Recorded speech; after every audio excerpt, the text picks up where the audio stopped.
Made by Shredder Fanfiction. Like, subscribe and hype video. The MC died due to a truck.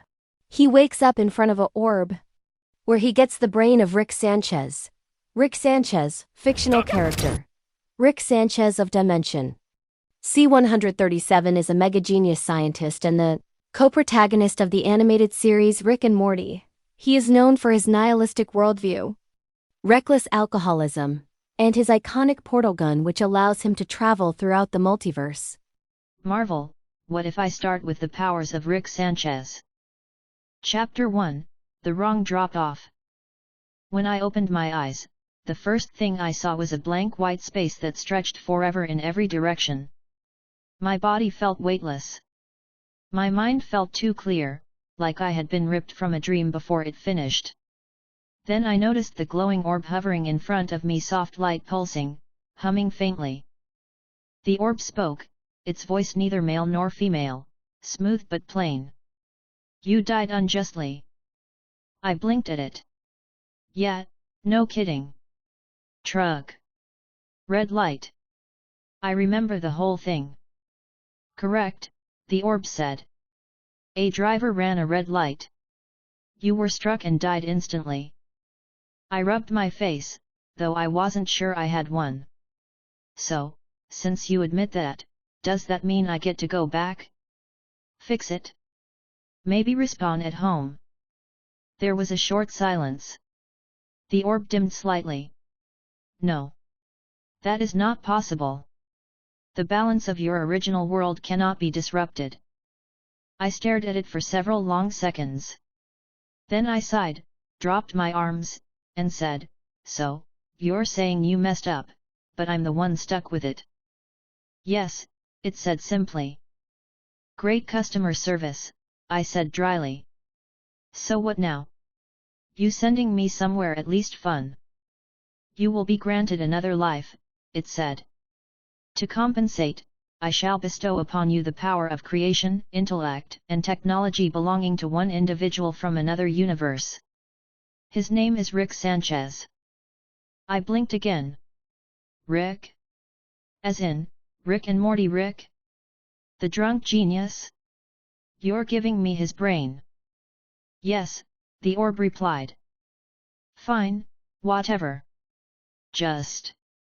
I didn't get to finish. The white space vanished, and gravity slammed into me. My stomach flipped as air rushed around me. I hit the ground hard, rolling over pavement that burned my palms. I sat up, coughing, and saw cars speeding down a city street. Yellow cabs, steel buildings, glass towers, people walking fast with coffee cups. New York City.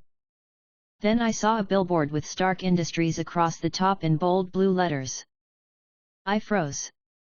My jaw tightened. My chest filled with something sharp. I looked up at the sky and yelled, Are you kidding me? A few pedestrians turned to stare. Someone muttered, Tourist, and kept walking. I stood there, brushing dirt from my jacket that I didn't even remember wearing. Out of all the worlds, I said to myself, you dropped me in Marvel. Not DxD. Not High School of the Dead. Not even some iSky farm village. Marvel. Where the sky falls every year and gods punch people through buildings. I sighed and rubbed the back of my head. Thanks, God. Really nailed it. Still, once the irritation faded, the weight of it started to settle. Marvel. That meant Tony Stark. That meant mutants, super soldiers, aliens, magic. That meant world-ending threats every other Tuesday. But I had Rick's mind. His intellect, his knowledge of dimensional science, his capacity to build anything. My thoughts felt wider, more complex. Equations formed naturally in my head. I could see how the traffic lights were wired, how the car's sensors interacted with each other. The world unfolded in patterns I had never noticed before.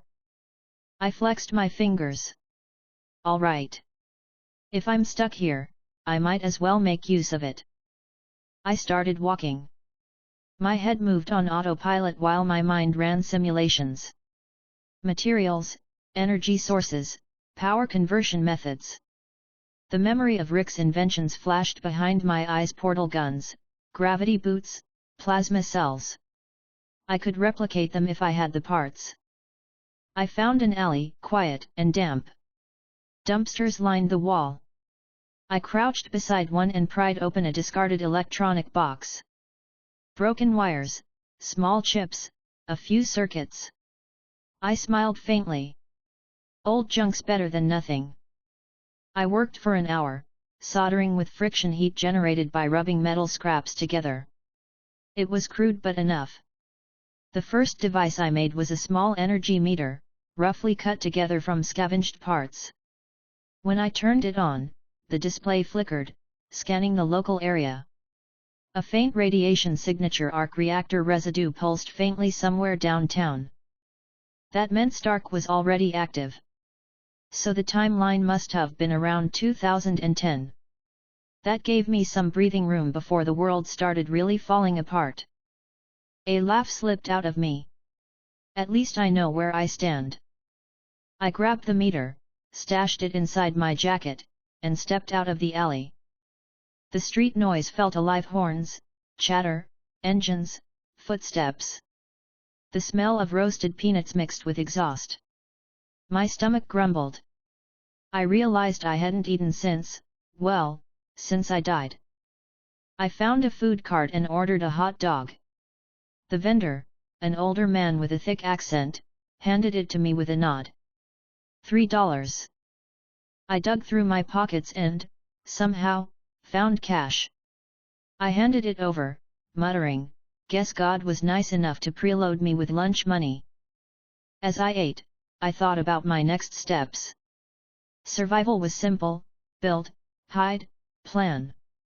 I couldn't just walk into Stark Tower or SHIELD and announce I existed. But I could start small: set up a workshop, create tools, build defenses. Still, the irony wasn't lost on me.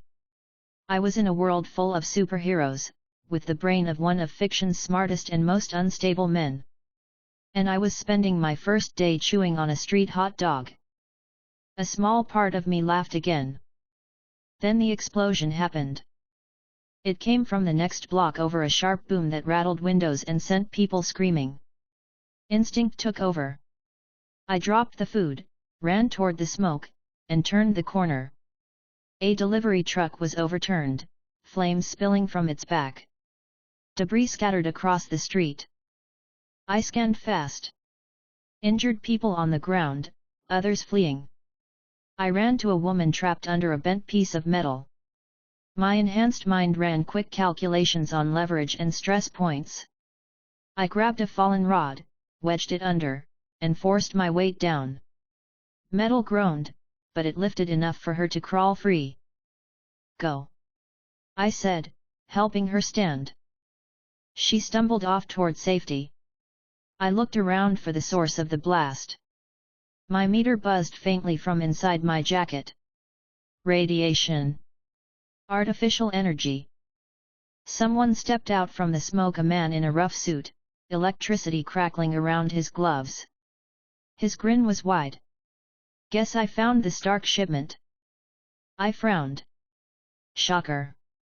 He looked at me sharply. "What did you just call me?" I sighed. "Never mind." He fired a blast. I dove sideways. The shockwave cracked the pavement. My brain processed trajectories faster than I could think. My hand twitched to reach for something that wasn't there: a portal gun I hadn't built yet. I needed an edge. I darted behind a car, opened its hood, and ripped out the battery. My mind raced through connections. I twisted wires, rerouting current into a handheld arc. When Shocker turned to blast again, I flung the improvised weapon at him. It sparked midair, overloading his gauntlet. He cursed, recoiling as the circuits blew out in a flash of smoke. I ran forward, grabbed a loose pipe, and slammed it against his arm. He fell back, groaning, and the weapon clattered from his wrist. Sirens echoed in the distance. I knew better than to hang around when superheroes and cops were on the way. I turned and sprinted down another alley.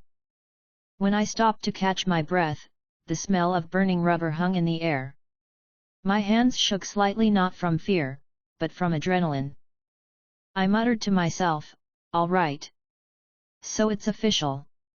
I'm in that kind of Marvel timeline." I sat down against the wall, exhaling hard. I could still hear the distant chaos. For a moment, I just stared up at the dull strip of sky between buildings. Then I smiled faintly again. Okay, fine. Maybe it's not all bad. If I play it right, I can build anything. I can stay ahead of the disasters. Maybe even get a drink with Stark one day. My stomach growled again.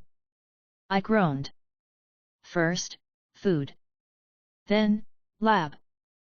I stood up and started walking, already making a list in my head: equipment, safe houses, materials, contacts. I'd have to get underground before Shield ever got wind of me.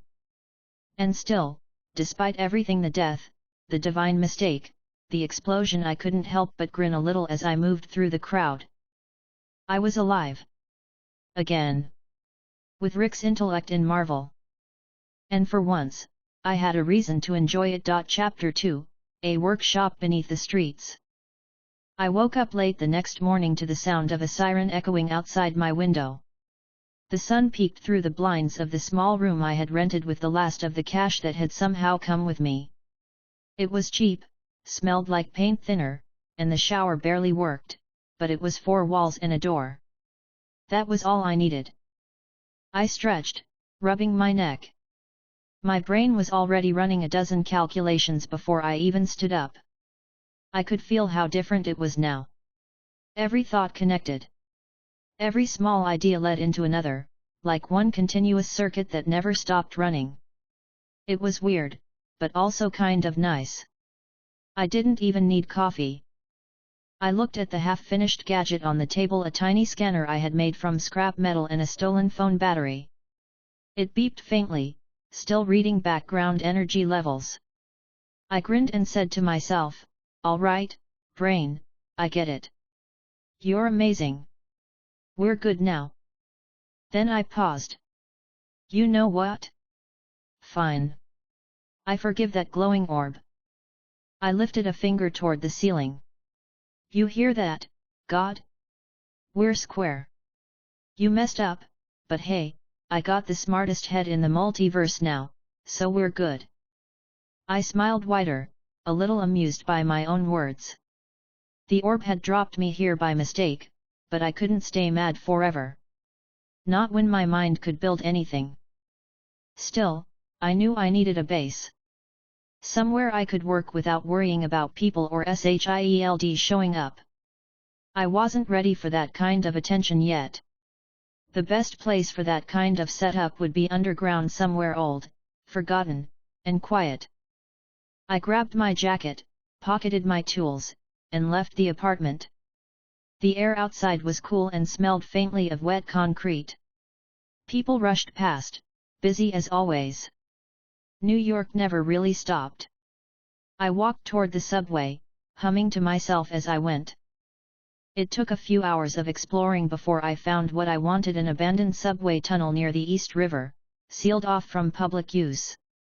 The place was half collapsed, dust everywhere, and the lights were long dead. Perfect. I found an access ladder behind a rusted gate and climbed down slowly, the metal cold under my hands. My shoes hit the ground with a faint echo. I switched on the flashlight I had modified earlier. The beam cut through the dark, revealing old signs, cracked rails, and graffiti from decades ago. I looked around and said cheerfully, "Home sweet home." Well, kind of. Needs a bit of work. The sound of my own voice bounced off the walls.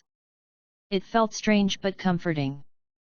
I set my bag down and started unpacking the salvaged materials: wires, metal scraps, batteries, a broken laptop I had found in a dumpster.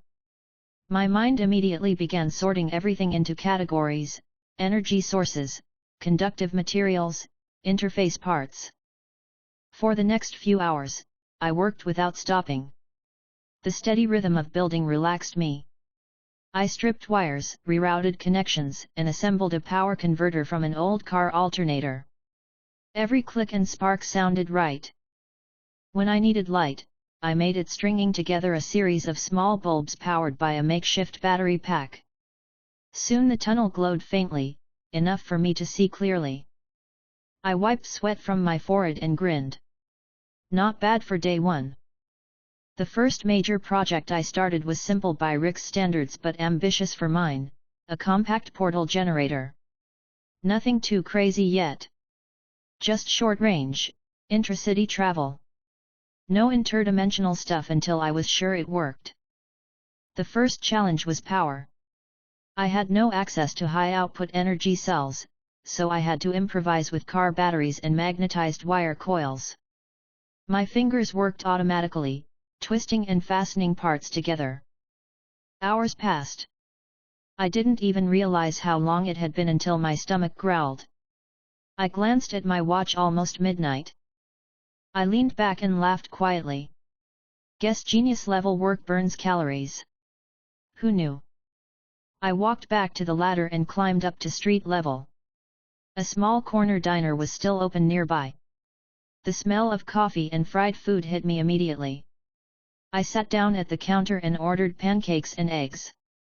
The waitress, a middle-aged woman with tired eyes, looked me over. Rough night? I smiled. Just working on something big. She gave a half smile. College project? Something like that, I said lightly. When the food came, I ate fast. I hadn't realized how hungry I was until the plate was empty. The warmth of the meal calmed me. For a few minutes, it almost felt normal. After paying, I returned to the tunnel. My hands were steady, and my mind sharper than ever. I picked up where I left off, tightening bolts and adjusting frequency stabilizers. By morning, the base of the portal device was complete. A circular frame made from recycled steel stood upright in the center of the tunnel, hooked into several cables running to a jury-rigged power core. It wasn't pretty, but it was mine. I stepped back, looking it over with satisfaction. All right. Let's see what happens. I flipped the switch. The generator hummed softly, then louder. Light filled the center of the frame, forming a faint shimmer of green-blue energy. The air vibrated. I laughed out loud. It works. Holy okay, it kind of works. Then the light flickered violently. My smile faded. Sparks jumped from the wires, and the energy pulse shot upward through the tunnel ceiling. I moved fast, hitting the emergency cutoff. The hum died instantly, leaving only the faint smell of burnt ozone. I coughed and waved the smoke away. Okay, I said slowly, maybe not stable yet. Still, even with the near meltdown, it was progress. I fixed the damaged wires and ran a quick recalibration. The readings looked good until I noticed something odd. The external radiation meter I'd built was blinking red. That meant something, or someone, had detected the energy spike. I frowned, tapping the screen. Oh, come on. Already? I packed up what I could, just in case. 10 minutes later, I heard faint movement from above, the soft thud of boots on pavement. My mind snapped into focus. I turned off all lights, crouched behind the metal frame, and waited. A few seconds later, the grate above shifted, and a flashlight beam cut through the darkness. 2 figures dropped down into the tunnel. Both wore dark tactical gear.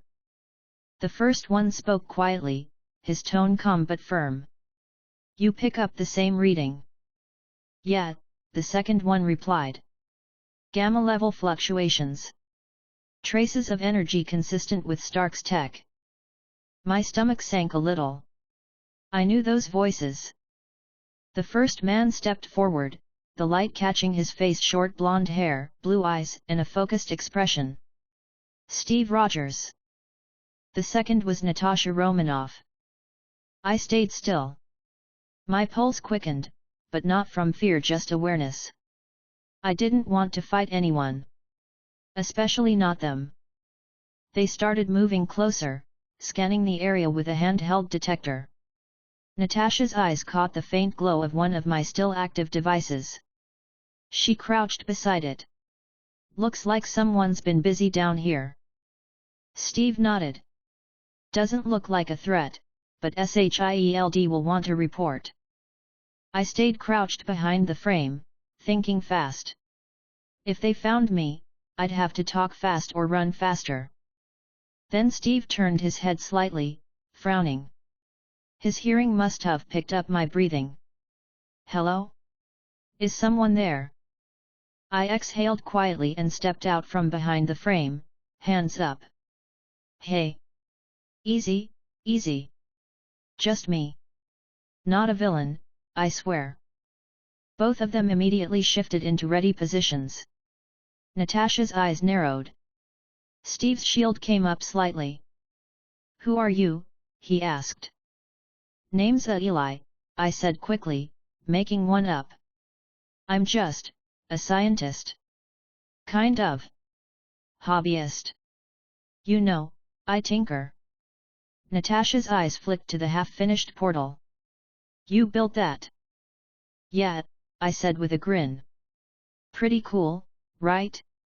I'm trying to make short-distance teleportation work. Still ironing out the kinks, though. Steve glanced at her, then back at me. You triggered a major energy spike. That could have brought the whole tunnel down. I scratched my neck awkwardly. Yeah, sorry about that. I got a little too excited. Didn't realize the power draw was that high. Natasha studied me for a few seconds, then said, Where did you get the parts? I shrugged. Around. Junkyards, old labs, eBay. You'd be surprised what people throw away. Steve lowered the shield slightly. His expression softened a little. Next time, maybe don't test unstable tech under the city. I laughed lightly. Fair point. Won't happen again. Natasha didn't look convinced but didn't press it. She turned to him. We should report this, but he doesn't look like a threat. Steve nodded. Just make sure you stay out of trouble. These readings got S.H.I.E.L.D's attention fast. You'll have eyes on you for a while. I raised both hands. Got it.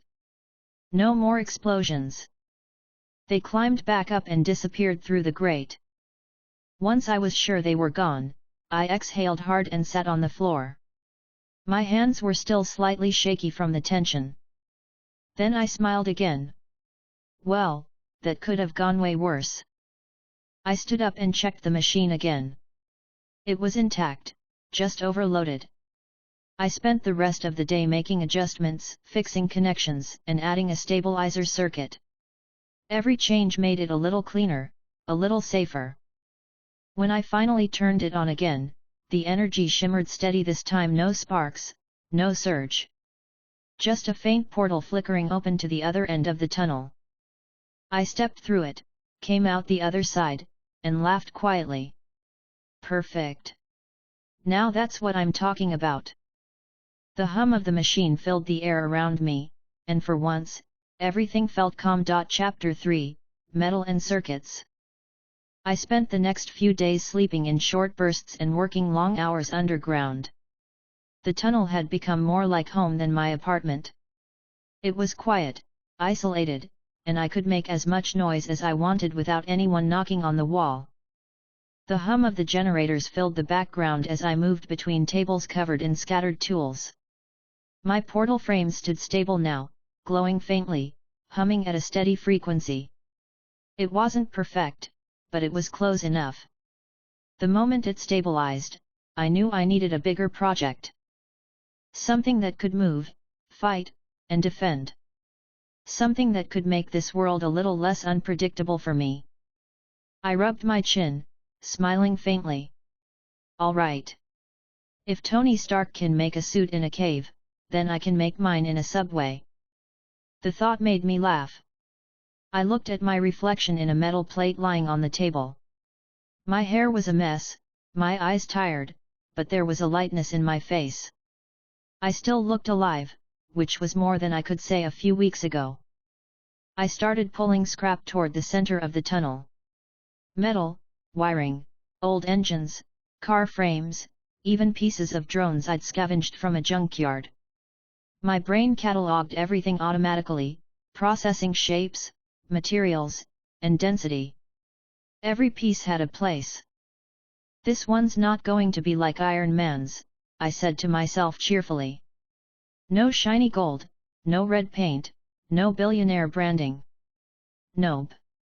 This is going to be my kind of mech. A real one. The kind I dreamed about when I was a kid. I had watched every mecha show growing up: Gundam, Evangelion, Code Geass. I used to imagine myself inside one of those metal giants. Now, with Rick's intellect and Marvel's resources sitting all around me, that dream wasn't just fantasy anymore. It could be real. The first thing I needed was a solid power source. I didn't have palladium or arc reactor tech yet, but I could improvise something similar using portable fusion principles. Rick's knowledge made it possible. My mind built the blueprint as fast as I could think it. I grabbed a notepad and began sketching. Lines, layers, containment rings, cooling systems, all of it poured out like second nature. The first reactor would be small, just enough to power the frame. Once that was done, I'd work on movement. After 4 hours of building, the outline of the mini-core sat on my workbench. I leaned back and grinned. Looks terrible. Probably dangerous. I love it. The next 2 days were spent soldering, welding, and running simulations.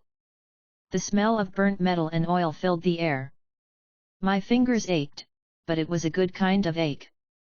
Every time I tightened a screw or watched a spark fly, I felt more alive. Between sessions, I went topside for parts. The junkyards around Queens were perfect for that. Piles of abandoned tech just waiting for someone like me to give it a second life. At one of the yards, the owner, a heavy-set man in a dirty cap, looked me over as I carried out a bag of components. "You building a car or something, kid?" I smiled. "Something like that. Just a big one." He laughed and waved me off. "As long as you pay, I don't care if it flies." I grinned. Good to know. Back underground, I set to work again. The power core was almost ready. I hooked it up to a modified containment casing and powered it with an external battery first. The lights flickered across the room as the reactor came to life, glowing a steady blue. I took a deep breath. There it is. The hum was smooth. The reading stable. I couldn't help laughing. You actually worked. The next step was designing the mech's structure. I didn't want something small like Stark's armor. I wanted a full-scale exosuit 12 feet tall, humanoid, with jointed arms and legs. Big enough to handle a tank round, strong enough to lift a car. It was ridiculous. Completely unnecessary. But I had the power to build it, and for once in my life, no one was stopping me. I welded together the first pieces of the frame, layering steel with a titanium blend I'd created from recycled aircraft material. Sparks jumped off the welder's tip as I fused each section. The skeleton started to take shape: broad shoulders, long legs, heavy joints. Every time I stepped back, the size of it made me grin wider. Now that's what I'm talking about. By the 5th day, the base frame was standing. I had mounted it against the tunnel wall with temporary supports. It looked like a mechanical statue waiting for life. I walked around it, adjusting bolts and tightening cables. "You're gonna walk soon, buddy. Just a few more tweaks." I ran my hands over the metal chest plate, tracing the spot where the power core would sit. The smooth steel felt cool under my fingers. My chest filled with something warm, something between pride and disbelief. I was actually doing this. Halfway through the 7th day, I decided to test the movement systems. I hooked up external power cables and connected my control pad to the neural link module. It wasn't real neural control yet, just remote operation. I stood back and tapped the screen. The mech's right arm twitched, then lifted slowly with a soft hiss. I laughed out loud. It moved. Oh, that's so good. The left arm followed, then both legs shifted slightly, pressing into the floor. The entire tunnel vibrated faintly. The balance sensors were off, but it was progress. I worked another 10 hours straight, adjusting stability and recalibrating gyroscopes. Every time something clicked right, I couldn't help smiling. Every time it didn't, I fixed it fast and moved on. By midnight, it was ready for a full systems test. I connected the power core to the chest socket, tightened the seals, and stepped back. The tunnel lights dimmed slightly as I powered it up. The reactor hummed steadily, energy running through the frame. The mech's eyes flickered to life, 2 bright blue sensors staring straight ahead. I felt my pulse jump. "All right," I said cheerfully, "let's see what you can do." I linked the control pad again and input the activation code. The mech's servos whined, metal shifting and locking into motion. The head turned slightly. The fingers flexed. Then it took one careful step forward. Dust fell from the ceiling as it landed. I laughed, louder this time. "Yes. Look at you go." It took another step. The balance held. The readings were stable. I stood there watching it, grinning like a kid. "You're perfect." It felt strange saying that to a machine, but it was true. I had built something that moved, reacted, stood. All from junk and scraps. I shut it down and climbed the ladder to get some air. The city above was quiet at that hour. The streets were almost empty. I bought a coffee from an all-night stand and leaned against a railing, staring out at the skyline. For a few minutes, I just breathed, taking in the sound of cars in the distance. I knew what was coming in the larger world, the events, the heroes, the chaos, but I didn't feel worried. I smiled faintly. "All right, Marvel World. Maybe you're not so bad after all." The coffee was bitter but warm. I stayed out for another hour, just watching the lights, before heading back underground. When I returned to the tunnel, I found myself talking to the mech again as I worked. "You know, you and me are gonna get along fine. I'll upgrade you soon. Stronger armor, new joints, better cooling. Maybe even a flight system." I tightened another bolt and smiled wider. "You'll make every kid's dream come true." The hours passed quietly as I refined every detail: coolant lines, joint servos, shock absorbers. I ran constant diagnostics, fine-tuning energy flow until the readings were perfect. When I finally looked at the clock again, it was dawn. The tunnel was filled with a soft golden light filtering from the street grates above. I sat down against the wall, my back aching but my mind still running at full speed. I looked at the mech standing there, gleaming faintly in the morning light. "Yeah," I said with a tired smile, "you were worth it." The hum of the reactor filled the silence. I decided then that this tunnel needed a proper security system. The last thing I wanted was SHIELD or Stark showing up again before I was ready. I started by building automated sensors. Motion detectors, thermal cameras, and energy dampeners all hidden in the walls. If anyone came close, I'd know instantly. By evening, the tunnel's perimeter was protected. I could finally relax without worrying about being interrupted mid-project. I stood in front of the mech again, looking it over one last time. The power readings were perfect, the structure solid. I placed my hand on the chest plate and said quietly, "You're not just a machine. You're freedom." Then I laughed lightly. "And also, you look awesome." I shut down the systems and turned off the lights. The blue glow of the reactor faded slowly. As I climbed the ladder back up, I felt content. I had built something no one else in this world had, at least not yet. And for once, I wasn't in a hurry. Chapter 4, Flight Tests and Fire. The next week went by in a blur of noise, sparks, and fast food wrappers. My tunnel had turned into a full-on workshop. Every surface was covered in notes, metal sheets, and spare circuits. I had music playing through a broken radio I'd fixed for background noise. It helped me keep focus while I worked on upgrades. The mech's systems were stable now. Power levels stayed balanced even under stress tests, and the new servos moved smoothly. I wanted to push it further to make it faster, lighter, and airborne. Flying was always the dream. A real mecha should fly. "All right, big guy," I said cheerfully, patting the mech's leg. "You ready to hit the skies? Please don't blow up. I really like you." I tightened the bolts around the new jet thrusters I had mounted on the shoulders and legs. They were crude versions of Stark's repulsors, powered by smaller reactors and cooled through water-based tubing. Rick's brain gave me the designs, but I still needed to make sure they wouldn't melt the frame. I attached diagnostic cables and powered up the systems. The lights flickered for a second before stabilizing. The hum of energy filled the tunnel. I opened my laptop and monitored the readings. "Okay, thrusters are clean," I said to myself. "Oxygen mix is steady. Pressure good." I stepped back and stretched my shoulders. The air felt heavy with anticipation. This was the fun part. I climbed into the cockpit. The seat was made from an old car seat I'd cleaned up. The control interface surrounded me with a half-circle of screens. My hands rested easily on the joysticks.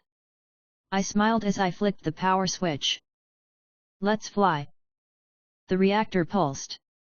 The mech's sensors came online, and the metal giant rose from its locked position. I felt the vibration through the controls. I checked all systems again before engaging the main thrusters. The air pressure around the tunnel shifted instantly. Dust and paper flew everywhere. I steadied my breathing, watching as the ground sensors stabilized. Then I pulled the throttle slightly. The thrusters roared, lifting the mech half a meter off the ground.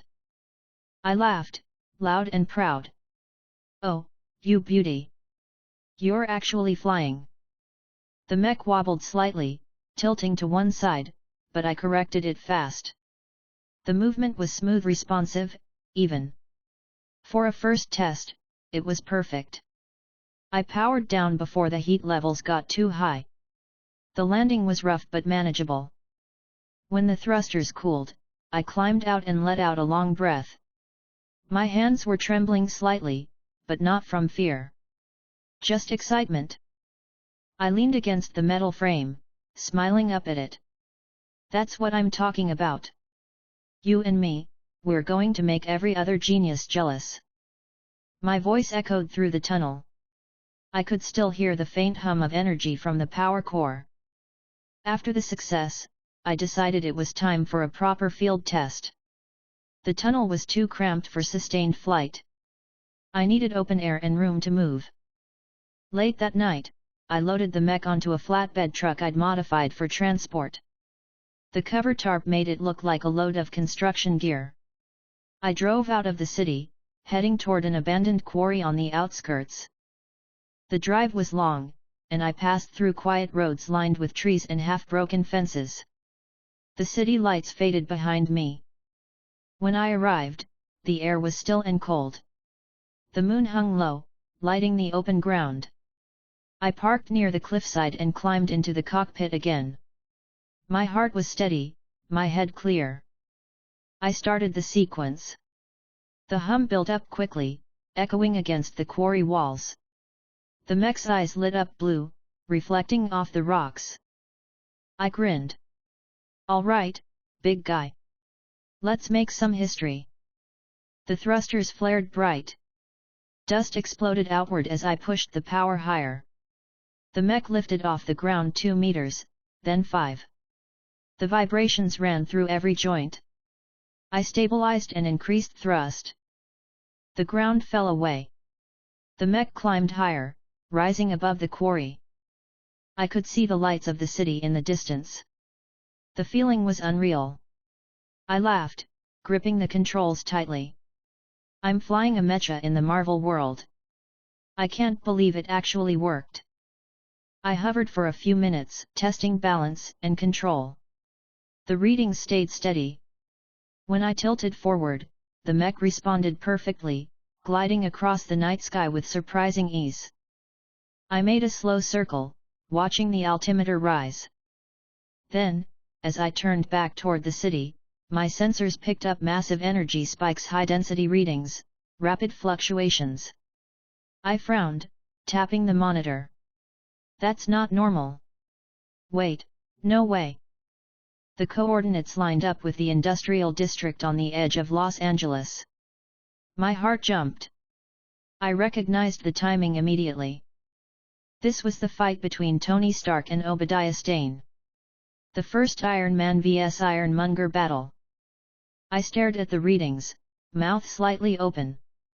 Oh, you've got to be kidding me. It's happening right now. For a few seconds, I hesitated. I didn't want to mess with canon events, but the energy readings were off the charts. That kind of fight could flatten several buildings. And I was close enough to see it. I adjusted the thrusters and turned the mech toward the location. Fine, I'm just going to watch. Maybe help if someone's about to die. The mech shot forward, wind tearing past the armor plates. The world below turned into streaks of light. I reached the city in less than a minute, hovering above the rooftops. Smoke rose from a nearby factory. Fire burned along the edges of a warehouse district. I zoomed in with the camera feed. Tony Stark was there in his Mark III suit blasting against a much larger, bulkier armor. Obadiah Stane's Ironmonger. I could hear the metal-on-metal crashes echoing through the night. Cars flipped. Windows shattered. The Ironmonger slammed Tony into the side of a truck, crushing it flat. I winced. Damn, he's getting wrecked. I hovered higher, staying hidden behind a tall building. My scanners tracked both armors, analyzing energy patterns. Tony's arc reactor was unstable, his suit showing overheating warnings. I watched as they fought onto the freeway. The Munger grabbed Tony and threw him like a rag doll, sending him skidding across the pavement. Sparks flew as he tried to get up. Okay, Tony, I muttered, you might want to get that reactor swapped sooner. The Ironmonger turned his attention to the crowd of fleeing civilians. The sight made my jaw tighten slightly. I might joke around, but seeing people in danger hit a nerve. I adjusted my altitude, preparing just in case. I didn't want anyone to die. Tony managed to recover, firing his repulsors to push the Munger back. The two lifted off, crashing through the side of a building and into the night sky. I followed at a distance, tracking them on sensors. They fought across the rooftops, explosions lighting up the city. When they reached Stark Industries, I slowed and watched from above. Tony's voice came through faintly on open channels. Pepper, overload the reactor. I knew this part. It was the end of the fight, the one where Tony barely made it out alive. I hovered quietly as the Ironmonger chased Tony onto the roof. The massive reactor below started to glow brighter and brighter. Pepper ran for cover. The surge came fast. The entire building lit up as the overload sequence began. I pulled my mech higher to avoid the blast wave. The explosion hit like thunder. A column of light shot into the sky, tearing through metal and fire. The shockwave rattled my cockpit. I gripped the controls tightly. When the light faded, the Ironmonger was gone. Only smoke and debris remained. I exhaled, lowering the mech slowly until I could see Tony's red and gold armor resting near the roof edge. His systems were weak, but he was alive. Pepper was running toward him, shouting something I couldn't hear. I smiled faintly. Good. They made it.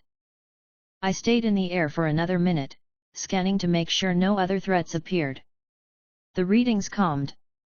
The fight was over. I turned the mech toward the outskirts and flew back toward the quarry. The engines roared behind me, the glow lighting the night.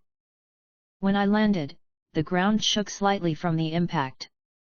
I shut down the systems and climbed out, feeling the cool night air hit my face. I let out a slow breath and rubbed my temples. All right, that was something. Watching an actual Iron Man fight in real time. That's wild. I laughed to myself quietly. At least I didn't have to jump in. He handled it. Still, seeing the scale of that battle gave me perspective. My mech was powerful, but it wasn't built for speed or close combat yet. If I ever needed to face something like that, I'd need to make improvements. I walked around the mech, inspecting the thrusters for damage from the long flight. A few bolts had come loose, and the cooling systems were strained. Nothing critical. I grabbed a wrench and started tightening parts. You did great today. Not bad for a first real flight. I smiled wider. The smell of hot metal filled the air.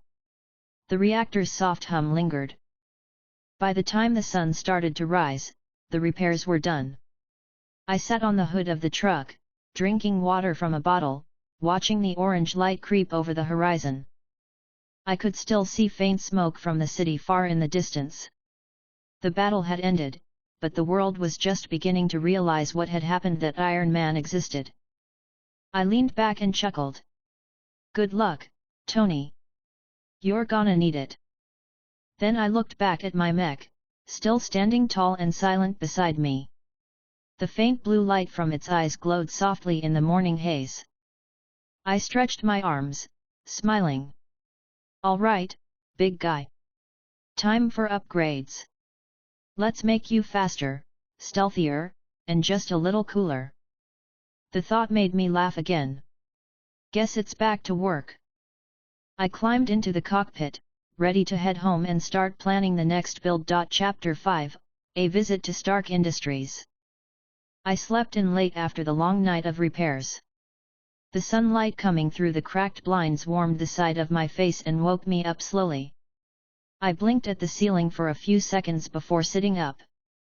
My body was sore, but my head was clear. I remembered every detail of the fight from last night, the glow of the arc reactor explosion, the sound of the shockwave, and Tony Stark surviving by the skin of his teeth. I stretched my arms, groaning quietly. All right, big guy, time to get serious, I said to myself. My mech had been working perfectly. The reactor, the thrusters, everything was stable. What I needed now was money, real money. Scrap metal and stolen car batteries could only take me so far. If I wanted advanced alloys, microprocessors, or proper lab-grade equipment, I needed a source of income. And there was one man in this city who had all of that and more. Tony Stark. I smiled at the thought. He was the richest, smartest man alive, with a tendency to spend money like it grew on trees. If I could get his attention the right way, maybe I could get him to invest. I dressed casually, dark jeans, grey shirt, light jacket. I looked like someone who might have wandered in off the street, which was the point. No one suspects a guy who doesn't look like he belongs. After grabbing breakfast from a food cart, I headed toward the heart of Los Angeles, where Stark Industries towered above everything else. The new logo banners still hung outside, fluttering slightly in the breeze. Workers and visitors moved through the glass doors, busy and focused. I stopped near the front entrance, staring up at the massive building. All right, Stark. Let's see how friendly you are before lunch. Inside, the lobby was bright and polished. The receptionist looked up as I approached. She smiled politely. Good morning. Do you have an appointment? Not exactly, I said cheerfully. I'm here to talk to Tony Stark. You can tell him Eli's here. He'll want to meet me. Her smile didn't change. Mr. Stark's schedule is full for the day. If you'd like, I can book you for a consultation next week. Yeah, that won't work. He's going to want to see this today. I leaned slightly closer, lowering my voice. Tell him it's about an independent energy project. One that might interest him. She hesitated, then sighed softly. Please wait a moment. She picked up the phone, speaking quietly. I waited, tapping my fingers on the counter, watching people walk past. Engineers, interns, security staff all moving like gears in a perfect machine. After a minute, the receptionist looked up again. Mr. Stark will see you.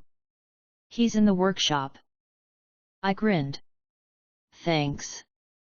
Told you he'd be interested. She smiled politely again, though I could tell she was curious. She gestured toward the elevator. The ride up was fast. The doors opened directly into one of Stark's private work floors. The room was large, filled with machinery, metal parts, and half-finished prototypes. The faint smell of oil and ozone lingered in the air. Tony Stark stood near one of the workbenches, back turned, wearing a black tank top and sunglasses. His hair was messy, and he looked like he hadn't slept much. A robotic arm hovered beside him, passing him a wrench. Thanks, dummy, he said as he tightened a bolt. I cleared my throat. Nice setup. I'd say you've been busy.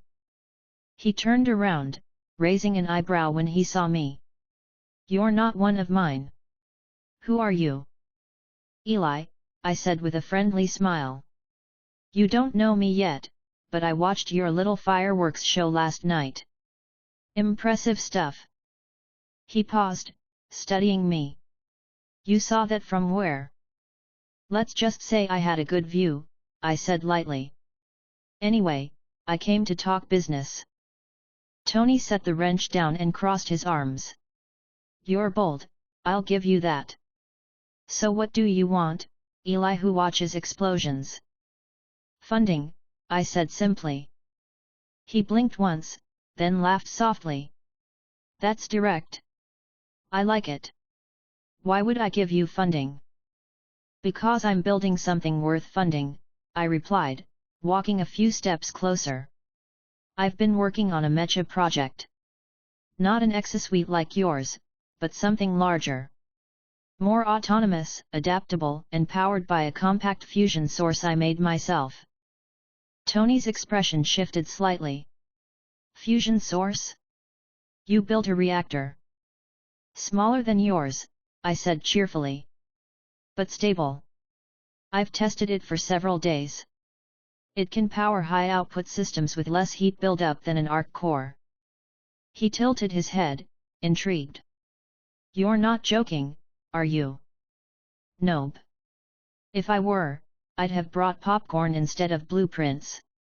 I reached into my bag and pulled out a small data pad.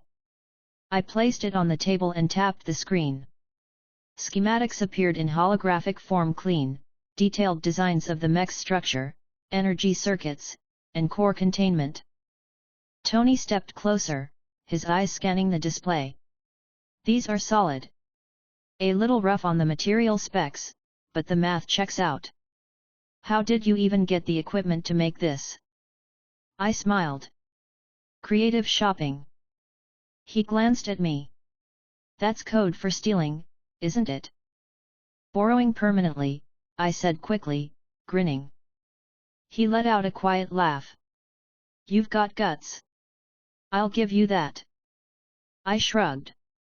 I figured you'd appreciate that. I mean, you built your first armor in a cave with scrap metal and car batteries. I'm just following tradition. He smirked. Fair point. I watched him scroll through the data for another minute. His expression grew thoughtful. This design could work with the right materials. You've got good engineering instincts. I nodded. I know. That's why I'm here. You have the money and the lab access. I have the designs. Together, we can make something new. I don't need to own your company or anything, I just need funds for a workshop and a few custom alloys. Tony leaned against the table, arms crossed. And what do I get out of it? I grinned. Bragging rights. You'd be backing the first functioning mecha project in the world. Plus, you get access to everything I make. Win-win. He stared at me for a few seconds, then let out a quiet breath. You really are confident? Always, I said easily. He smiled faintly. All right, Eli. You've got my attention. Show me proof your reactor works. Bring it here. If it's real, I'll give you a grant. If it blows up, I'm kicking you out before you take half the building with you. I raised my hands. Fair deal. I can bring it tomorrow. He nodded. Good. Pepper's handling finances right now. She'll hate me for this, but I'll tell her to set up a temporary fund for you if it checks out. I smiled widely. Thanks, Tony. You won't regret it. He picked up a small tool, pointing it at me. Don't thank me yet. Just don't get arrested bringing that thing here. I laughed. No promises. We spent another hour talking. He asked technical questions about energy containment, power ratios, and material limits. I answered every one, enjoying the back and forth. His curiosity was sharp, and his confidence filled the room. At one point, he looked up from the schematic and said, "You know, you remind me a little." I grinned. That's either the best compliment I've ever gotten or the worst warning. He chuckled quietly. We'll see. Pepper entered halfway through the conversation, clipboard in hand. She looked tired but focused. Tony, you have a board meeting in 10 minutes. Tony waved a hand. Tell them I'm busy. She sighed softly. You said that yesterday. He turned to her with a small smile. Yeah, and yesterday I wasn't talking to someone who built a working fusion core in a basement. Pepper looked at me, eyes narrowing slightly. You built a what? Mini fusion core, I said cheerfully. Safe, stable, totally not explosive. She blinked, then gave Tony a look that said you're not serious. Tony raised his hands. Relax, Pep. I'm just checking it out. If it works, it could be worth something. She sighed again but nodded. Fine. Just don't blow up the building. I'll do my best, I said lightly. She gave me a polite smile before leaving. After she was gone, Tony turned back to me. You're either a genius or a disaster waiting to happen. Either way, I'm interested. I'll take that as approval, I said, grinning. He smirked. Bring your reactor tomorrow. Early. I want to see what you've actually built. Deal. I shook his hand firmly. His grip was steady, his smile confident. When I left Stark Industries, the sun was already setting. The light reflected off the glass towers, casting long shadows across the street. I stopped for a second, looking back at the building. I couldn't help but smile. All right, Stark. Let's make something incredible. I walked away, already planning every detail in my head. The reactor test, the upgraded frame, the new alloys. If this worked, I'd finally have the resources to turn my mech into something real, something unstoppable. Chapter 6, Testing the Core. When I got back home that night, the place looked even smaller than usual. The walls had the same dull beige paint, the floor creaked when I walked across it, and there was a half-eaten sandwich sitting on the table from this morning. I dropped my bag beside the chair, flopped down for 5 minutes, and stared at the ceiling. Then I stood up and clapped my hands. All right, that's enough pretending I live a normal life. Time to work. I grabbed my jacket again, locked the door, and took the subway toward the east side of the city. It was late, but the cars were still half full. A few people looked tired, scrolling through their phones, not noticing me or the faint smell of solder and machine oil that clung to my clothes. When I got to the hidden tunnel entrance, I climbed down the ladder and stepped into my workspace. The air was cooler underground. The faint hum of the generator echoed across the metal walls. My mech stood where I had left it, still and towering, blue lights dimmed. I looked up at it and smiled faintly. You're coming with me tomorrow. Gotta make a good impression. I walked over to the table where the portable reactor sat compact, round, and covered in a metal casing. The glow from its center pulsed steadily. Every reading was perfect. I tapped the side lightly and muttered, if Tony doesn't throw a party after seeing this, I'll be disappointed. It took me 3 hours to secure everything for transport. I built a reinforced container, fitted with magnetic locks and a lead lining just to be safe. I tested the stabilizers twice. The reactor stayed steady, emitting only a soft vibration through the case. When everything was ready, I sat back on the stool, stretching my arms and cracking my knuckles. The clock on the wall said 3:47 a.m. All right, I'll sleep when I'm rich, I muttered, rubbing my face. The next morning came too soon. My eyes burned from lack of sleep, but I still felt good. Coffee fixed the rest. I loaded the case into the back of a van I'd borrowed from a closed repair shop, covered it with a tarp, and drove toward Stark Industries. Security at the gate recognized me this time. The guard checked his list, then nodded. Mr. Stark's expecting you. Service elevators down the hall to your left. Appreciate it, I said cheerfully, giving him a quick nod before heading inside. The elevator ride down was smooth. When the doors opened, I stepped into Tony's workshop again. The place was brighter today. Music played faintly from hidden speakers. Tony stood near one of his workbenches, leaning over a new gauntlet prototype. He looked up when he heard the elevator ding. Eli. You didn't blow yourself up. That's a good start. I laughed. Not yet. Give me a few more days. He grinned. You bring the miracle core. I tapped the heavy case I was dragging behind me. Right here. Fresh from the lab, if you can call a subway tunnel a lab.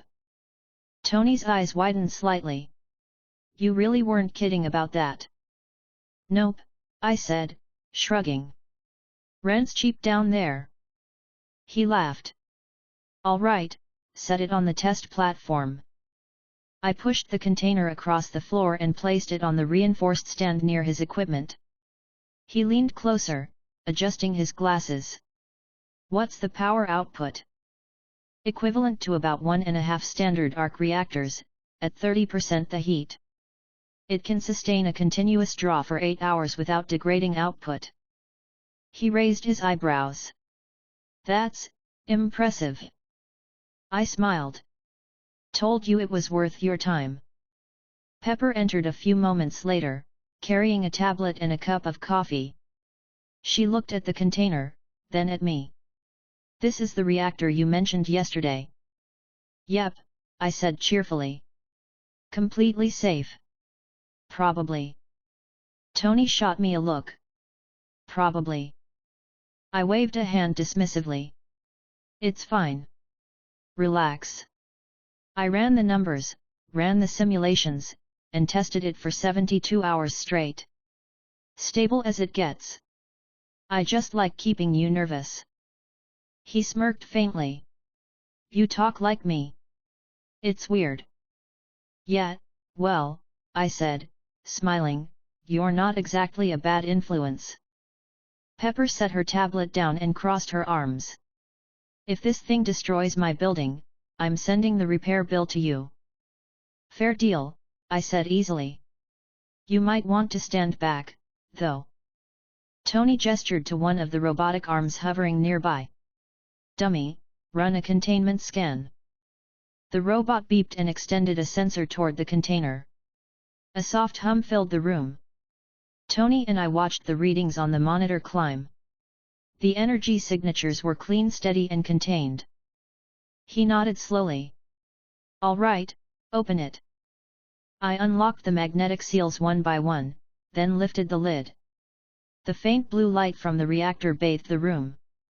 The pulse was even, bright, and steady. Tony stepped closer, his eyes scanning every inch of it. That's beautiful, he said quietly. I grinned. I know. You should have seen the first version, though. Melted a car battery in 2 minutes. Smelled awful. He laughed softly, shaking his head. You're insane. I like to think of it as confident, I said, checking the stabilizers. Want to see it powered? Absolutely. I connected the reactor's output leads to his diagnostic unit. The display came alive instantly. Energy flow levels stabilized at 98% efficiency. Tony stared at the numbers. That's ridiculous. How did you manage that without palladium? Thermal lattice shielding, I said proudly. I layered conductive gel between magnetic rings to diffuse heat before it builds up. It's crude, but it works. He blinked, looking impressed. You made that in a tunnel. Yup. He rubbed his jaw. I hate how much I like you right now. I laughed. You'll like me more when I start building the flight modules. He gestured to Pepper. Pep, set up a restricted fund for him. Label it under R&D independent contract. She frowned slightly. How much are we talking? Tony looked at me. How much do you need? I pretended to think for a second. Enough to buy 6 metric tons of titanium, 3 processors with nanothread fabrication, and maybe a coffee machine. He raised an eyebrow. You're mixing priorities, but fine. You'll have the money by the end of the day. Pepper typed on her tablet, muttering something about irresponsible geniuses before leaving. I turned back to Tony with a grin. You're a good man, Stark. He smirked. Don't push it. I just want to see how far you can actually take this. You're smart, but you're still running on scavenged junk. Not for long, I said cheerfully. Once I get my hands on the right parts, I'll finish the new flight array and maybe build a second mech. He looked at me. 2.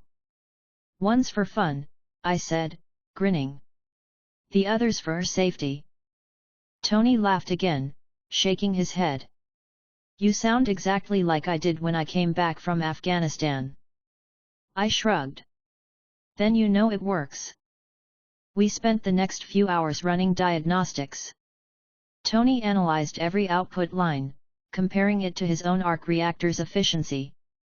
I showed him how the internal regulators prevented overheating by rerouting energy through secondary rings. At one point, he leaned over the table, eyes locked on the readings. You realize you just solved one of the biggest heat problems in compact reactors. Yup, I said with a small smirk. You can thank me later. He smiled faintly. I might actually have to. By noon, everything had gone perfectly. The reactor didn't overheat, the readings stayed stable, and Tony looked genuinely impressed. He turned to me. All right, Eli. You've got funding, lab access, and enough material credit to build whatever you're working on. But you're doing it here. I don't want to read about an explosion on the subway. Fair, I said happily. This place is cleaner anyway. He nodded. We'll clear a section on the lower floor for you. You'll get an access badge tomorrow. Appreciate it, I said, stretching my arms. This is going to be fun. He smiled faintly. You really don't get nervous, do you? Nope. Doesn't help. I save that energy for building stuff. Tony laughed quietly. You're going to fit right in here. I packed up the reactor carefully, locking the seals again. Pepper returned just as I finished. Funds are approved, she said, handing me a badge and a document envelope. Perfect, I said cheerfully, taking them. You two just made my month. She gave me a polite smile. Try not to destroy anything expensive. No promises. Tony grinned at that. Good answer. We spent the rest of the afternoon exchanging design ideas.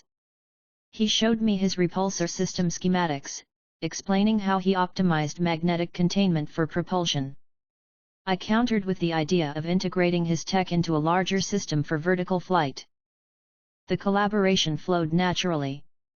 Tony worked fast, asking sharp questions and sketching adjustments mid-conversation.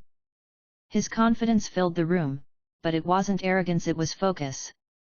By the time the sun started to set, we had a shared draft for a dual flight stabilization module that could be adapted for both his suits and my mech. He leaned back, satisfied. This might actually work. It'll work, I said confidently. Just wait until I build the prototype. Tony grinned. You know, I was right. You really are insane. I laughed. You say that like it's a bad thing. He smirked. Sometimes it's the only thing that works. We shook hands again before I left. My head buzzed with plans and numbers the whole way home. By the time I reached my place, the sky was dark, and I could still feel the faint vibration from the reactor tests echoing through my fingers. I sat on the couch, staring at the ceiling, still smiling. All right, I said quietly to myself. Tomorrow, we start building the future. Chapter 7, Hidden Circuits and Open Wallets. The sun was already high by the time I got back to the tunnel. My new Stark Industries badge hung from my pocket, catching the light every time I moved. I tossed it on the table and rubbed the back of my neck. My body was sore from hauling the portable reactor around all morning, but my head was still buzzing with plans. The meeting had gone better than I expected. Tony had seen enough to be impressed, which was good. But impressed didn't mean trusted. He was too sharp to give away everything, and I was too smart to hand it all over. I leaned back in the chair and smiled faintly. All right, Stark, you get the light show. The real brains stay here. The tunnel looked exactly like I had left it, dim lights, rows of tools, the mech standing silently in the corner like a sleeping giant. The faint hum from the backup generator echoed across the room. I walked toward the mech and rested a hand against the cool metal of its leg. You and me, I said softly, we keep our secrets. The new funding would help, no question. Titanium, processors, specialized alloys all within reach now. But everything that mattered, the fusion containment algorithms, the AI framework, the full mech schematics, those were mine alone. Tony could see the surface level tech, nothing deeper. I pulled a notebook from my desk and flipped through the pages filled with numbers and sketches. The next step was building a secret extension beneath the main tunnel somewhere even I could barely reach without a direct route. I wanted to make sure nobody, not even Stark's satellites, could get a reading from it. Let's make some room, I muttered cheerfully, grabbing a power drill. It took the next 5 hours of solid work to carve a new tunnel section. I used plasma cutters to melt through the older concrete layers, clearing space for a second chamber. Sweat dripped down my neck, my arms ached, but I didn't stop. By the end of it, I had a space large enough for another small lab. I ran cabling through the ceiling, connecting it to the main generator. Once the lights flickered on, I stepped back and grinned. Perfect. Stark gets to see the shiny workshop up top, and I get the real one down here. I spent another 2 days building out the hidden lab. New tables, reinforced floors, lead shielding, even a false wall in case anyone found their way inside. Every wire, every bolt was placed with purpose. I worked while music played quietly from an old speaker, filling the silence. Around midday on the third day, my phone buzzed. The screen showed Tony's name. I wiped my hands on a rag before answering. "Yo, Stark," I said cheerfully. "What's up?" "Just checking in," he said, sounding casual. "Pepper's been going over your budget requests. You really need 6 tons of titanium." "Technically 5.5, I said, smiling. "But rounding up saves time later." He chuckled. "Fair enough. You got the shipment's site yet?" "Have it dropped at the west entrance. I'll handle the rest." "Good," he said. "And Eli, try not to vaporize yourself." "No promises," I replied before hanging up. I tossed the phone on the table and looked over the materials I already had. Between Stark's funding and my own scavenging, I finally had enough to start on the flight stabilizers and the mech's internal processor core. The real trick was keeping everything balanced, showing Tony enough progress to justify his trust but never enough for him to reverse engineer it. That night, I set up a dummy project upstairs at the new Stark-funded workshop. It looked like a flight control rig, a compact system with a visible power core. The readings were real, but they were capped at 1/10 the actual output. When Tony stopped by later that week, the lab lights flicked on automatically as he entered. He had his usual confident walk, a small smirk tugging at his mouth. "You've been busy," he said, glancing at the monitors. I smiled. "You're paying me to be." He walked up to the rig and tapped one of the panels. "This the flight control you mentioned?" "Yep. It's a simplified test unit. Nothing too fancy yet. Want to see it in action?" "Always." I typed a few commands on the console. The small metal platform on the table began to hum softly, rising a few inches off the surface. It hovered there steadily, emitting a soft glow. Tony's eyes narrowed slightly as he watched the readouts. "Stable. You're getting cleaner lift than the Mark II. "Different calibration," I said. I changed the feedback pattern. "Less vertical thrust loss." He nodded approvingly. "Smart." I shrugged, grinning. "Yeah, I have my moments." He studied the rig for another minute before turning toward me. "So what's next?" "Scaling," I said quickly. "This one's just a test. Once I've got the alloy sheets ready, I can start attaching the real modules." Tony looked amused. "And where exactly are you doing that? I don't see a 12-foot metal monster hiding in this lab." I laughed. "Oh, please. You think I'd build something that big in your shiny building? I've got another space. Underground. Nice and private." He smirked. "You've got style, I'll give you that." "I try," I said cheerfully. He leaned against the counter, folding his arms. "Just remember, if you blow up half the city, I'm blaming you publicly before Pepper can stop me." "Fair," I said, nodding. "But if I succeed, I expect you to buy dinner." "Deal," he said, smiling faintly. We spent the next hour running small diagnostics. Tony kept his questions direct, mostly about power efficiency and safety parameters. I gave him honest answers but only about the surface mechanics.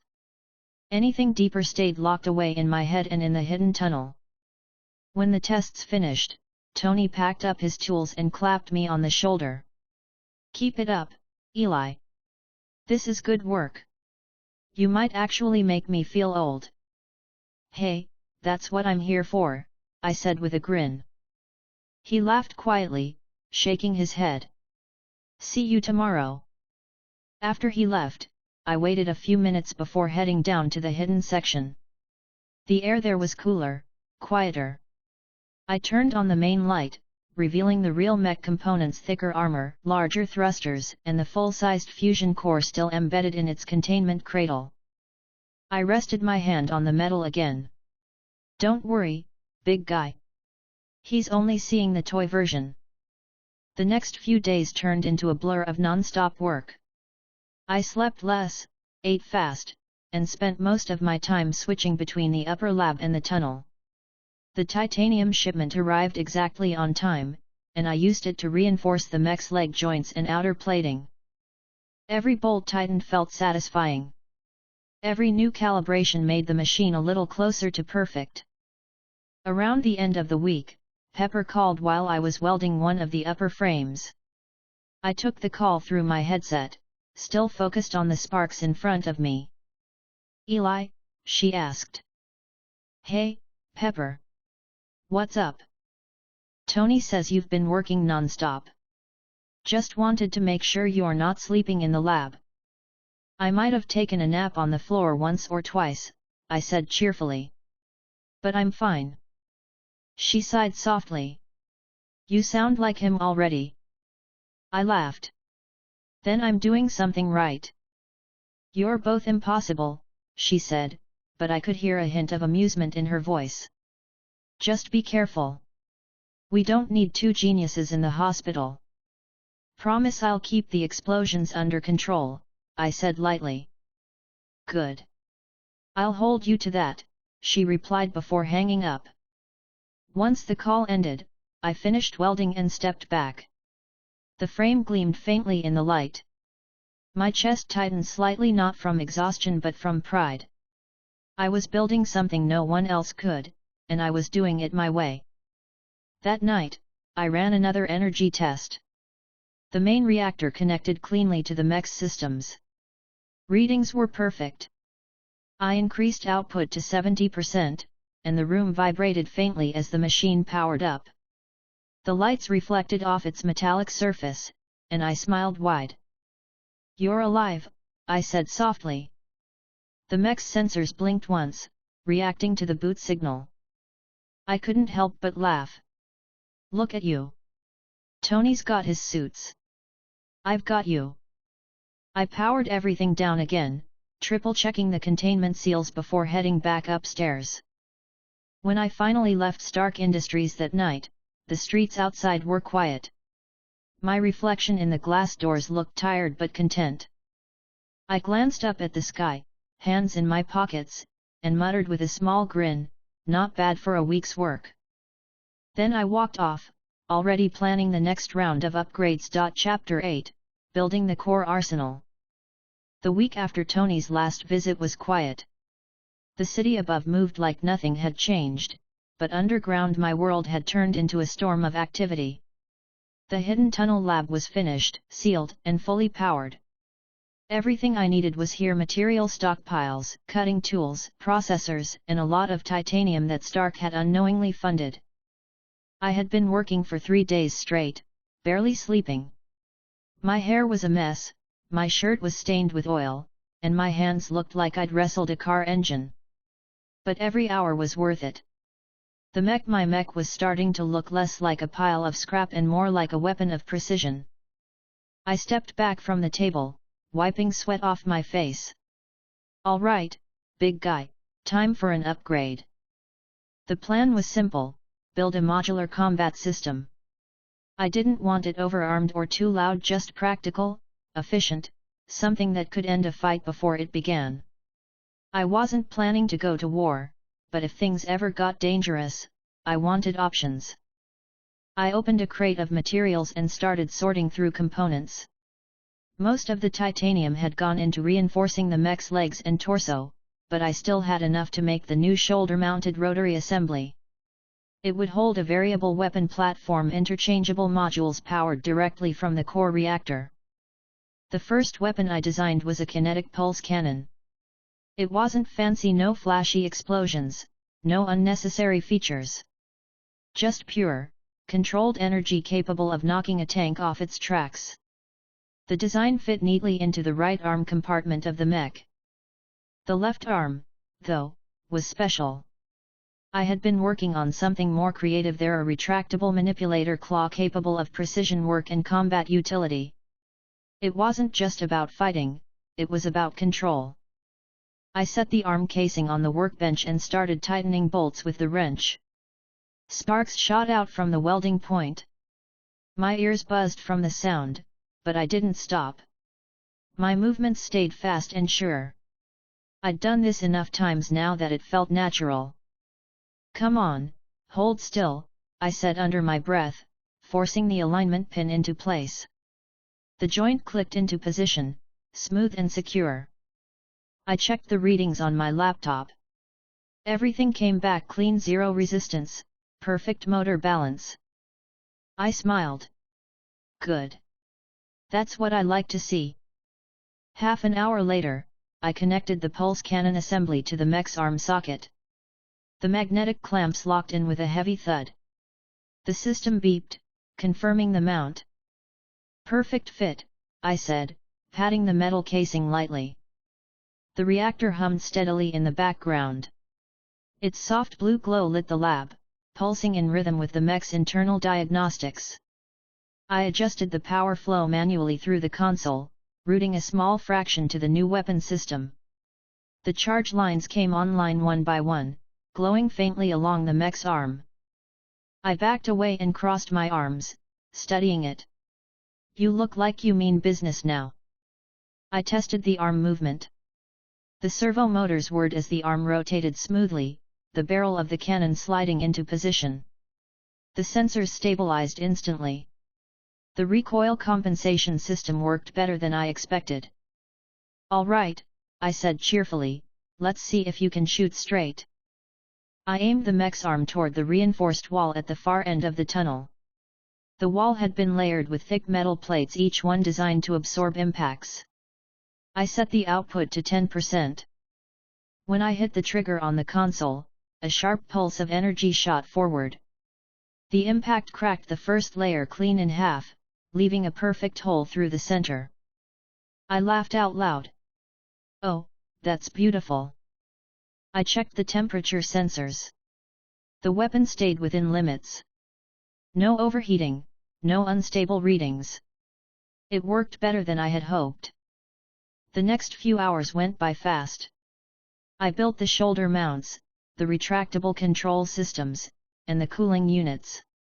Every screw turned cleanly, every wire connected smoothly. I didn't even feel tired anymore. The focus kept me awake. By the time I took a break, it was close to midnight. I sat on a crate, eating a cold sandwich I'd forgotten about earlier. The air was heavy with the smell of metal and oil, but I liked it. It smelled like progress. I looked at the mech again. It stood tall and silent, blue light reflecting off its frame. The sight made me grin. "You're looking better every day." The sound of my phone vibrating broke the moment. I picked it up. Tony's name again. "Hey, Stark," I said, half cheerful, half tired. "You sound like you've been awake for a week," he said dryly. "Close enough," I said with a grin. "What's up?" "Just wanted to make sure you didn't accidentally tunnel into my building or something," he said. "Nah," I replied. "I'm staying underground where it's safe. Less noise, more work." He chuckled. "You're seriously doing this full time?" "Hey, when genius strikes, you ride the wave," I said. "Besides, you're the one paying for the materials. Gotta get your money's worth." He laughed quietly. "You're definitely not normal." "Thanks," I said cheerfully. "I take that as a compliment." "All right, keep me posted if you blow anything up," he said, hanging up before I could reply. I set the phone down, still smiling. Then I stood up and grabbed my gloves again. "Back to work," I muttered. The next morning, I started integrating a self-repair system using nanofiber wiring. The idea was simple: if the mech took a hit, the microfilaments would fuse cracks automatically using the excess heat from the reactor. It was tedious work, but I loved it. The thought of a machine that could patch itself up mid-battle made me grin. Halfway through soldering a section of wiring, I heard footsteps above the tunnel light, deliberate. I froze. Only 2 people knew about the upper lab, Tony and Pepper. I turned off the torch and wiped my hands before climbing the ladder. When I opened the hatch, I saw Tony standing there with his hands in his pockets, looking around the workspace. "Morning," he said casually.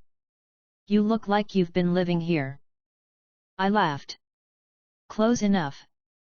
You should see my fridge half empty and full of coffee." He smirked. "I don't doubt it. So, how's the project?" "Moving along nicely," I said. "You want to see the test version?"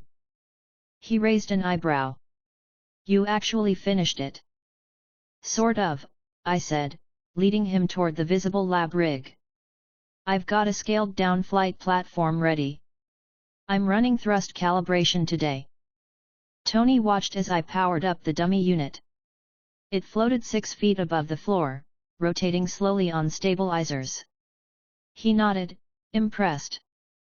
"You're improving the lift ratio," he said. "Exactly," I said. "Once I apply this to the full build, flight should be smoother. Less turbulence, more balance." He crossed his arms, watching the test unit for a few seconds. "You're really serious about this mecha project?" "Of course I am," I said with a grin. "Why do you think I haven't left the lab in a week?" He chuckled softly. "All right, fair. I'll keep the funding coming as long as you keep giving me results." "Oh, I'll give you results," I said cheerfully. "Just maybe not the ones you're expecting." Tony smiled faintly. "You always sound like you're hiding something." I shrugged. "Trade secret." He didn't push it. "All right, Eli.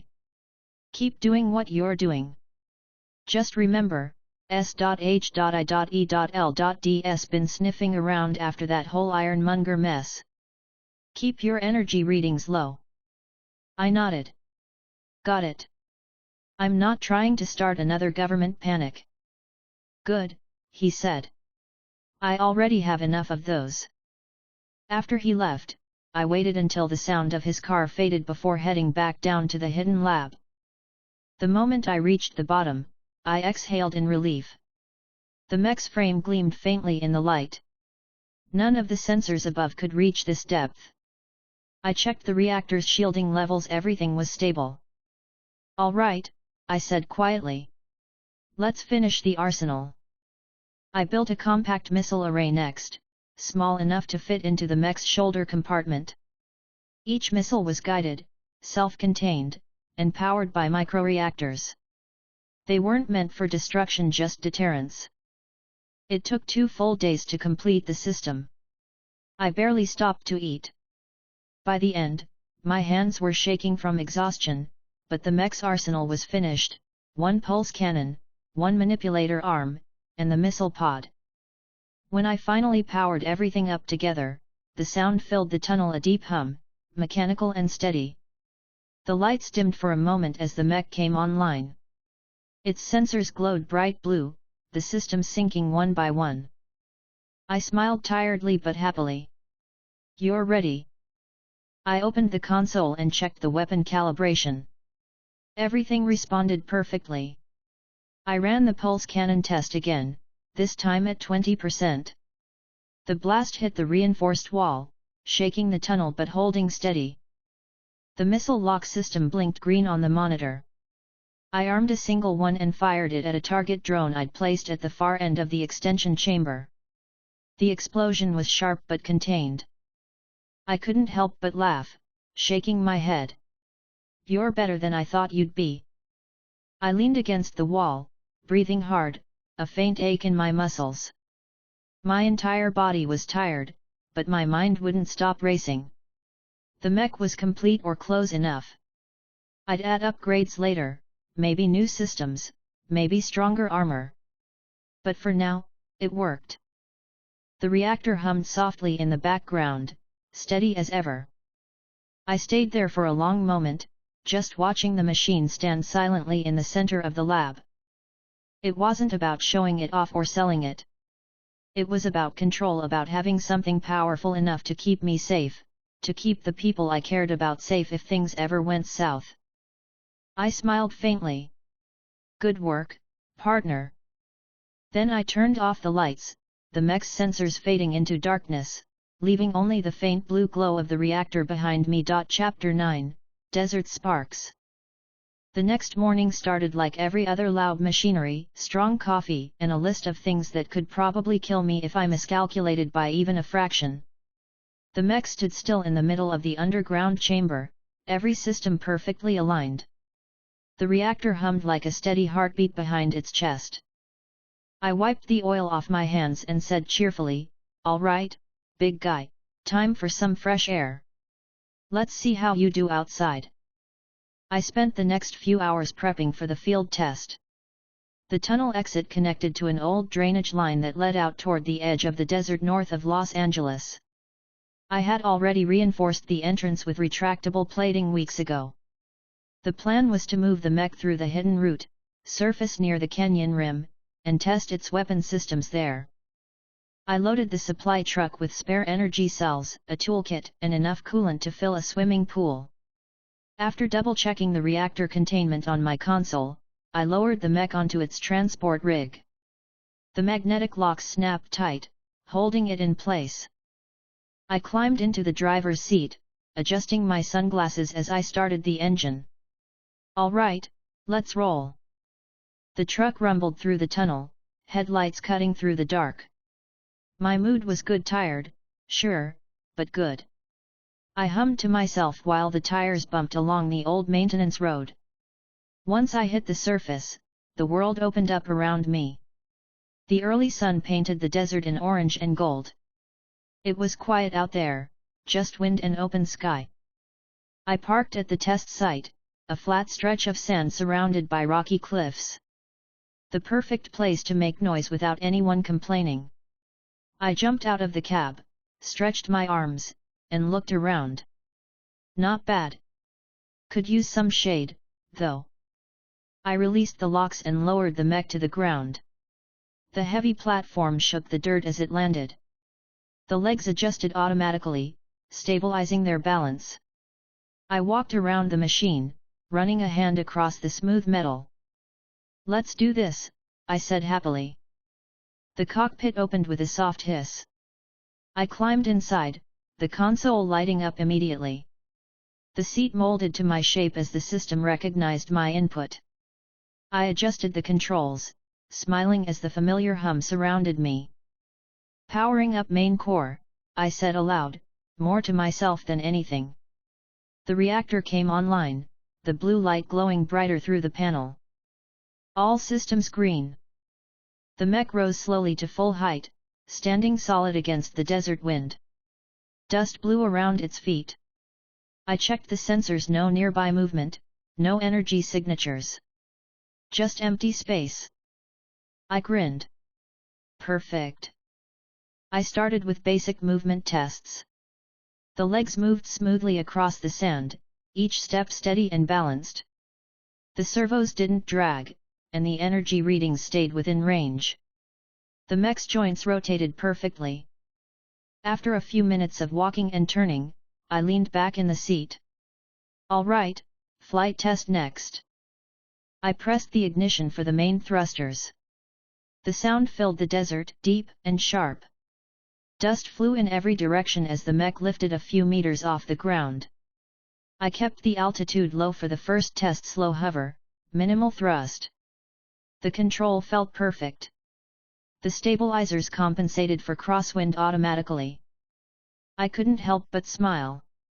"Look at you, actually behaving for once." After a few test maneuvers, I landed and switched to weapons testing. The pulse cannon was ready, and I had set up a few reinforced dummy targets along the ridge earlier. I adjusted the aim, locking onto the first one. "Target 1. 10% power," I said cheerfully, pressing the trigger. The cannon fired, a tight burst of kinetic energy hitting the dummy square in the chest. The impact blew it apart instantly. The sand kicked up in a wave. I laughed, shaking my head. That's way better than I expected. I moved to the next target, increasing the power slightly. The recoil system absorbed the force perfectly. Every test went smoother than the last. Then came the missile system. I loaded a single guided shot into the launcher. It locked on the farthest target, an old armored vehicle I'd hauled out from a scrapyard. I pressed the button. The missile shot forward, leaving a streak of smoke before detonating cleanly against the vehicle. The explosion echoed off the cliffs, leaving nothing but scattered metal and dust. I sat back, whistling quietly. Yeah. That'll do. The mech system stabilized automatically after each shot, the readings staying cool. The heat sinks worked better than in the simulations. Everything about it felt right. Efficient. Precise. I ran through several more drills, firing, moving, hovering, and switching between power modes.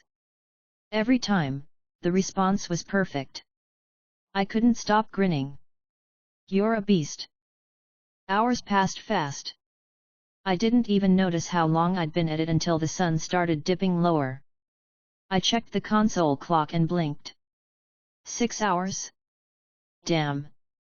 No wonder I'm starving. I powered down the weapons and lowered the mech back onto the ground. The cockpit opened, and I climbed out, stretching my shoulders. My legs felt stiff, but I couldn't stop smiling. That's what I call a good day, I said, laughing quietly to myself. I walked to the truck and grabbed a bottle of water. The air was cooling down, and the light turned golden across the sand. For a few minutes, I just stood there, watching the horizon. The calm didn't last long. My handheld scanner beeped softly just once, then again. I frowned and checked the screen. The radar had picked up an unidentified signal, faint but steady. Hey! That's weird, I muttered, tapping the device.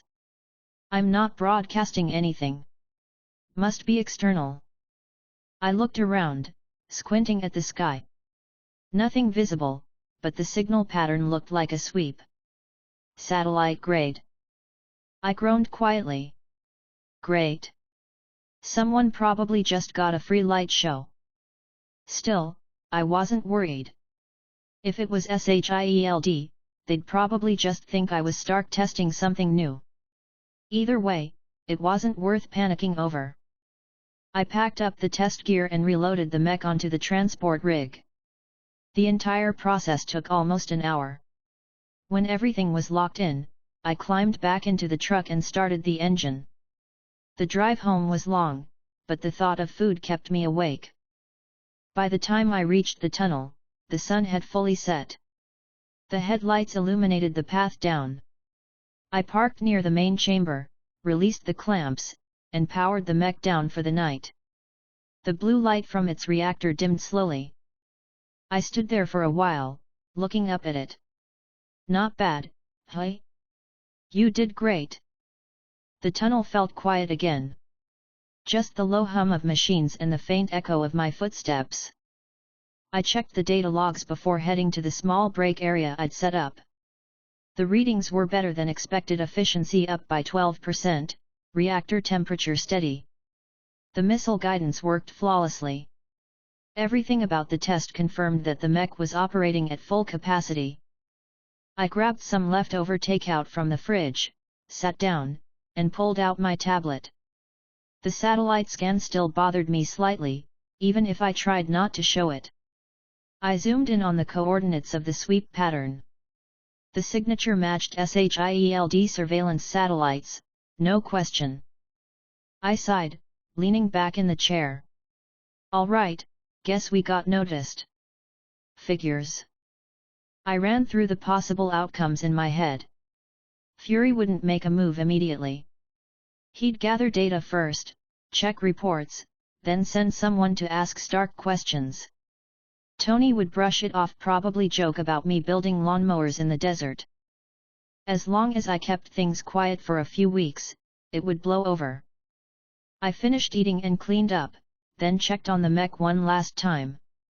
The metal still radiated faint warmth from the reactor. I ran a hand along its surface, feeling the vibration under my palm. "You did good out there," I said softly, smiling faintly. "We'll lay low for a bit. Don't want to make too much noise too soon." I turned off the lights and headed toward the sleeping quarters in the back of the tunnel. The hum of the machines followed me as I closed the door. By the time I hit the bed, exhaustion finally caught up. My body ached, my arms felt heavy, but my head was clear. Tomorrow I'd go back to work, fine-tune the systems, maybe upgrade the cockpit interface. For now, sleep was good enough. The faint light from the reactor glowed through the crack under the door, steady and calm. Chapter 10, Trouble Comes Knocking. I answered the call with coffee still in my hand and dirt under my nails. The screen lit up with Tony's name. I swallowed, wiped my palm on my jeans, and said cheerfully, "What's up, Mr. Billionaire Iron Guy," like I always did because sarcasm made the world less loud.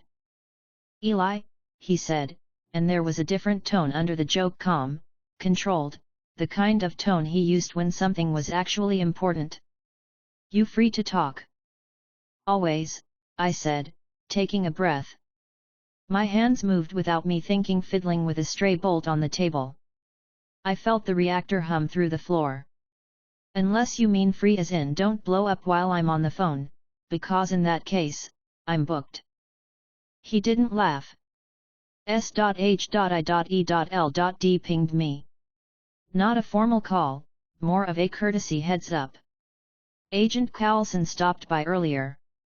He was asking about unusual energy spikes in a desert event. Said some satellite picked up a kinetic signature they couldn't identify. My throat tightened for a second, just enough that I noticed it. I kept my voice light. "Oh. That must have been some weird meteor. Or a very committed fireworks show." "Don't make jokes, Eli," he said. "They're professional. They're thorough.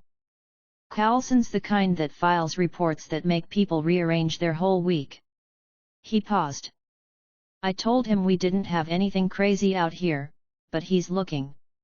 He asked me to pass along a note: "If you're testing anything with the kind of output you showed me, keep it low and let me know." I let a slow grin spread across my face. "Tony, you could have just asked me nicely. You didn't need to pull the government card." I set the coffee down with a clink and folded my arms. "All right. Thanks for the heads up. I'll tone things down." There was a beat of silence. Then Tony said, quieter, "Eli, look. I don't want you to hide anything that'll get you hurt. If SHIELD comes knocking, tell me. I'll handle it. Don't do anything stupid." My fingers stopped moving. The reactor's hum sounded louder in the pause. "I appreciate it," I said, keeping the cheer in my voice but letting the edge fall away. "I'll be careful. You can stop looking at me like I'm about to invent a new way to implode a city block." He laughed a little, the stress easing from his tone. "Good. Keep it that way. And don't do anything that would make Pepper have to calm me down in public. She hates that." "I hate that too," I said, which wasn't true but close enough. "All right. I'll lay low. Try to be invisible." "Be smarter than that," he said. "Be invisible and boring." "I can vouch for boring." "Boring," I repeated, letting out a short laugh. Then I closed the call and walked to the windowless part of the tunnel where the lab's backup systems were mounted. My mouth had been smiling, but something in my chest tightened. I could feel the hum under my palm when I touched the conduit, steady, reliable. The thing that made me smile in the middle of all this was the same thing that would make me furious if anyone I cared about got hurt because of my noise. I sat down on the workbench, stared at a schematic and said aloud, quietly, like a person who talks when they're thinking, "Okay, lay low. Don't be dumb. Hide the core deeper, reroute telemetry, bake a cake for SHIELD, whatever it takes. I said it cheerfully, but I meant the line that came after from the center of the chest, the place that mattered. If anyone I cared about could die because of this, I would get serious in a way that didn't involve sarcasm. I would get precise, cold, efficient. I would fix it. I moved fast after that. Not because Tony told me to, because I had the one shot to make this thing safe and invisible without involving the people who'd bully me into an explanation I wasn't going to give. I pulled up the logs from the desert drill and watched the waveform playback, frame by frame. The satellite sweep was a thin, disciplined line. It scanned my position, registered the bursts, then kept sweeping. No targeting, just a sweep pattern. SHIELD cataloged data. That meant someone saw me. That also meant they hadn't already sent muscle to the site. That was good. I dug into the code I'd written for the reactor's telemetry.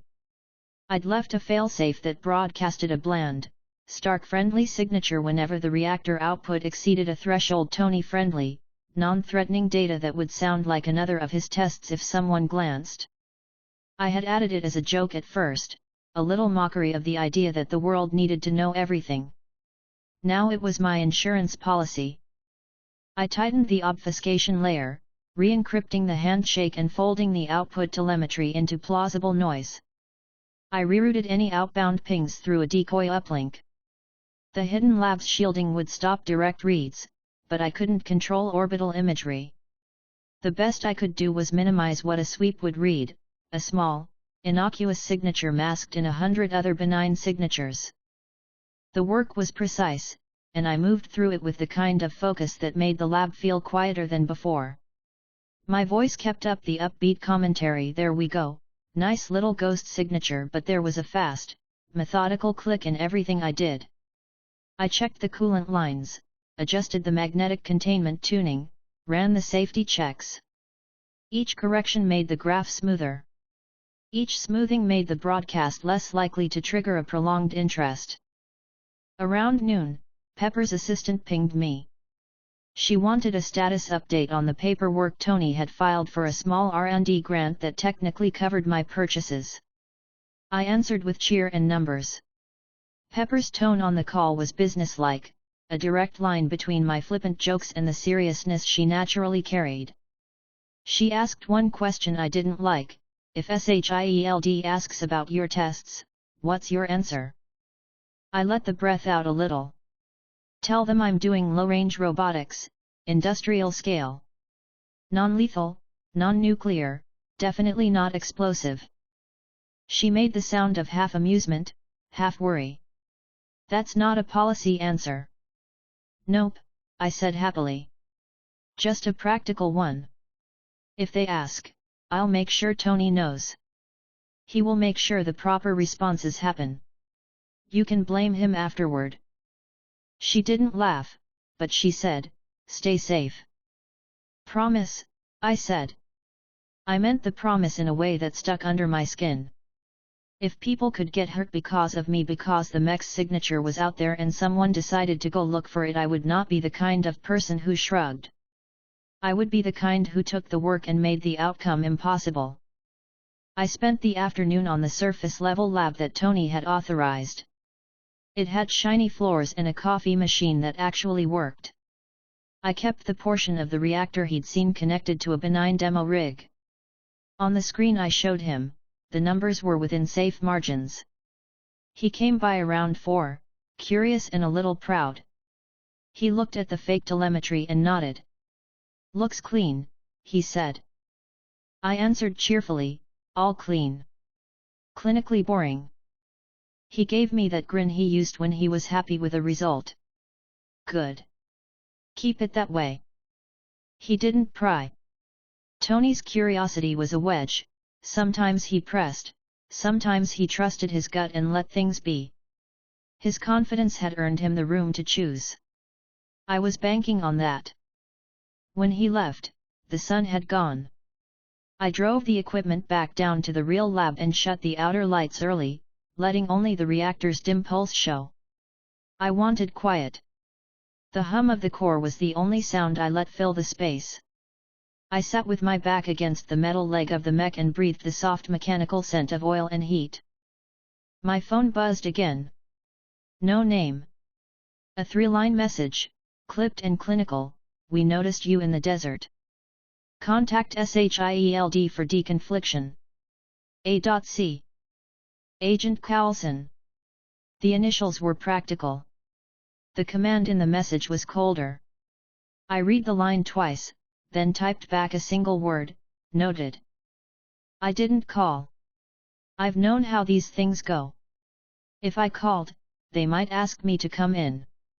If I came in, I'd have to pretend the skid marks in the sand were from a stolen truck. If I said nothing they wanted, they could turn suspicious. The better course was to be boring, be invisible, and keep the telemetry neutral. Tony would have my back if I needed it. I would keep the core silent until the world forgot. Still, I had options.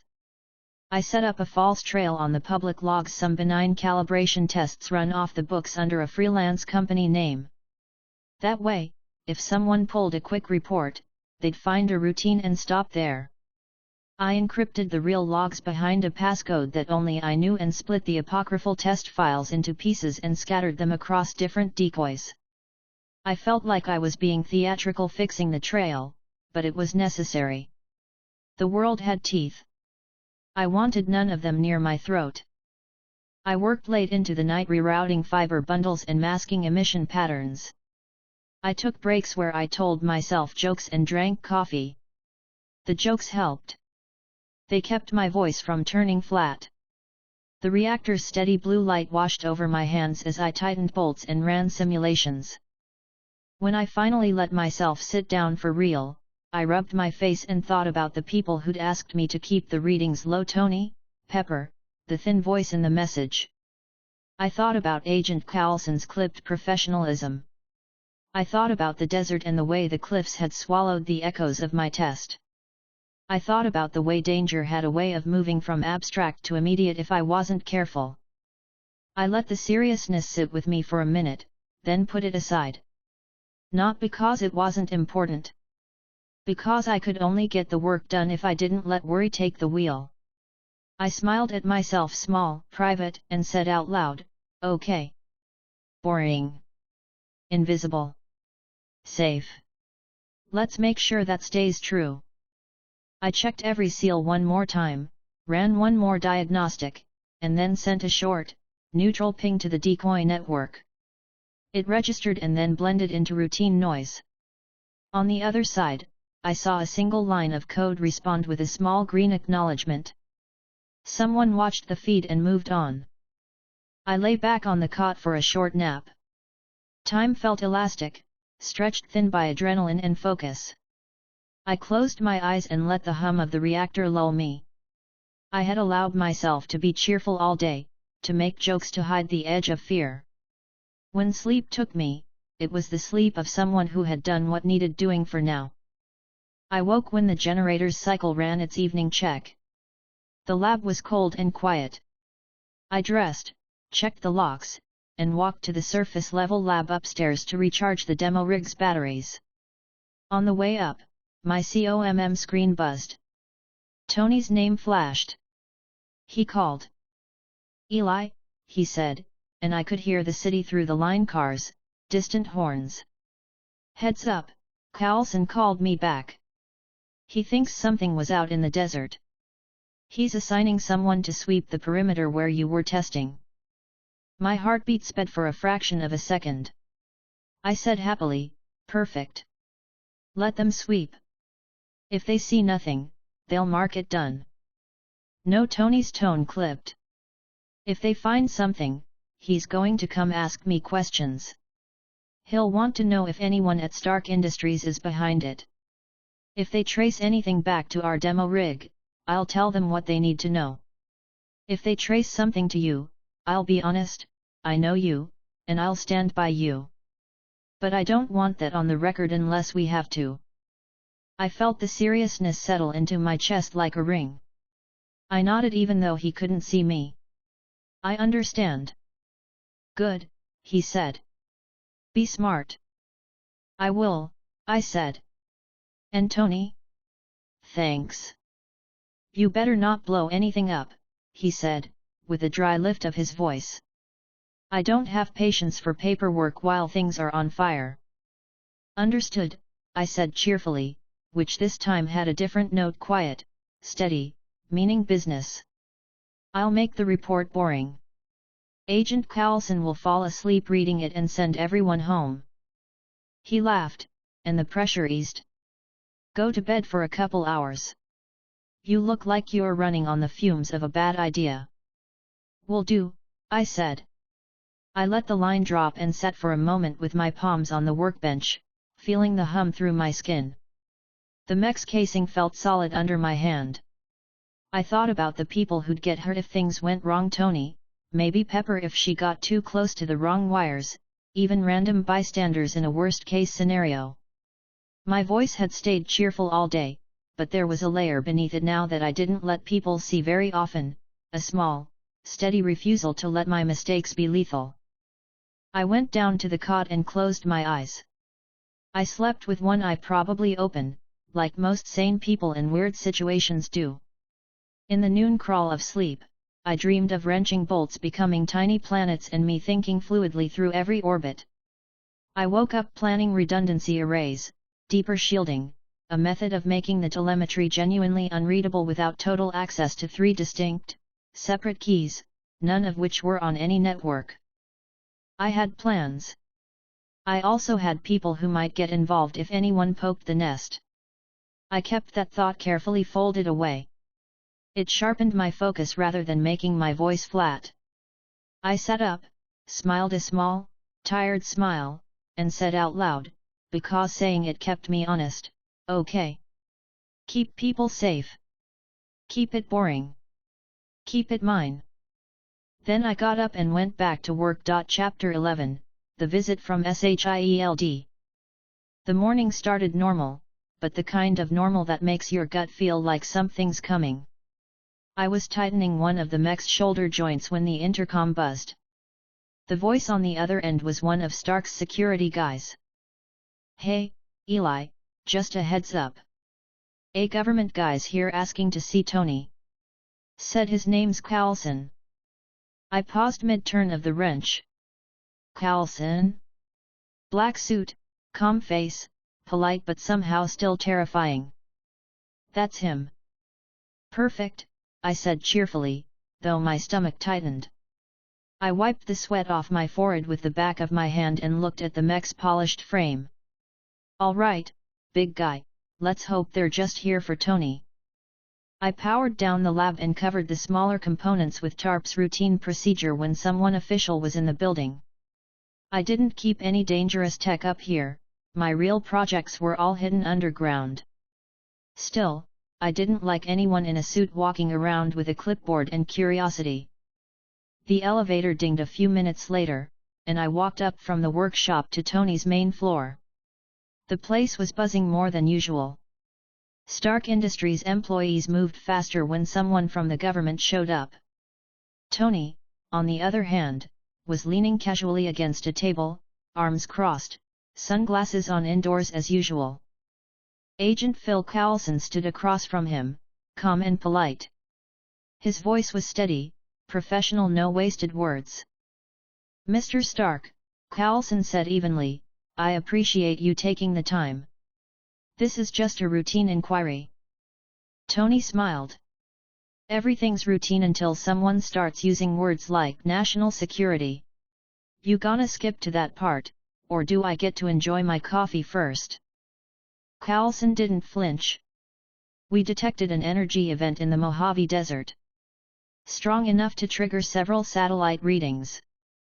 It looked similar to the readings from your reactor technology, but stronger. Naturally, we wanted to check if this was one of your projects. Tony raised an eyebrow. Mojave?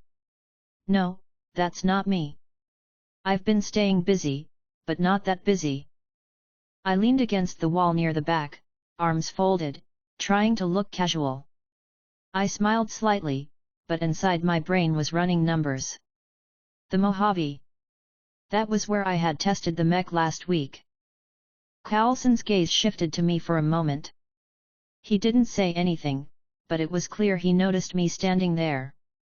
His expression stayed neutral. Tony caught it and waved a hand casually. This is Eli. He's one of my contract engineers. He's been working on small-scale projects for me, nothing explosive, unless he's been lying to me. I laughed lightly. Nope, just robotics and flight calibration. Pretty boring stuff, honestly.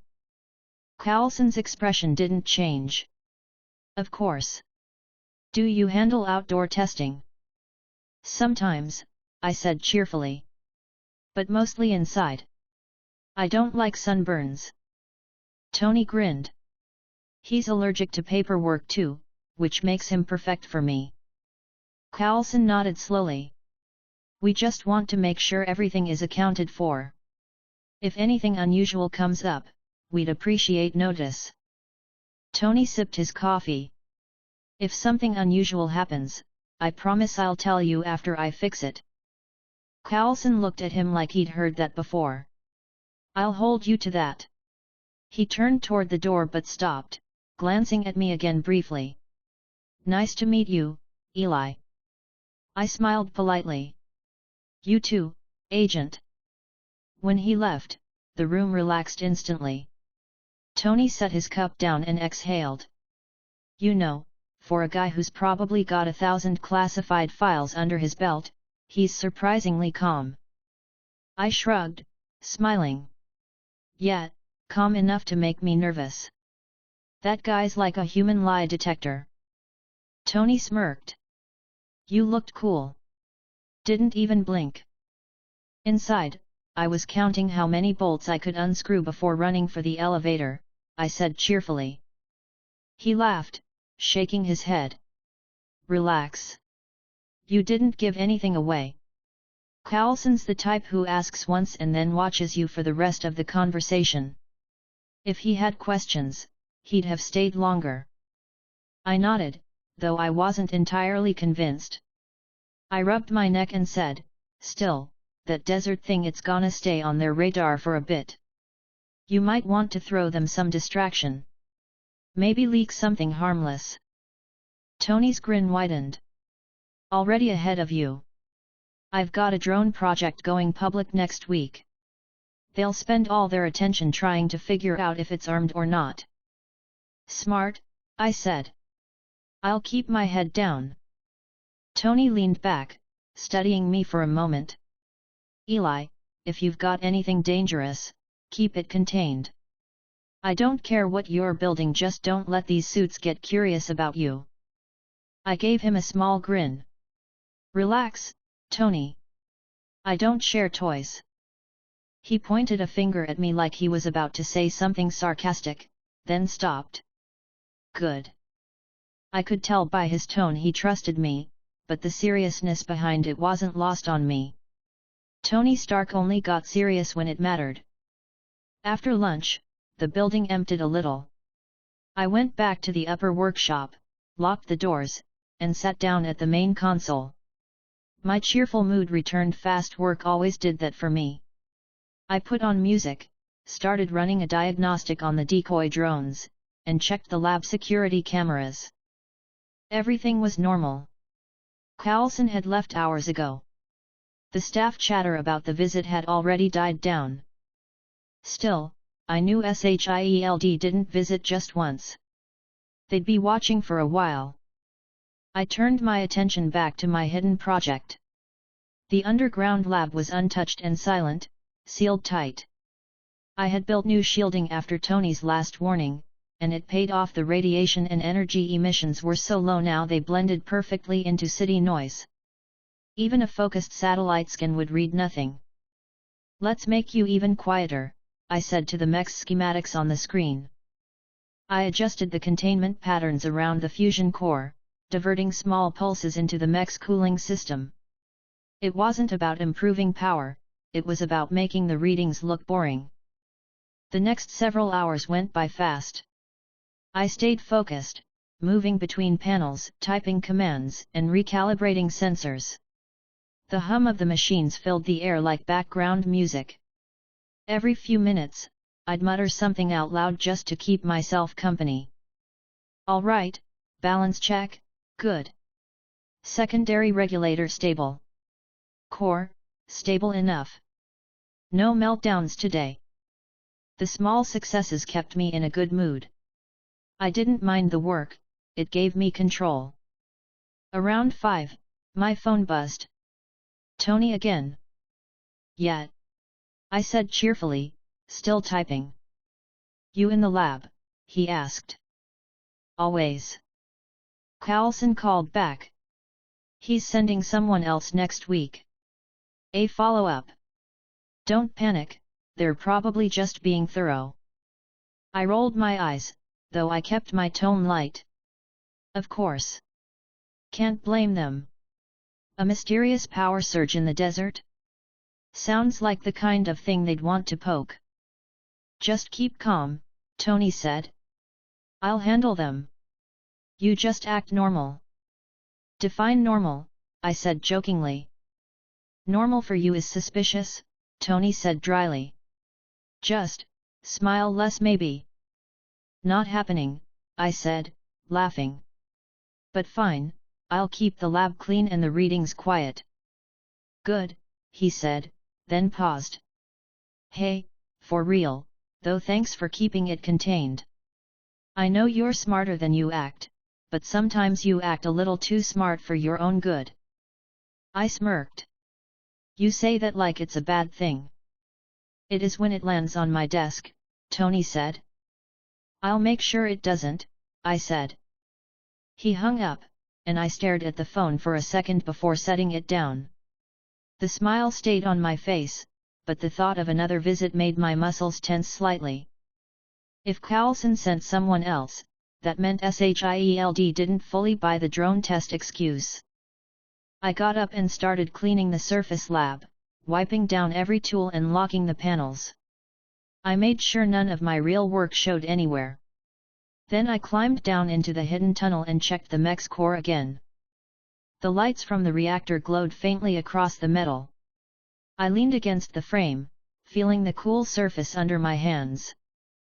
You're gonna have to stay still for a while, I said quietly. No field tests, no fireworks. Not until they stop looking. The mech's sensor lights flickered in standby mode, a faint pulse that looked almost alive. I smiled. Yeah, I know, I hate sitting still too. I spent the rest of the evening reinforcing the access tunnel and re-encrypting the internal logs. I built a remote kill switch into the system, one button that would fry all external data in case anyone ever forced their way down here. It wasn't paranoia. It was preparation. By the time I was done, it was close to midnight. I sat on a stool, drinking cold coffee, staring at the reactor's slow glow. My body ached from hours of work, but my head was calm. I knew how this world worked. People like Tony drew attention, and people like me stayed in the background, quietly fixing what others didn't understand. Carlson and his team could search all they wanted. They'd find nothing but clean paperwork and normal readings. Still, if they ever came close to finding the hidden lab or worse, Tony got dragged into this mess, I wouldn't joke anymore. I'd stop smiling and deal with it directly. For now, though, everything was quiet again. I leaned back, staring at the ceiling, and said to myself with a small grin, "All right, Eli. Play nice. Keep quiet. Don't blow up the planet." Then I stood up, turned off the lights, and left the lab in darkness. Chapter 12, The Interference Field. The next few days passed in quiet rhythm. The Stark building went back to its usual hum of engineers, machines, and Tony walking through rooms mid-conversation with himself. People had stopped talking about S.H.I.E.L.D's visit, but I hadn't. Every time I powered on a tool or opened the diagnostic terminal, I caught myself double-checking for outside scans. Tony had called twice that week just to talk about upcoming projects. He sounded relaxed, even cheerful, which was good. When he was relaxed, it meant SHIELD wasn't breathing too close to him. Still, the memory of Coulson standing in that room kept scratching at the back of my mind. If I wanted to keep the underground lab hidden, I needed to make sure no scan, no satellite, no fancy Stark sensor could read what was under the floor. The shielding worked fine, but fine wasn't enough. So I decided to build something better, a stealth dampening field. Not the kind that bends light or makes you vanish from cameras. This one would bend data. It would mask the reactor's readings, scatter its energy signature, and make it look like natural background noise. I didn't tell Tony. Not because I didn't trust him, but because I didn't need him getting curious about it. That morning, I rolled up my sleeves, tied my hair back, and turned on the lab's main lights. The mech towered in the corner, silent, but its blue eye sensors flickered faintly when the system powered up. "Morning, big guy," I said cheerfully, picking up my tablet. "We're upgrading your privacy settings today." The tools were all laid out on the table: wiring spools, plasma cutter, coolant tubes, and a pile of small transceivers. The design was simple on paper: 6 emitters, each linked to a central oscillator, powered by an isolated microcore. When activated, the field would emit an interference wave that scrambled energy readings. To any satellite or sensor, it looked like nothing more than background static. The first half of the day went smoothly. I built the framework for the oscillator, installed the first 3 emitters, and tested their connection to the main power node. Everything worked. Around noon, I stopped for food, instant noodles again, and leaned against the wall while eating. My mind wandered to Tony, wondering what he was working on upstairs. He'd been running diagnostics on the next Mark armor, the one that would replace the gold titanium suit. I remembered the timeline clearly. It was around the time he was finalizing the Mark IV flight stabilizers. I smirked. Guy's probably elbow deep in repulsor parts right now. After lunch, I went back to work. The next few hours were mechanical: connecting wires, calibrating energy output, running heat tests. I talked to myself while I worked. It kept the silence from getting too heavy. "Okay, oscillator sync good. Frequency modulation stable. Interference bandwidth, let's not fry the sensors yet." Each emitter glowed faint blue when it synced. The readings showed perfect alignment. By the evening, the dampening field was ready for a test. I stood in the middle of the lab, holding the activation remote. "All right, let's see if this works without blowing a fuse." I pressed the button. The emitters lit up, humming quietly. The air didn't change, nothing moved. But the readings on my tablet went blank for a split second. The reactor's telemetry disappeared. I grinned. "Oh, that's nice." I checked the console again, still blank. The sensors weren't picking up anything from the reactor. I ran a diagnostic scan to make sure it wasn't a malfunction. The scan came back normal, the system was fine. It was just hidden. "Perfect," I said, smiling to myself. "They can scan all they want. This place is invisible." I let it run for 5 minutes before shutting it off. The sensors came back online instantly. Everything was normal again. Satisfied, I leaned back against the console, sipping what was left of my coffee. The field worked exactly like I wanted. But when I powered up the mech to test its connection, one of the monitors flickered. Just once, a faint static line running across the display. I frowned, tapping the screen. "Hey, don't start acting weird now." The flicker disappeared. I shrugged it off and shut everything down for the night. The next morning, I went to Stark Industries early. Tony had texted me at 5 a.m, "Get up. Come to the lab. Bring coffee." I stopped at the cafe across the street and grabbed 2 large cups. When I got to the lab, Tony was already there, standing in front of his holographic display with his arms crossed. His hair was a mess, and he looked like he hadn't slept. "Morning, boss," I said cheerfully, handing him his coffee. He took it without looking away from the screen. "Something's wrong with Jarvis." I blinked. "Wrong how?" "He's been flagging false interference reports for the last 12 hours. I ran a network trace. It's not an attack, but the data feeds are spiking randomly. It's like the system can't decide what's real." I kept my tone even, though my chest tightened slightly. "Maybe the sensors are picking up a malfunction." Tony shook his head.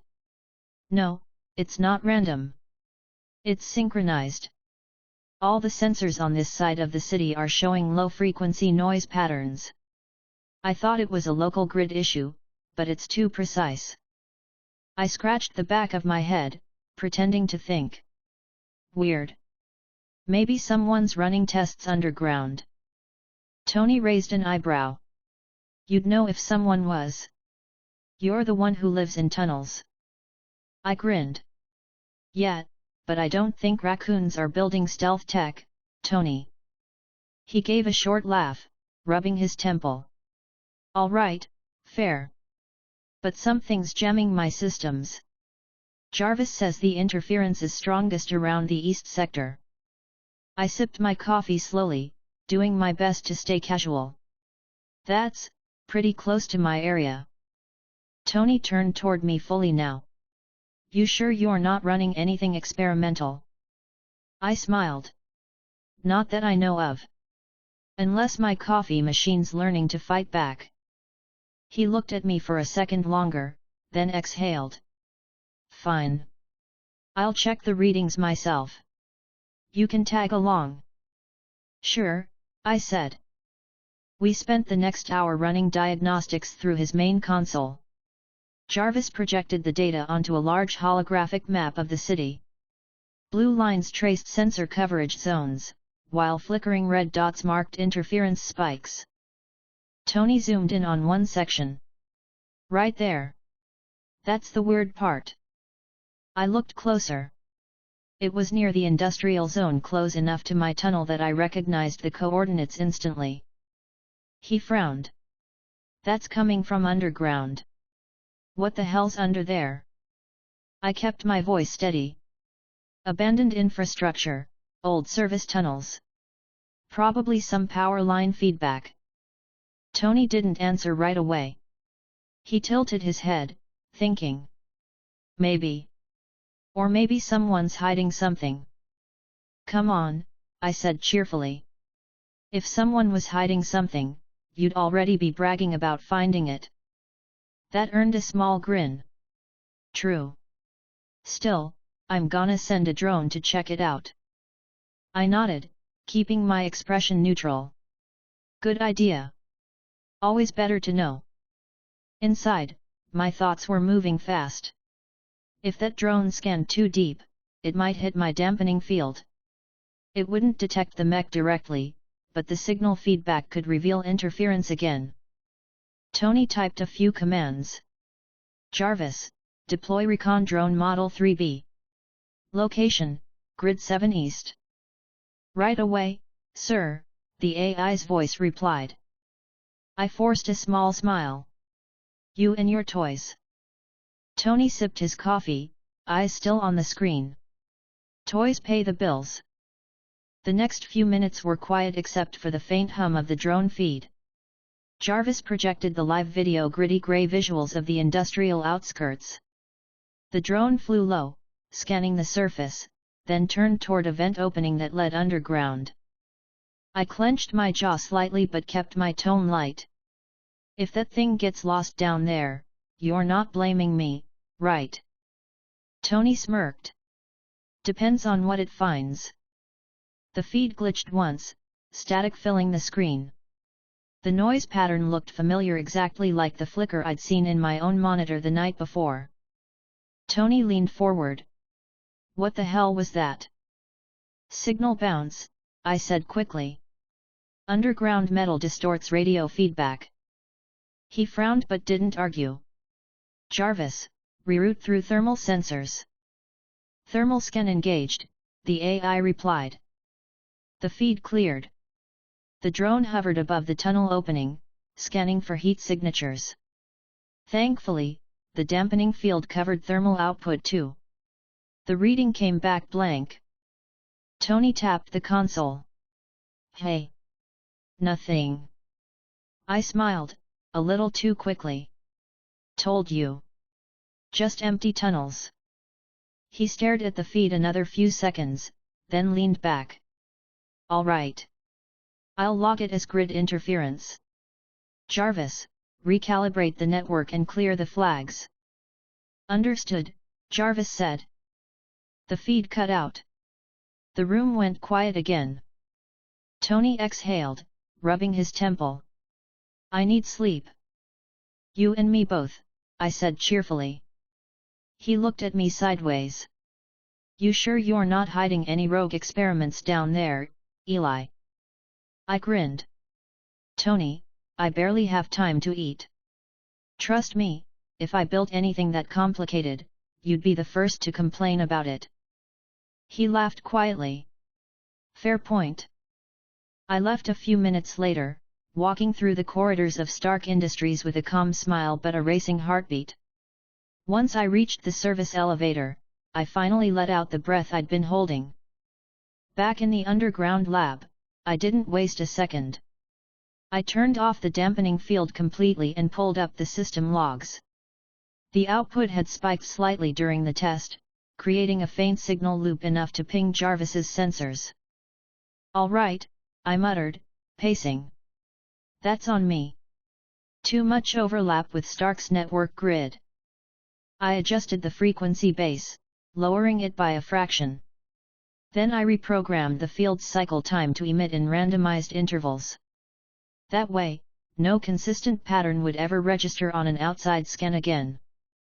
The fix took hours, but when I reactivated the field this time, the readings stayed perfectly clean. I ran external sweeps through the upper lab scanners, no anomalies, no interference. I smiled tiredly. There. Now you're invisible and polite.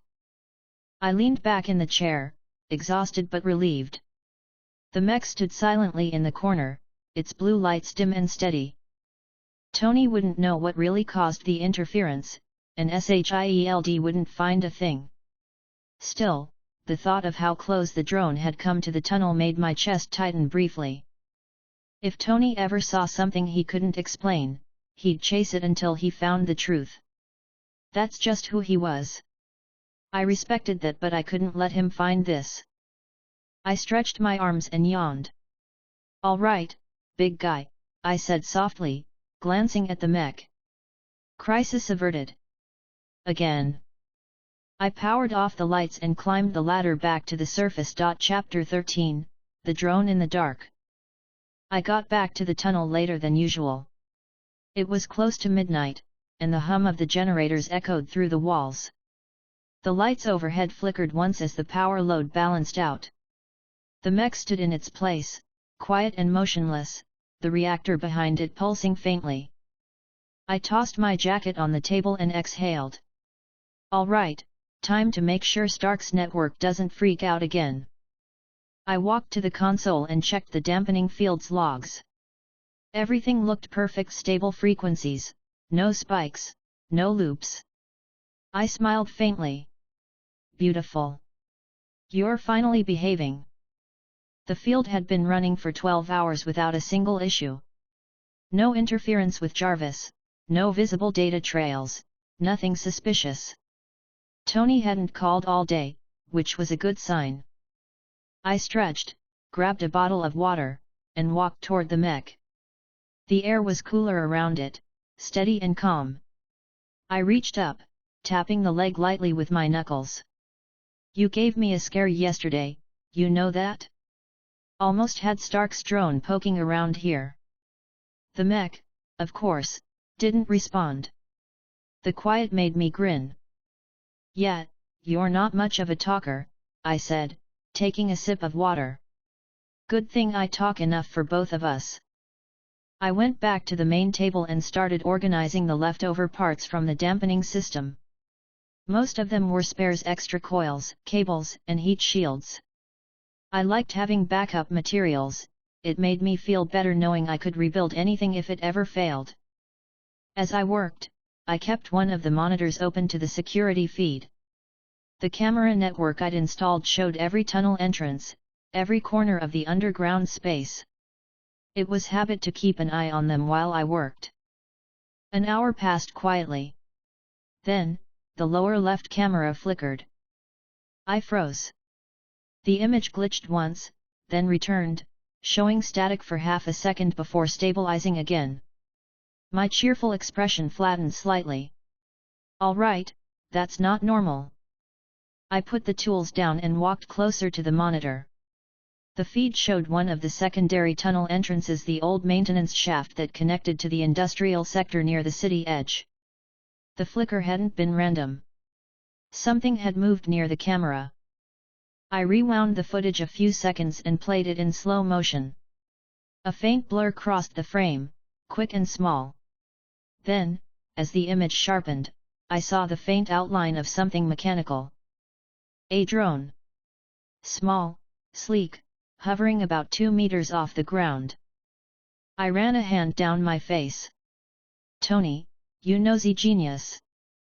It had to be one of his. The design looked like one of his recon models: light casing, smooth movement, twin sensor eyes in front. He must have sent it manually after our conversation yesterday. I sighed and rubbed my temples. You just couldn't leave it alone, could you? The drone's camera turned slightly, scanning the area. It wasn't broadcasting loud enough to trip any alarms, but it was definitely mapping. My dampening field would block direct readings, but if it got close enough, it could detect structural vibrations. All right, I muttered. Can't let you in here. I opened the control terminal and activated the mech's standby system. The reactor inside hummed quietly as the machine came online. I didn't need to power it fully, just enough to move the external sensors and auxiliary lights. Let's play quietly, I said under my breath. I turned the dampening field down to half power so the signal distortions wouldn't look suspicious. Then I grabbed the handheld scanner and activated the short-range EMP generator I'd built weeks ago for maintenance testing. It wasn't powerful enough to destroy anything, just disrupt small electronics temporarily. I pulled on my jacket, climbed the ladder to the upper access tunnel, and followed the faint echo of the drone's hum. The tunnel air was cooler at night, filled with the low hum of electricity from the nearby city grid. When I turned the corner, I saw a faint blue glow hovering near the upper vent. The drone was smaller than I remembered, barely the size of a basketball, with Stark's unmistakable design printed along the side. Really, Tony? I said softly, shaking my head with a grin. Couldn't text first? I crouched low, careful not to make noise. The drone's sensors rotated slowly, scanning the area. It was methodical, not aggressive. That was good. I pulled the EMP device from my pocket, set the range to 5 meters, and took a deep breath. All right, let's make this painless. I aimed and triggered the pulse. A faint wave of static rippled through the tunnel. The drone's lights flickered, and it dropped about a meter before stabilizing weakly. It made a soft beeping sound, confused, like it was trying to reboot. I walked forward quickly and grabbed it from the air before it could recover. The metal casing was warm under my hands. Gotcha, I said happily. I turned it over, examining the undercarriage. It was definitely Stark Tech, one of his older recon models, customized with stealth coatings. I found the tracking module and disconnected the power source. The lights dimmed, and the drone went quiet in my hands. I carried it back down to the main lab, placing it gently on the workbench. You're not supposed to be here, little spy. I pulled up my diagnostic tools and connected the drone to my console. The internal systems were still intact, but the data feed showed clear instructions from Stark's network. He'd sent it out himself, probably out of curiosity after yesterday's interference. I leaned back, exhaling slowly. He really doesn't let things go. I wasn't angry, not really. Tony had every reason to double-check. But I couldn't risk him finding anything down here, not because I didn't trust him, but because this wasn't his business. I typed a quick override command, wiping the drone's short-term memory. Then I replaced the last 5 minutes of data with standard industrial readings, temperature gradients, low M fields, and mild vibration signatures. Nothing suspicious. Once the data looked clean, I reconnected its main power source and waited for the reboot. The drone powered up again, hovering quietly. Its optical sensors blinked twice as if calibrating. I smiled and patted its side. There you go. You're gonna go home now, pretend you didn't see anything, and make your boss happy. I sent a manual return command, redirecting it to the Stark Industries flight path. It lifted off smoothly, rising toward the access tunnel and flying back the way it came. When the hum of its rotors faded completely, I finally relaxed. I sat back in the chair, staring at the empty tunnel entrance on the monitor. You're lucky I like the guy, I said quietly. I turned back to the mech, which stood silently under the dim lights. You almost got exposed again.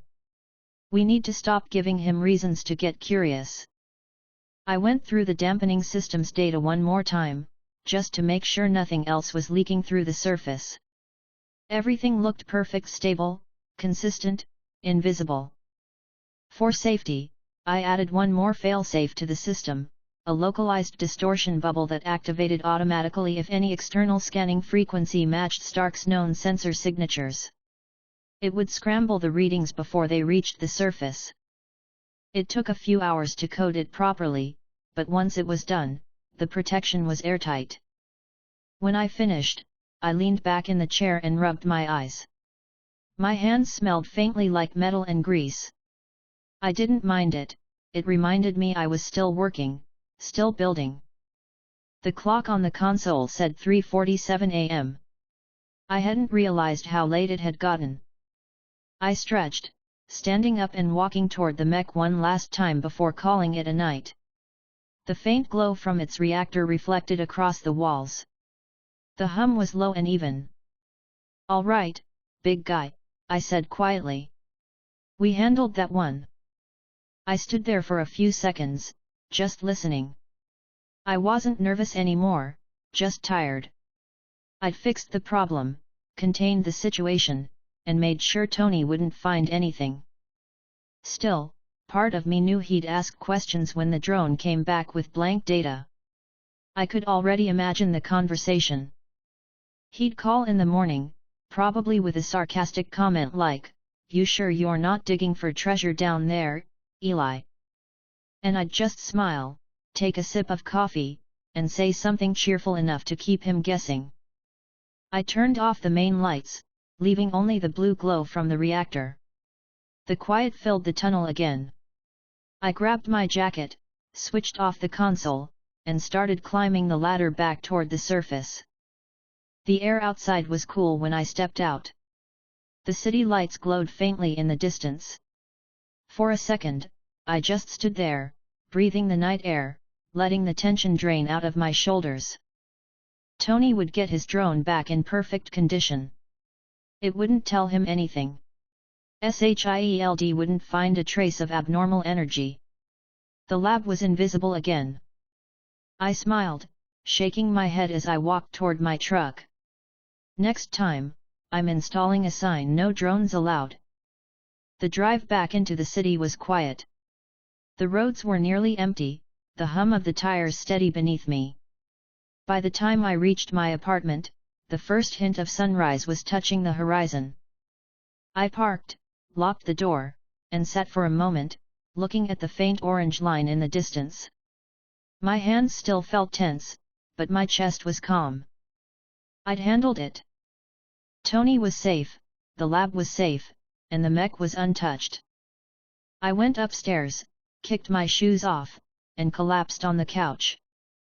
Sleep didn't come immediately, but when it did, it was quiet. Chapter 14, Tony's curiosity problem. When I woke up, sunlight was coming through the blinds, cutting across the room and landing on the half-empty coffee mug sitting beside the couch. My head felt heavy, but the kind of heavy that comes from finally sleeping after too long. I stretched, yawned, and sat up slowly. The phone started buzzing on the table. I didn't even need to check the screen.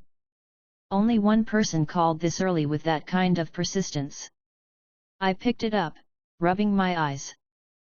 "Morning, Tony," I said cheerfully. "I don't know if it's morning or if I'm still awake," he said tiredly. "Guess what came back last night?" "Your conscience?" I asked, grinning. "The drone," he replied flatly. "And you're hilarious." I stood and walked toward the kitchenette, turning on the coffee machine. "Well, that's good news, right? You got your toy back. I assume it didn't crash into a wall." Tony sighed. "No, it didn't crash. It came back intact, which is weird, because it shouldn't have survived the interference zone if the readings were as bad as they looked yesterday." I poured the coffee and leaned on the counter. "Maybe it's just lucky." He ignored that. "Also, Jarvis tells me the drone's entire data log from the last 8 minutes is blank. Nothing. Like someone erased it. You wouldn't happen to know why that would happen, would you?" I smiled faintly. "Tony, I know you think I'm capable of magic, but if your drone lost data, maybe it just glitched. Happens all the time with radiation interference." "There was no radiation," he said quickly.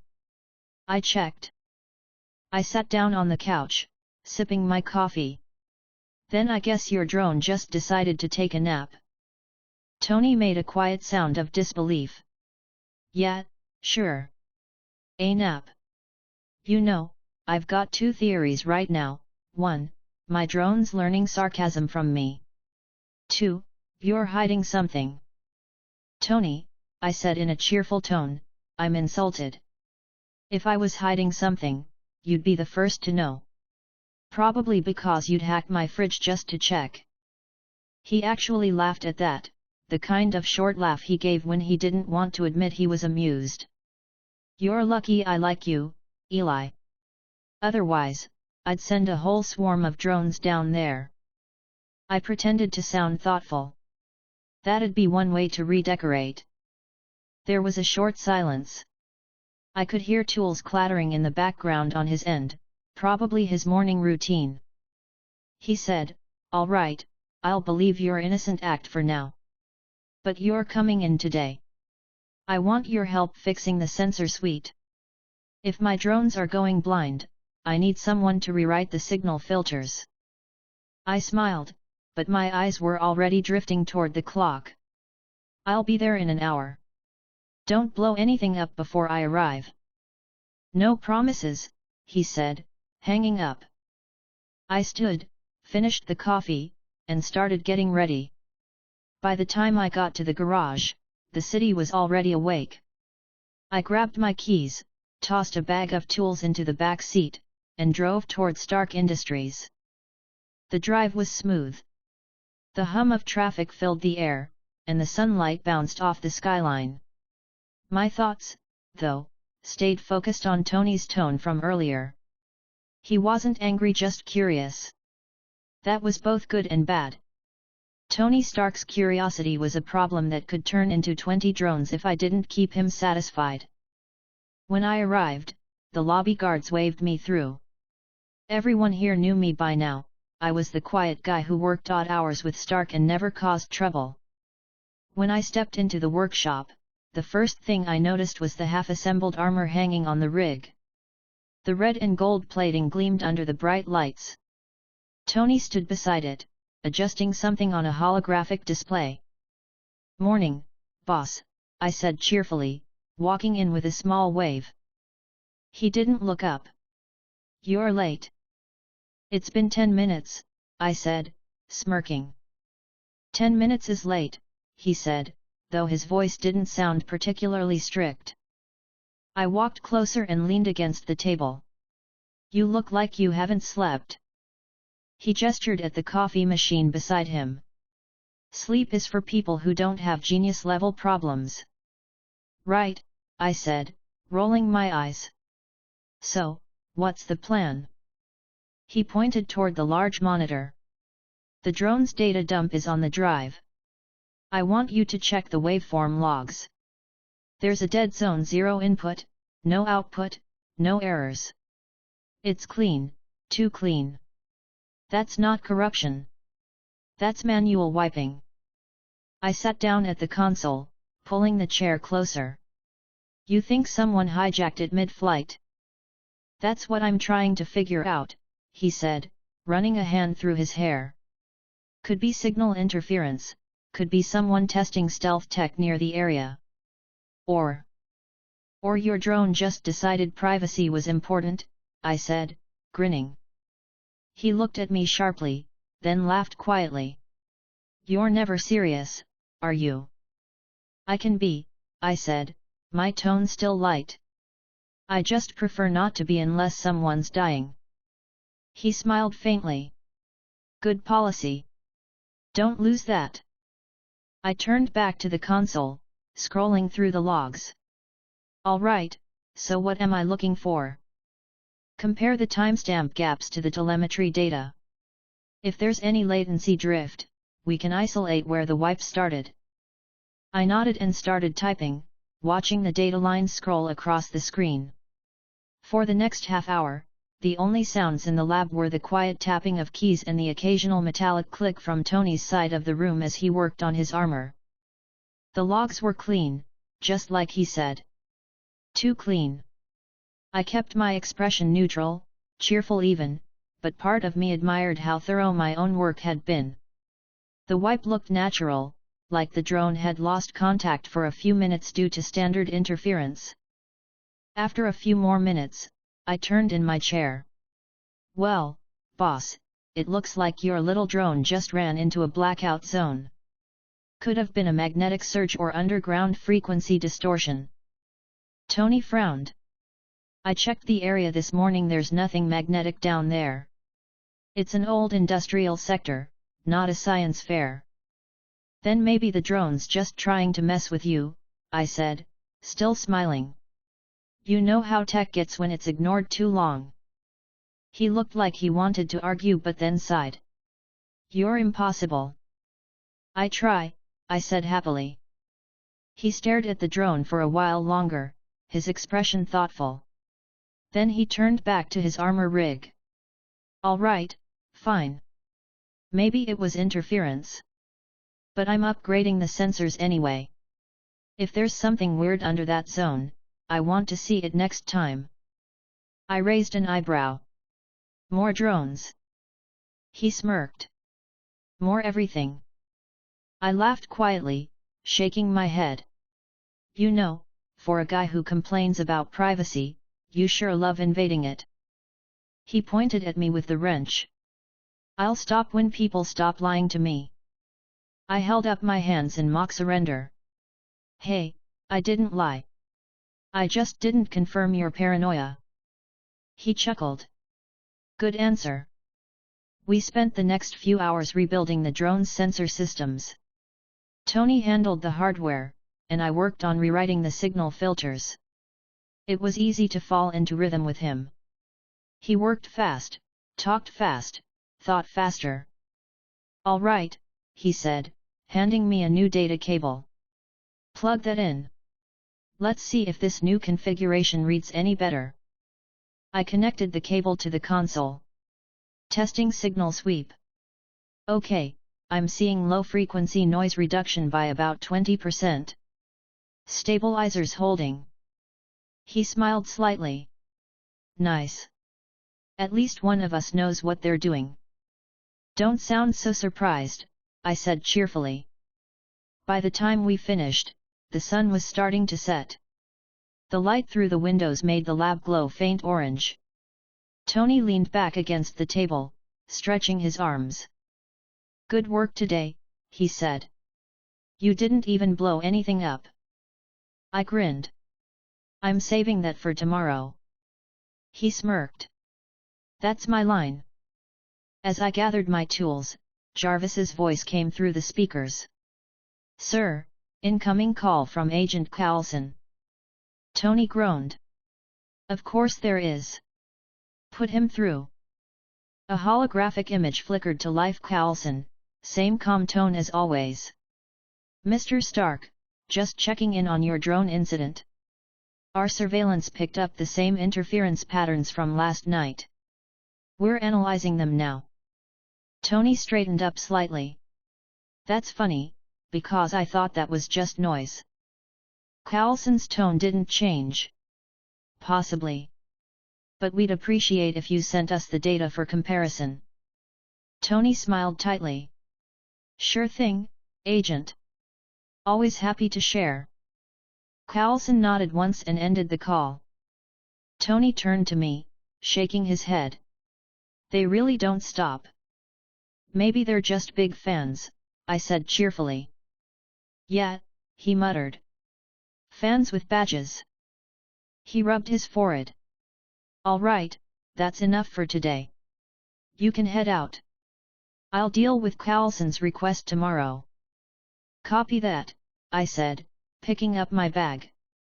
Try not to start a new war before breakfast. No promises, he said, but his voice was lighter. I gave a small wave and headed toward the elevator. When the doors closed behind me, I let out a quiet breath. My face still wore a smile, but inside, I was already planning my next move. The drone situation was handled. The data was safe.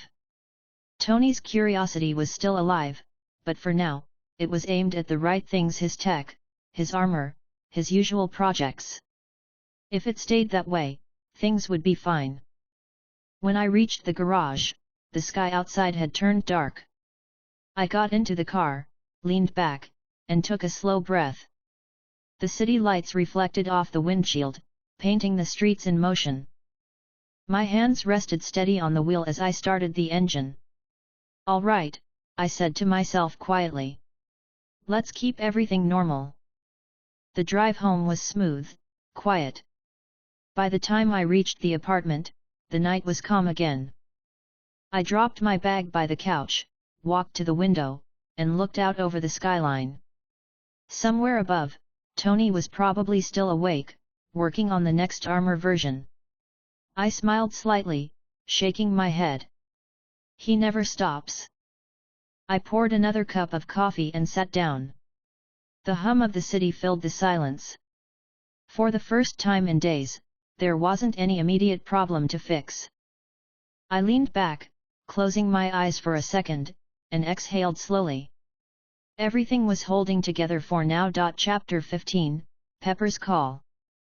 The next morning started with the sound of my phone buzzing against the metal table. I was halfway through wiring a new coolant line for the mech when I glanced at the screen. The name said Pepper Potts. I sighed and wiped my hands on a rag before answering. Morning, Pepper. You're up early. Her voice came through steady but clipped. Good morning, Eli. I assume you've seen Tony this week. Yeah, I said cheerfully, walking toward the console. Yesterday, actually. He made me rebuild half of his drone system. I'm starting to think he enjoys watching me do his paperwork. That sounds like Tony, she said, though there was a hint of strain under her tone. Listen, I just got a call from Agent Carlson. I raised an eyebrow. That's never a fun way to start the day. Pepper continued. He wants a copy of Stark Industries' recent test logs and telemetry data, anything related to the interference readings from last week. He said SHIELD needs to confirm the incident wasn't caused by an external threat. I leaned against the table and crossed my arms. So, let me guess. Tony's refusing to hand it over. You know him well, she said. He said, and I quote, "Tell them to go read their own satellites." I chuckled quietly. That sounds about right. Pepper sighed. Carlson isn't going to drop it. He asked me to make sure we send something over by tomorrow morning. And since you worked on the drone diagnostics with Tony, I need your technical summary. I blinked once, thinking fast. You want me to write the official report for S.H.I.E.L.D? Yes, she said plainly. Tony trusts you with this kind of thing. And I need it written clearly enough that their analysts won't keep asking for follow UPS. I rubbed the back of my neck, still smiling lightly. That's a lot of faith to put in someone who drinks expired coffee and sleeps in tunnels. Just get it done, Eli, she said, though her tone softened a bit. You're good at making Tony's chaos look organized. That's what I need right now. All right, I said cheerfully. You'll have it before lunch. Thank you, she said, and the line clicked off. I lowered the phone slowly and exhaled through my nose. Pepper was right about one thing: I was good at cleaning up Tony's messes. The problem was that, this time, some of the interference data wasn't his mess at all. I sat at the console, brought up the hidden log directory, and started scanning through the backup files from the drone incident. Everything from Tony's side of the system looked fine. The false data I'd uploaded to the drone before sending it back had fully integrated into Stark's servers. But SHIELD wasn't dumb. They had their own baseline scans. I'd have to make sure the story matched perfectly. I started typing, speaking softly as I worked. Okay, fake but not too fake.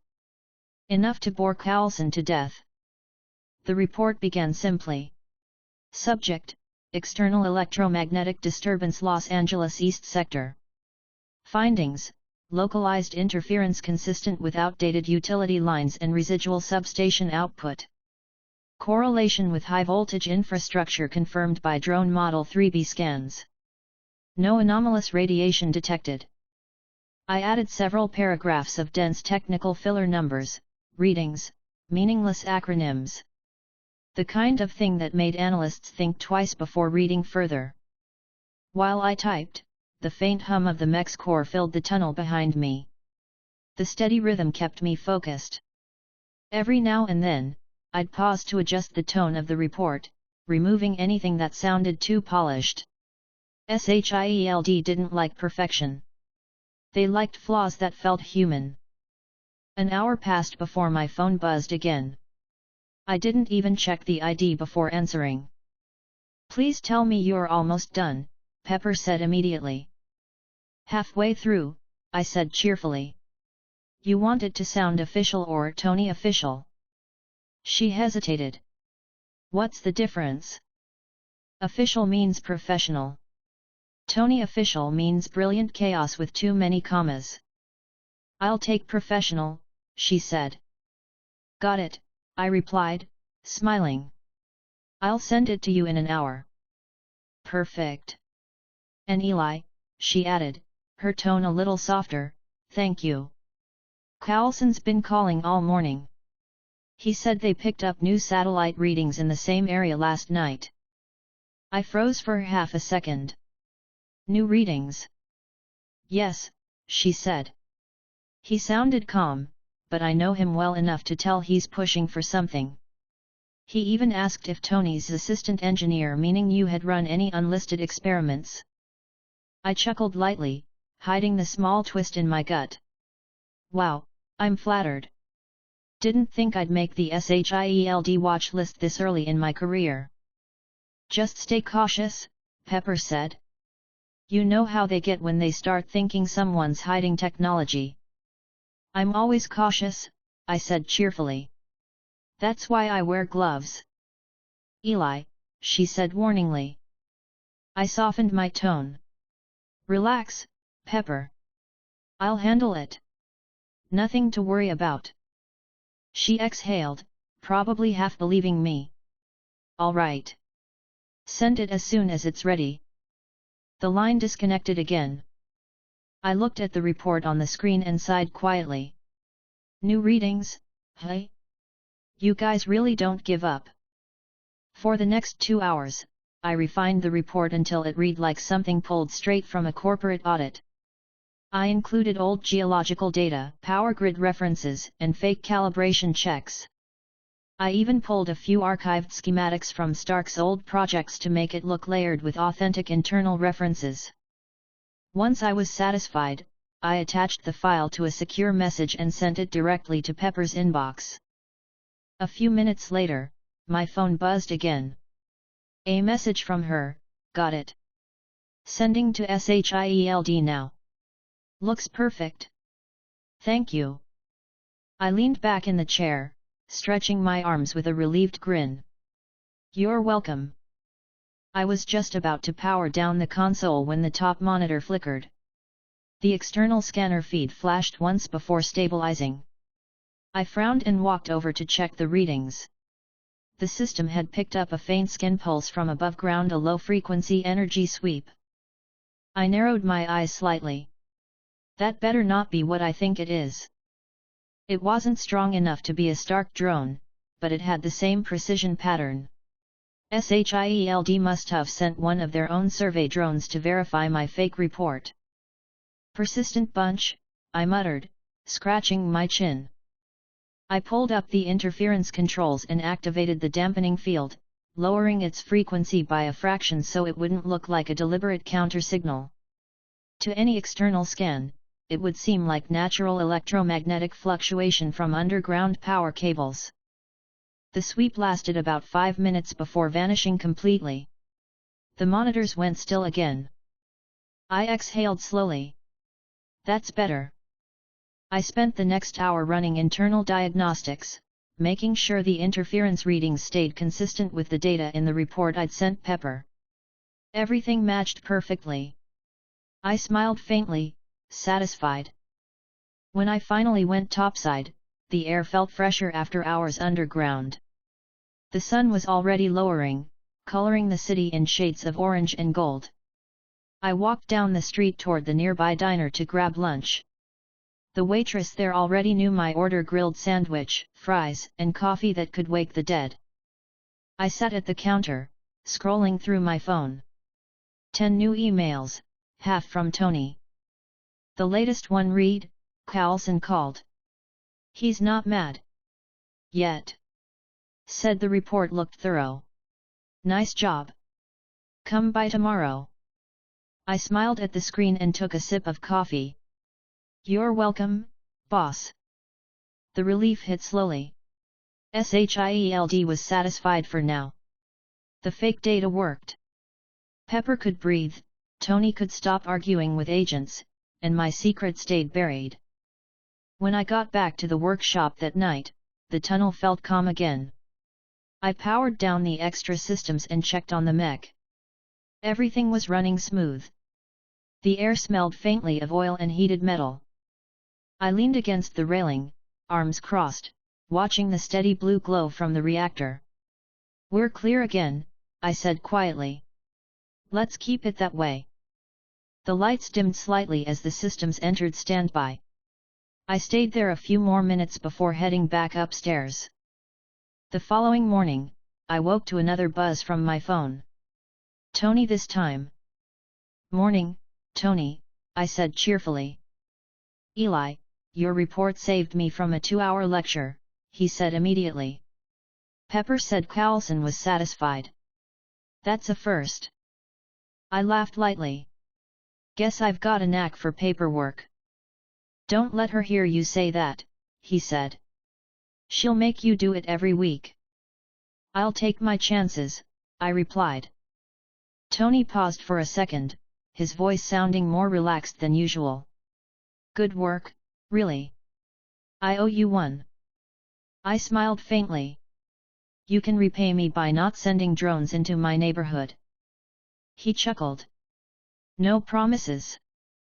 We talked for a few minutes longer about routine projects, nothing heavy, just work talk. He mentioned improving the armor's energy efficiency, and I gave a few quick suggestions. It felt normal again, the tension gone. After the call, I checked my inbox. Pepper had forwarded me an email chain from Carlson's office in acknowledgement of receipt, signed off with a simple line, no further inquiry needed at this time. I stared at it for a second and let out a quiet laugh. You see? Being boring works. The day went by uneventfully after that. I ran minor maintenance checks on the mech's servos, replaced 2 burned-out stabilizer coils, and reorganized the spare materials. The rhythm of it all kept my mood light. Every sound in the lab felt steady again, predictable. By evening, the hum of the machines faded as the power regulators kicked down to idle. I shut off the lights and stood there for a moment, looking around the quiet workshop. Everything was stable again. I exhaled slowly, picked up my bag, and climbed the ladder to the surface. The sky above the city had turned dark, scattered with distant lights. I walked to my car, started the engine, and drove off, feeling the tension drain away with every passing block. Chapter 16, Hammer at the Perimeter.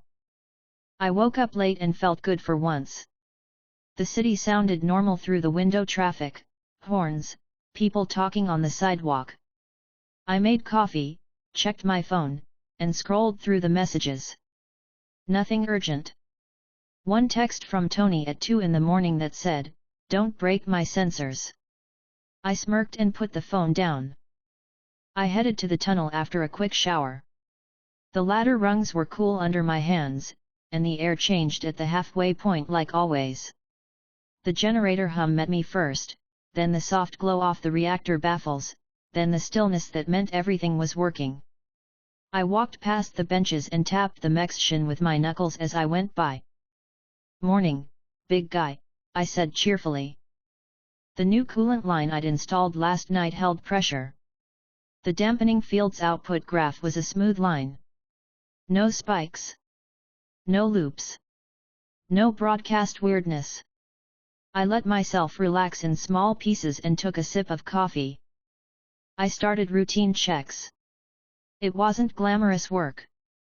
I ran a hand along cable runs, tightened a bracket, inspected a stress weld on the left hip assembly.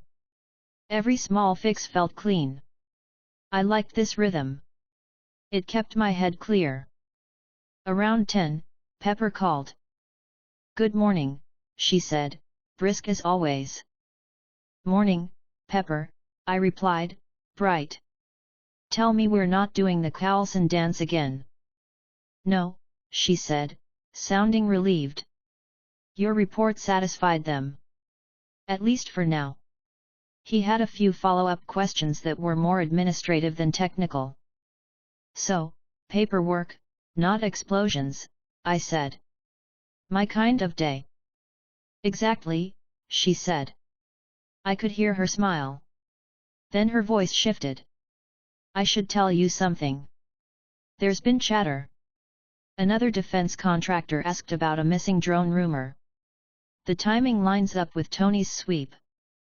I leaned against the console and frowned slightly. "Which contractor?" She paused. "Hammer Industries." I said nothing for a beat, then let out a breath and kept my tone light. "Of course it is. Justin Hammer hears a rumor and puts his nose in places it doesn't belong. Classic." "Tony dismissed it," she said. "I'm telling you because I know you like to be ahead of things." "I do," I said cheerfully. "Thanks." "Try to take the day easy," she said. "I'll keep you posted." We hung up. I stared at the reactor graph for a moment and thought through my calendar. Hammer was loud about his curiosity when he thought he could get away with it. He had money, not judgment. If he believed Tony was testing something near the industrial zone, he would start poking without asking permission. I put down the coffee and opened my perimeter console. The trap network showed green across all nodes. Passive mics, narrowband sniffers, non-reflective emitters, internal motion wires. All boring until someone made noise. "All right," I said to myself, cheerful but focused. "If you're coming, let's make sure you trip over the right thing." I adjusted the dampening field to a narrower cone around the core and opened a second layer, an interference mask that made the entire lab read like an old transformer vault. Not invisible. Boring. I set the outermost trap nodes to alert without countermeasures. If a drone came sniffing, I wanted to see it before I swatted it. The day stayed quiet. I fabricated 2 new actuator bushings, installed them, and recalibrated joint range. I swapped a minor pressure sensor that had been chirping. Lunch was a sandwich and a protein bar, eaten standing up with my back to a rack of welded manganese plating. Around 5, Tony called. "Eli," he said. "Status?" "Everything's chill," I said, leaning into the word. "Boring numbers and clean lines." "Your favorite?" "My favorite is you saying that and it being true," he said.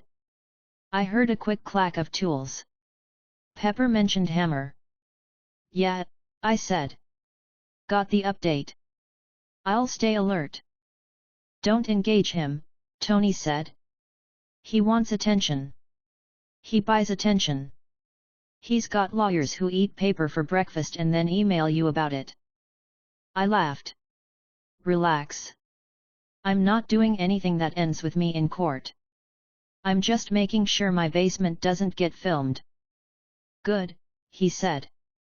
"Call me if you need me." "Will do," I said. The line clicked off. I set the phone down and checked the time.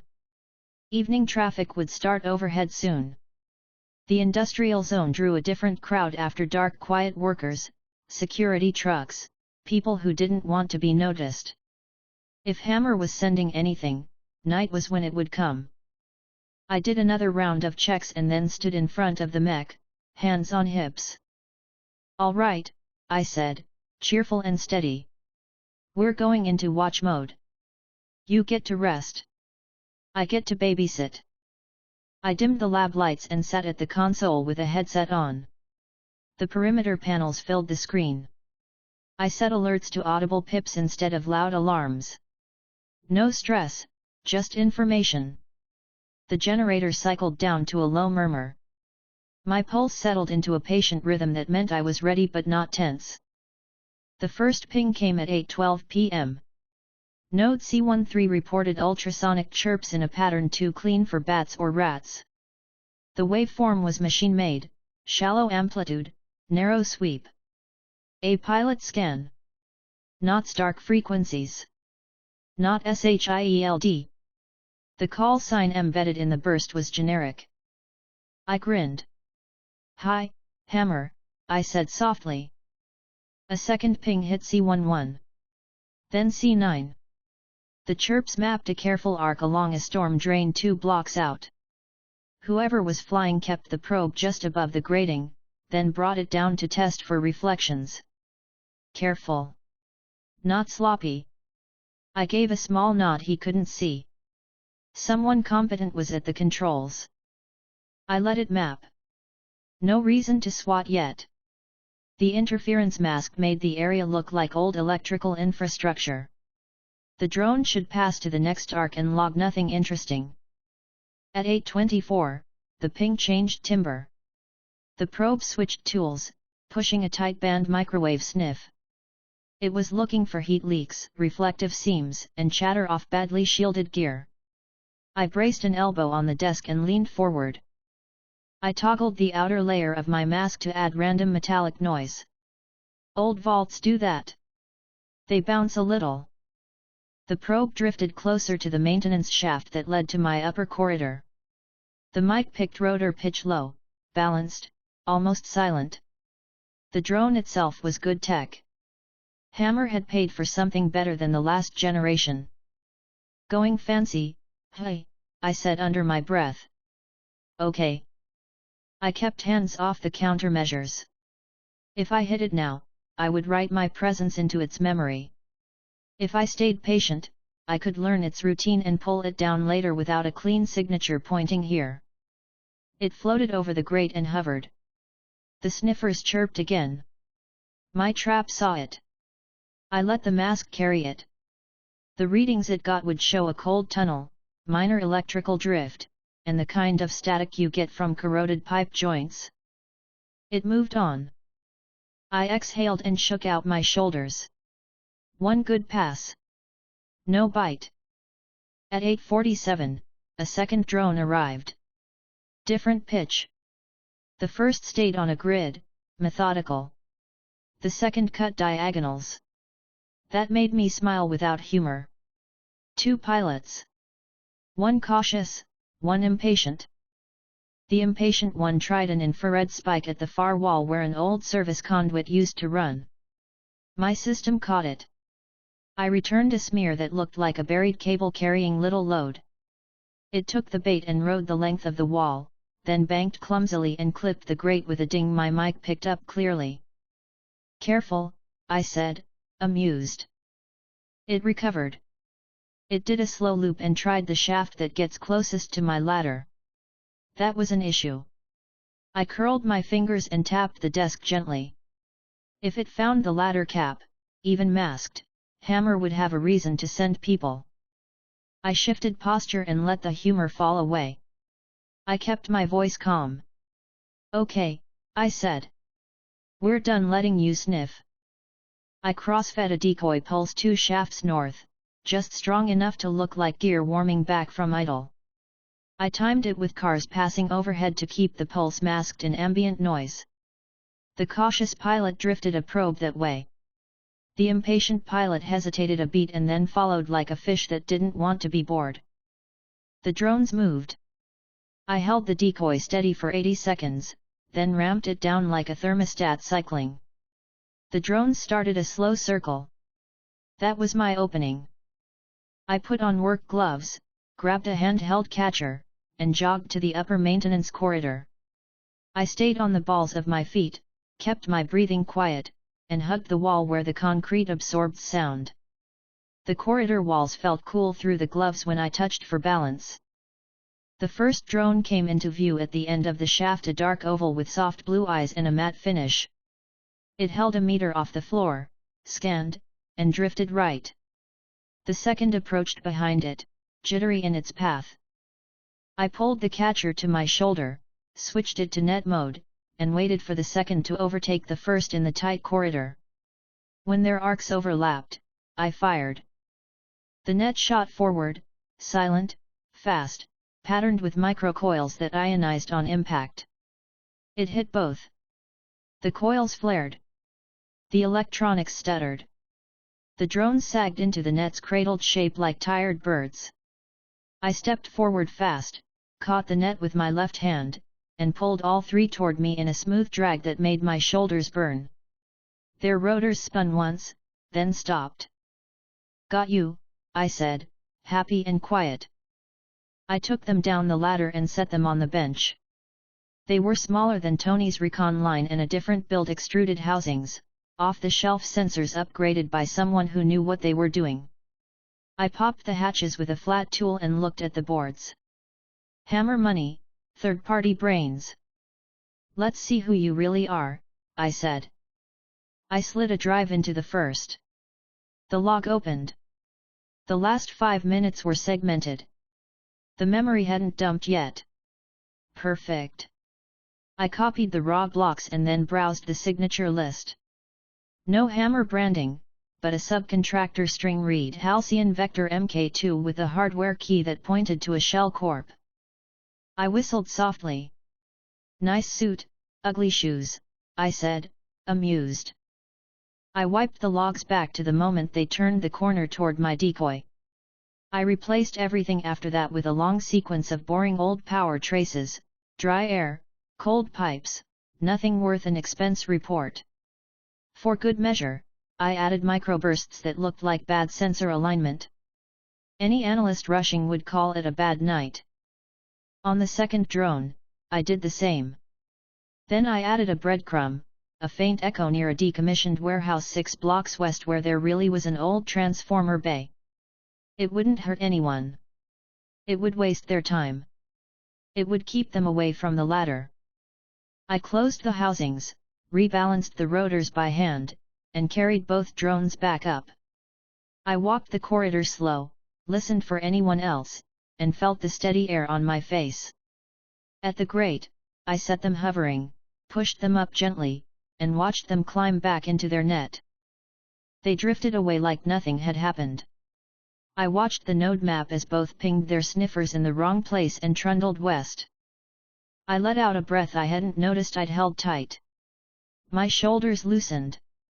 I went back down and washed my hands at the small sink. I texted Tony, heads up. Non-Stark recon in the industrial zone. Not SHIELD. Could be hobbyists with money. I'll keep it contained. Don't send drones. It muddies things. A minute later, you sure?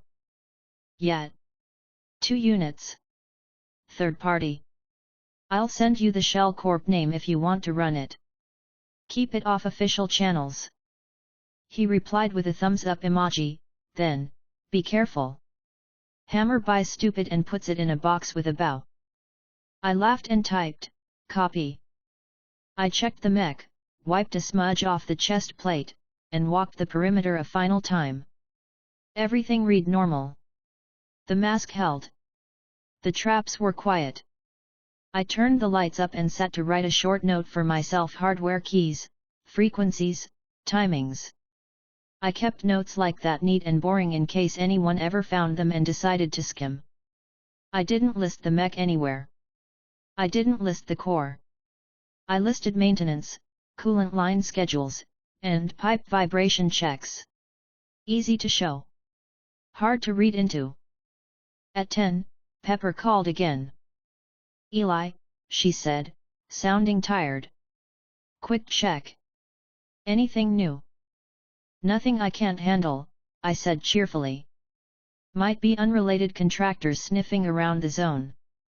I'm keeping my head down. Do you need Tony? She asked. If I needed him, I'd already have him, I said. Promise. She was quiet for a second in a way that said she understood and didn't like it, but she trusted me anyway. Keep me posted. Always, I said. I hung up and leaned back. My smile held, but under it was a line of attention that didn't leave. This wasn't SHIELD. This wasn't Tony. This was a competitor with money playing with tools. If he kept sending drones, he might change pilots, change tactics, or try to put boots through a door. If that happened anywhere near people I cared about, I would stop being funny and solve it. I waited another hour. Nothing. The night settled. I packed the net, rolled the catcher cable clean, set the gloves aside, and killed the bench lights. I stood under the low glow from the reactor baffles and felt the warm air on my face. The mech looked steady. The lab was quiet. The world outside spun in its usual way. I climbed to the surface. The industrial street had gone still. Sodium lamps buzzed. A delivery truck rolled past slowly with its brake light half burned. I walked to my car, unlocked it, and sat behind the wheel without starting the engine for a minute. I let my hands rest on the steering wheel. They felt settled. I started the car and drove home on side streets. I didn't need main roads. I wanted the silence. My phone buzzed at a stoplight. A new number. One line of text, cute misdirect. We'll find the real site. I smiled at the screen, small and amused, and typed, good luck with the Transformer Museum. Tickets are sold out. The number didn't respond. I saved it anyway and flagged it to alert if it texted again. At home, I washed my hands till the grease lifted and the water ran clear. I microwaved leftovers and ate while standing by the window. The city never slept, but it had a rhythm. The rhythm tonight said I'd bought time. I got into bed with my phone face down on the nightstand. I lay still and let the last hour drain from my shoulders. No self-doubt. No panic. Just the next step lined up in my head, ready to go if someone pushed the wrong button. I slept hard. By mid-morning the next day, I was back in the tunnel tightening 2 bolts I'd marked last week and checking the interfere mask's randomization seed. I updated the table where the drone data sat, then encrypted the Shell Corp info and sent it to Tony with a subject line that said, trash with money. He replied with, Hammer's fingerprints. Surprise level, 0. He added a second line, Pepper wants to loop legal. I told her to hold for now. Your call if it escalates. I typed back, let's keep it quiet. If his toys break near my floor, I'll handle it and hand you the receipts.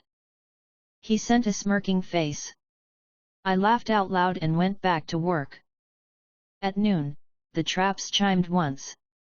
I checked the feed. Not a drone. A subcompact van parked 2 blocks down. 2 men got out with tool bags and hard hats. Fake utility badges. I sighed. It wasn't a deep sigh. Just a tired one. I called Pepper. 2 men with bags, I said. Utility cosplay. If they walk toward the wrong grate, they're not reading meters. She sounded tight and ready. Do I call security? Not yet, I said. I'm going up. I slipped on a work jacket with a local contractor patch I'd stitched on months ago, clipped a clipboard to my hand, and walked out the service door and down the alley like I belonged everywhere. I smiled when I met them. Morning, I said happily. You guys from District 3 or contractor side? This block's on hold while they test pressure upstream. They blinked. The older one covered fast. Contractor. Call out for a check. Funny, I said, flipping the empty clipboard page. No call out on my list. What's your contact? He didn't have one. He said a name. It wasn't right. I held the smile. You'll want to clear with dispatch, I said, nodding toward the corner. If you open anything under Block 9 while they're testing, you'll blow a gasket and your day. They hesitated. They didn't like being turned. They also didn't want to meet a real inspector. All right, the older one said. He made a show of checking his phone. We'll reschedule. Good plan, I said, cheerful. Have a safe one. They got back in the van and left. I watched them go without moving my feet until the tail lights turned at the far corner. I waited another minute, then went back down the service door, closed it behind me, leaned my back to the cool metal for 5 seconds, and then went to the console. Okay, I said, voice steady and light. We're escalating protocols. I lowered the dampening cone tighter and activated a 3rd layer passive acoustic cancellation within 5 meters of the ladder and an injector that would throw an audible hum into any off-the-shelf mic near the shaft. I tuned it so it matched the road noise. It would be hard to filter out. I sent a short text to Tony, Hammer moved to bodies. I turned them. If he tries again, I'll capture gear and send you a care package. He replied, kiss on both cheeks. Don't get arrested wearing a fake patch. I laughed and put the phone down. By late afternoon, all systems settled. The graph lines looked like they were bored. The mech stood quiet, lit by the steady glow. I decided to run a short maintenance diagnostic on the flight stabilizers just to finish the day right. I ran the code, listened for any unusual vibration, and found none. The numbers held. The board LEDs blinked in the right order. I exhaled and pushed the toolbox back to the wall with my foot. The phone buzzed once more. That same unknown number, next time, don't touch private property. Risky move for a temp engineer. I smiled again. My thumb hovered for half a second over the keyboard, then typed, next time, pay your contractors better. They almost hit the wrong grate. Would have been a shame if they'd filed for workers' comp. No answer. I put the phone back on the bench and snapped the latches on the toolbox cleanly. The sound echoed in the space in a way that told me the room was the right temperature, because that's how my brain measures days now. I took one last look at the mech, patted the plating twice, and nodded. We're fine, I said. It came out cheerful and calm. It matched how I felt. I shut the lights and climbed to the surface. Chapter 17, Monaco Sparks. 2 years moved the same way machines move when no one is watching. I kept building. I kept everything hidden. I added another chamber to the tunnel, then another after that. I split the reactor into redundant loops with independent seals so a failure in one would never touch the rest. I rewired the dampening field 3 separate times until it read as background noise on every scan I could simulate. I built a second mech frame and never told anyone.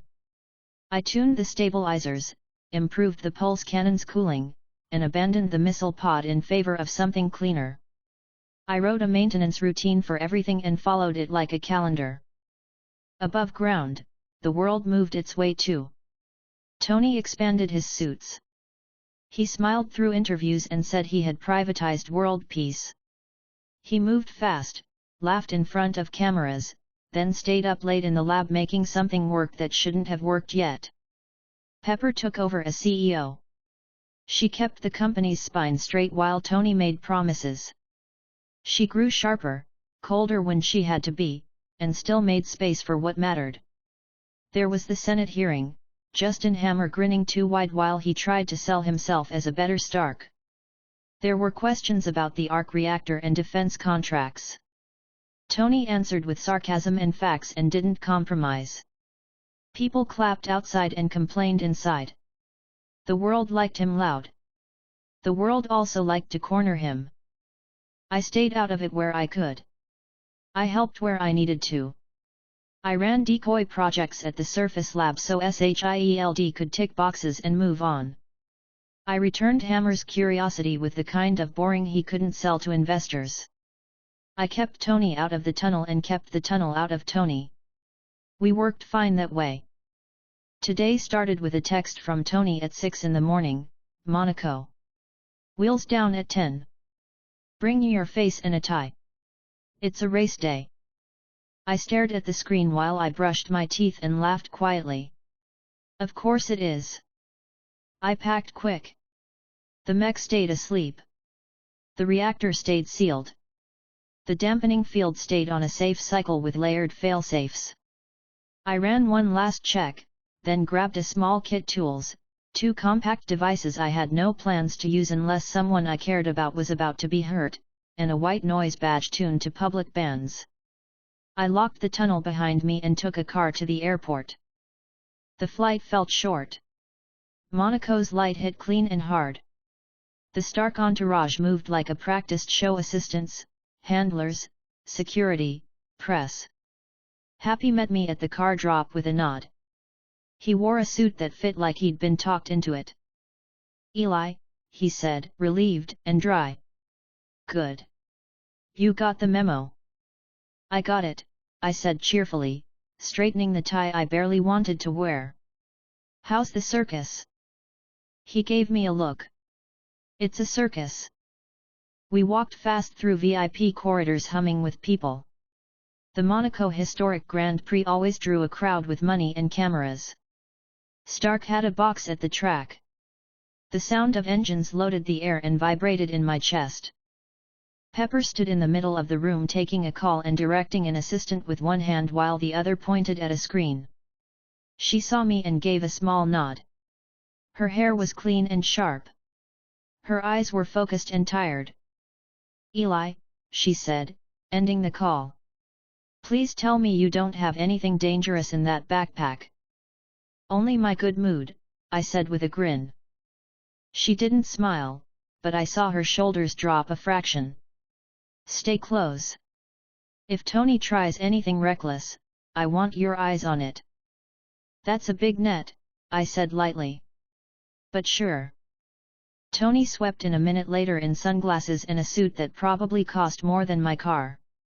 He clapped Happy on the shoulder, kissed Pepper's cheek, and then turned to me with that grin that signaled he was about to do something ridiculous. You look presentable, he said.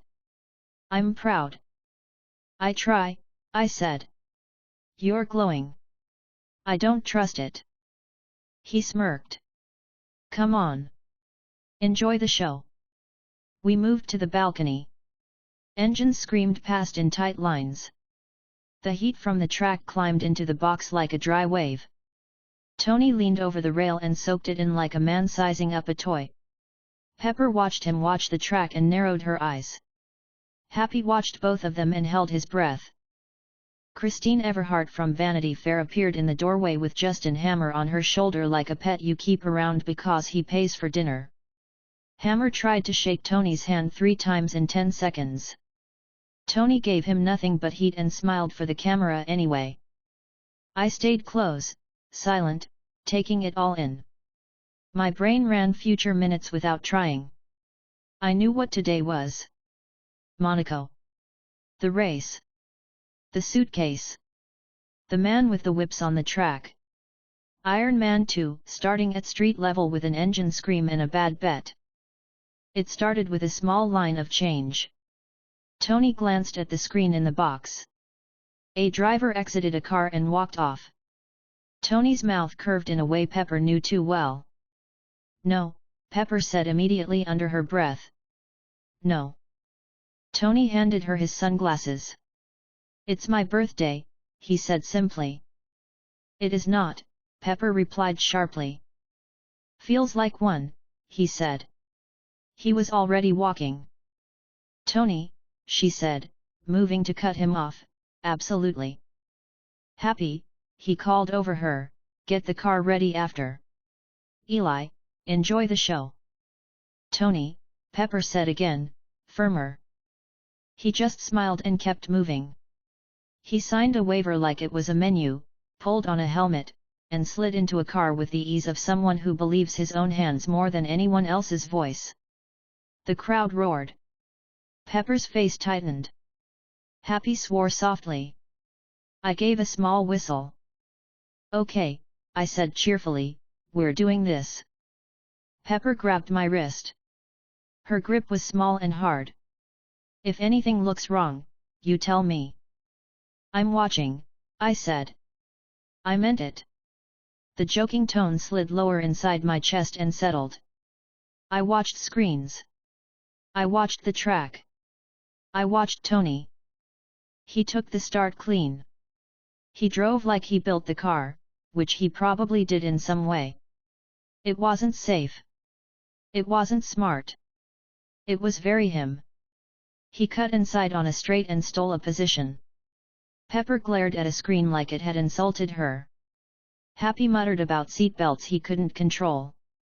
I scanned the pits, the stands, the perimeter. My eyes hit a man in a grey jumpsuit pushing a maintenance cart. He moved wrong for a worker. He didn't check anyone's face. He walked like he was late to something only he knew about. He pushed the cart through a gate a normal worker wouldn't use. My stomach went tight. There, I said, pointing. Pepper. Her eyes followed my finger. She saw him. She didn't know his name. I did. Ivan Vanko. The man with the arc whips and a grudge bigger than the track. He passed a wall camera and didn't look up. He pushed through a throat of bodies into the track route. Happy, Pepper said sharply, already moving, car. He was gone in 2 steps. She grabbed my sleeve. Come with me. Always, I said. We moved. The corridor out of the box and down toward the track twisted with people carrying drinks and cameras and money. Security tried to keep lanes clear. Pepper cut through bodies using the kind of authority money buys honestly. I stayed on her left and kept my eyes on exits. I saw Vanko step onto the track between turns. He wore the harness over the jumpsuit. He reached into the cart and brought out the spine. He clipped into his chest without fumbling. My jaw set. This was the moment. He pulled the whip spools out, locked them to his forearms, and then he powered the belt. Blue light crawled fast across the coils. The first whip flared to life and cut the first car in half like it was an easy job. The second whip flared and cut the next. Cars spun. Tires bounced. Metal flew in clean arcs. People screamed. Tony's car came around the turn and Vanko took a measured step forward. The whip bit and Tony's car cracked down the middle like glass. The noise came late. The front half flipped clean. The back half slid and threw sparks. Tony rolled, hit, rolled again, and came to a stop against the barrier. He moved. I breathed. Pepper flinched, her breath catching loud in the noise. Tony. Go, I said, already pushing her toward the stair. Happy. His car slid into view at the bottom of the stairs, nosed through a crowd like a bull with very good control. Get in, he yelled, voice sharp. Pepper didn't argue. She yanked the door handle and dove into the passenger seat. I grabbed the door frame and leaned in. You have the case. Happy didn't look at me. His eyes stayed locked on the track. Trunk. Good, I said, simple and calm.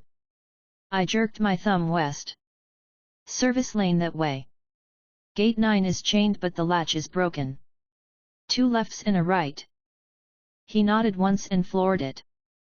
Pepper clutched the dash with both hands, eyes wide and fixed forward. I shut the door and turned. I needed to buy seconds.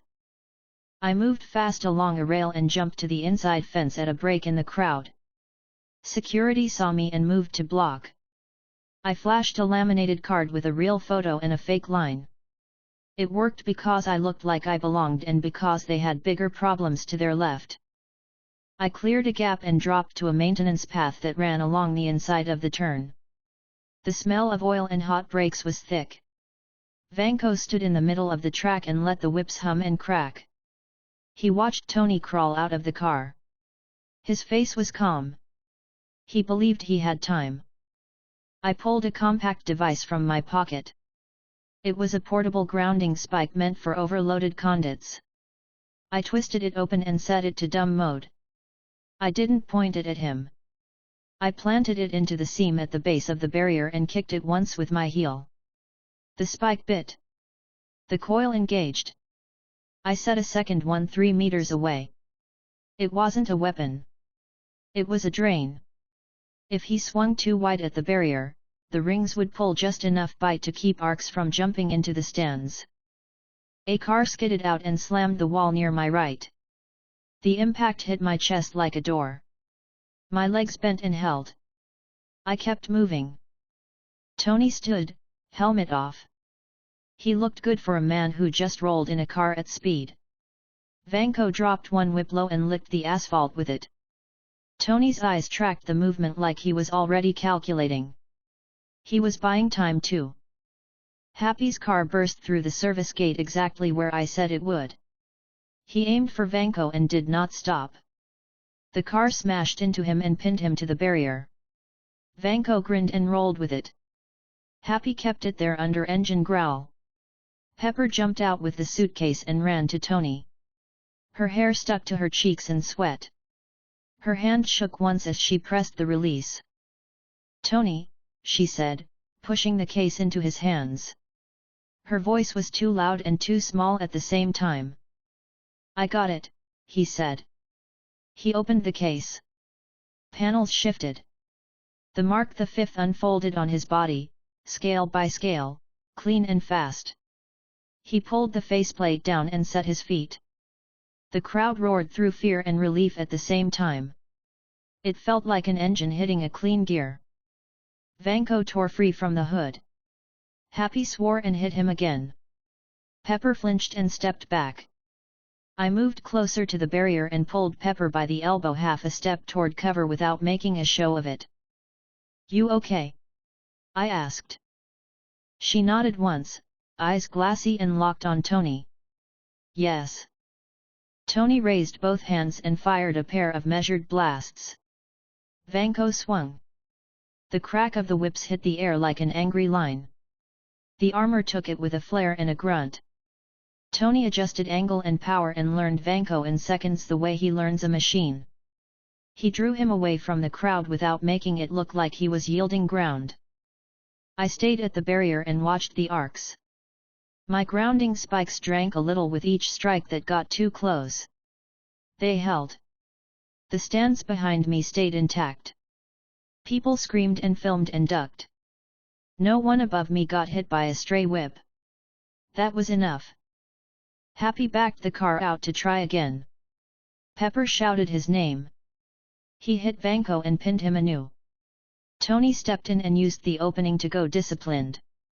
He cut the whips from Vanko's arms with clean blasts, 1-2, and Vanko sagged under the weight of his own belt. He stood there panting, eyes on Tony, and then he laughed in a short, ugly way. He said something about blood. Tony froze a fraction and then sealed it up. Security swarmed. Monaco police moved in careful and became brave once they saw the whips were dead. They shouted orders. They cuffed Vanko's arms with something heavy. He didn't fight. He wanted to be seen. He looked satisfied and tired. He watched Tony the way a mechanic watches a failing part. Happy's hands were still clenched on the wheel when I reached him. He looked at me, eyes round. "You good?" I asked.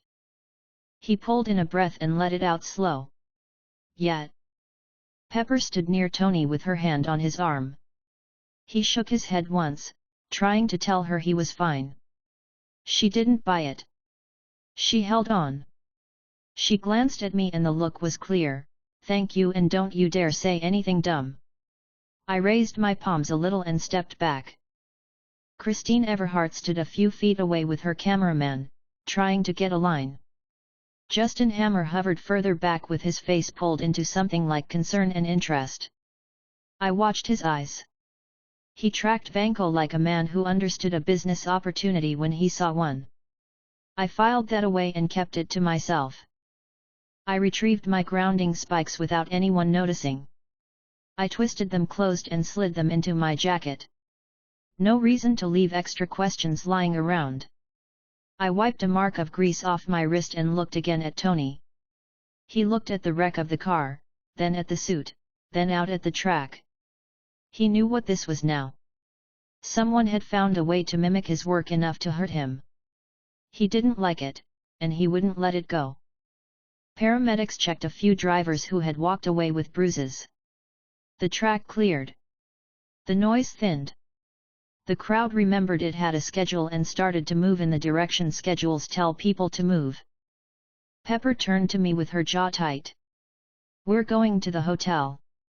Now." Tony didn't argue. Happy nodded and went to get the car. I stayed close without making it obvious. I wasn't going to be the reason anyone asked questions, but I wasn't going to leave Pepper to handle the weight alone. On the way out, Hammer tried to catch Tony again. "Crazy, right? Man with whips. You all right? Need anything? I can." Tony didn't slow. "I'm fine." Hammer shifted his smile to me like I could be bought with it. I gave him a bright cheerful look that did not invite conversation and kept walking. He stared at my back like he wanted to know what I knew and didn't. Good. We reached the car. Happy opened the door for Pepper first. She slid in and rubbed her hands together like she was cold even though the air was hot. Tony got in next. I stood outside the rear door and leaned down. "You need anything?" I asked, tone easy. "Yeah," he said, staring straight ahead. "Less idiots." "I'll see what I can do," I said. I tapped the roof twice. Happy drove. I stayed behind and walked the edge of the paddock until the crowds thinned. I checked the route where Vanko had entered. He had cut the chain with a clean bite. He had used the right gate. He knew exactly where to stand for impact. I took a picture of the damaged link for myself and then deleted it. No reason to carry stamps. Police vans left with Vanko inside. I watched one turn toward the main road and knew what was coming next. Hammer would get into the cracks where men like Vanko sit and make deals. He would make promises and think he had made a friend. He would not understand what a smart enemy looks like when it pretends to be a tool. That wasn't my problem today. My problem was making sure the people who mattered to me got to the hotel and didn't break on the inside. I bought a bottle of water from a stand and sat on a low wall in the shade. My hands were steady. My chest had that tightness that comes after you watch someone you care about climb out of something that should have killed them. I let it fade on its own. I texted Pepper, "You at hotel?" She replied, "Yes. He is okay. He says he is okay. Thank you. Always," I typed. I tossed the empty bottle and took a cab away from the track. The city looked like it hadn't noticed what happened.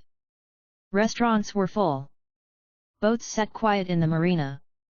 People took pictures. The world stayed busy the way it always does. Back at my small room, I set my phone on the table and sat on the edge of the bed. I looked at my hands for a second and then stood again. I pulled out the two compact devices and set them side by side. I checked each for use marks. Both were clean. Good. The grounding spikes had light scuffs. I cleaned them and wrapped them in cloth. I put everything away correctly. I washed my face and stared at the water running off my jaw until my breathing was steady. Then I dried my hands and sat with my back against the wall. I let the events of the day line up in a neat row. Vanko would be in custody for a short time. Hammer would make his move. Tony would dig into palladium toxicity and try to pretend he wasn't digging in. Shield would nudge him toward a solution in their own way. There would be an expo. There would be drones in the sky that were not Iron Man. There would be a fight that would make the track look like a warm-up. I smiled a little. "Okay," I said quietly. "We're in it now." The phone buzzed. A text from Happy, "He wants a burger." Figures. "You good?" "Good," I wrote back. "Tell him to drink water." "Like he listens to anyone," Happy replied. I laughed out loud. Then I lay back, folded one arm over my eyes, and let my body uncoil for the first time since the whips lit. When I woke up an hour later, the sun was going down. The city lights started to come on in patches. I stood, rolled my shoulders until they popped, and ran my tongue across the back of my teeth like I was testing grounding. Everything felt fine. I grabbed my jacket and left for the hotel. In the lobby, I saw Natasha Natalie Rushman, today. She stood with her hands folded, watching a hallway with a calm I recognized. She looked at me once, assessed, then looked away with zero interest. That was her job. She was very good at it. I didn't wave. I didn't nod. I went to the bar and ordered a coffee strong enough to keep my feet under me for another few hours. Pepper texted, "He's resting. Don't knock." "Won't," I wrote. "Here if needed." I sat and sipped coffee and let people move around me. I didn't make plans about tonight. I made a list for tomorrow. I'd add a double layer to my dampening field back home just because my hands would want to work after seeing the whips. I'd fabricate a pair of small grounding spikes for Happy to keep in the trunk, labeled as tire tools. I'd send a one-line warning to Tony's private inbox about Russian engineering patterns that looked a lot like his father's blueprints, with no finger pointing. He'd read it. He might ignore it tonight. He wouldn't ignore it forever. I kept my voice light when Happy called and asked if I wanted to join them for food. I told him I'd eat later. I didn't push. I didn't ask to see Tony. Pepper needed quiet in that room more than she needed my jokes. I paid, left the hotel, walked to the water, and stood at the rail with my hands in my pockets. The air felt cool and clean. My head was loud and quiet at the same time. I didn't usually take things seriously, but when people I cared about could die, I didn't play around. Today reminded me why I carry tools I don't talk about and why I build things in rooms no one else gets to see. I went back to my room and slept light, the way you sleep when you are in a place that isn't yours but you're not leaving yet. Morning would come. The story would move. I'd keep my lab quiet. I'd keep my friends breathing. That was enough. Chapter 18, Tracks in Plain Sight. The morning after Monaco started with a short message from Pepper and an even shorter one from Tony. Pepper said, "He's fine." He says he's fine. I know what that means. Keep your phone close. Tony said, "Whips." Great. Call me later. I read both while brushing my teeth, nodded at nobody, and put coffee on the stove. I flew back the same day. The tunnel felt grounded the second I climbed down the ladder. The generator's hum settled my nerves. The mech stood still in standby, cooling fans ticking softly. I ran my palm along the chest plate and breathed out, steady and slow. "Back to work," I said cheerfully. I pulled the grounding spikes from my jacket, wiped them down, and shelved them. Then I opened 4 screens on the console at once: Monaco local police chatter, Port Authority logs, 2 off-book airfield manifests, and a keyword sweep across procurement requests that matched Hammer's purchasing patterns. None of these gave me direct access anywhere I wasn't allowed, but there was always publicly reachable noise if someone knew how to listen. Justin Hammer never did his own cleanup. He overpaid contractors who cut corners and left footprints.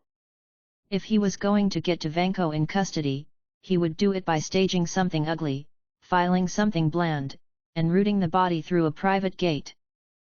I started a timeline. Local lockup logs. Transfer requests. Ambulance runs. Back of house badges. I sat forward with a pen between my fingers and watched the lines fill in. At 11:22 a.m. Monaco time, a power fluctuation hit a small prison's secondary panel.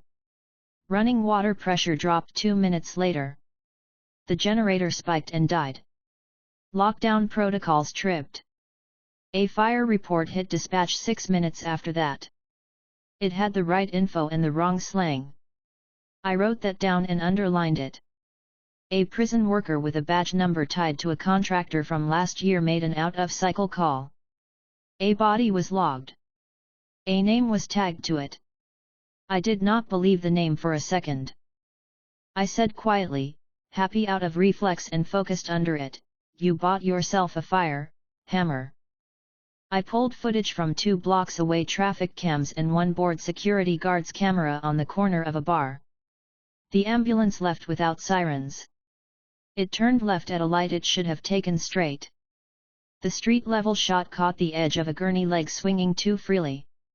I paused the frame and increased contrast until you could see the metal latches. Wrong model for the region. Imported. I wrote that down too. I hit call on Tony. He picked up on the 3rd ring. "Tell me something good," he said, tired and sharp. "Vanko's not dead," I said cheerfully. "A very expensive accident just happened in a building that does not have expensive accidents. Ambulance went the wrong way. The paperwork smells like cheap cologne." He grunted. "Hammer. Feels like his flavor," I said. "You want the long version or the short?" "Short," he said. "I'm on 2 hours of sleep and a glass of ego. Contractor badge, staged outage, fake fire, wrong ambulance route, off-book transfer. Whoever wrote the logs doesn't know how the locals write dates," I said. "You'll get a news bite soon that says the suspect died in custody." He didn't. Silence. Then, softer, "Thanks." "You're welcome," I said. "Do you want me to sit on this and listen, or do you want me to poke it?" "Listen," he said. "If Hammer's involved, I want him thinking he's ahead. I'll handle him where it hurts." "Copy," I said. "Drink water." He almost laughed, then ended the call. I turned back to the console. The ambulance didn't head for a hospital. It went straight to the port. A private berth log with a newly issued permit had a company name that existed for exactly 11 days. The name matched a chain from a shell corporation I had seen on 2 of the drones I had pulled apart a year ago. I set an alert on that name in case it reappeared. I clicked through port camera angles until I found a view where two cranes blocked most of the frame and the timestamp jittered because someone never fixed it. That was usually the place where people felt safe doing dumb things. The ambulance backed up to a loading ramp. A tarpaulin was raised. 3 men stood in frame wearing 2 clean work boots. A 4th man wore a suit that didn't fit his posture. I took a still and zoomed the suit. Hammer's shoulder line was wrong. Not him. One of his executives. Close enough. They rolled a gurney up the ramp. The camera caught the edge of the tarpaulin lifting. Under the sheet you could see shoulder and hair wrong for Vanko. Someone else. Vanko was not on that gurney. He was already inside. I circled the timestamp and smiled to myself. By evening, the permit name that moved the ambulance at the port vanished and reappeared on a fuel invoice at an airstrip outside the city. The plane filed a flight plan toward a civilian airport in the States with a routing stopper list that felt too clever by half. I didn't bother trying to hack anything. I watched the noise and let bad paperwork talk. I made a sandwich, ate half of it, forgot the second half on the bench, drank water, and kept going. By the time the plane landed in New York, I had 2 possible endpoints for a ground transfer. One was a warehouse in the Brooklyn Navy Yard with a private lease under a maintenance company. The other was a hangar near a small airfield Hammer had toured last year for a press shot he didn't get. I tagged both on my map and set the console to ding if any of my bait terms showed up nearby. I grabbed my jacket and 2 small cases. One had a throwaway camera with a clean chip. The other had a set of tiny adhesive tags that could be placed on a metal surface without broadcasting anything that looks like a tracker to standard sweeps. They piggyback on ambient radio noise until I decide to talk to them. No one will believe that sounds as boring as it is. I parked 3 blocks from the Navy Yard after midnight and walked the rest. The air was cold and smelled like rain was coming. The lot lights cast harsh circles on the pavement. A white van with 2 shiny tires sat near a service door. A man smoked across from it and tried to look relaxed. His shoes looked wrong for a long shift.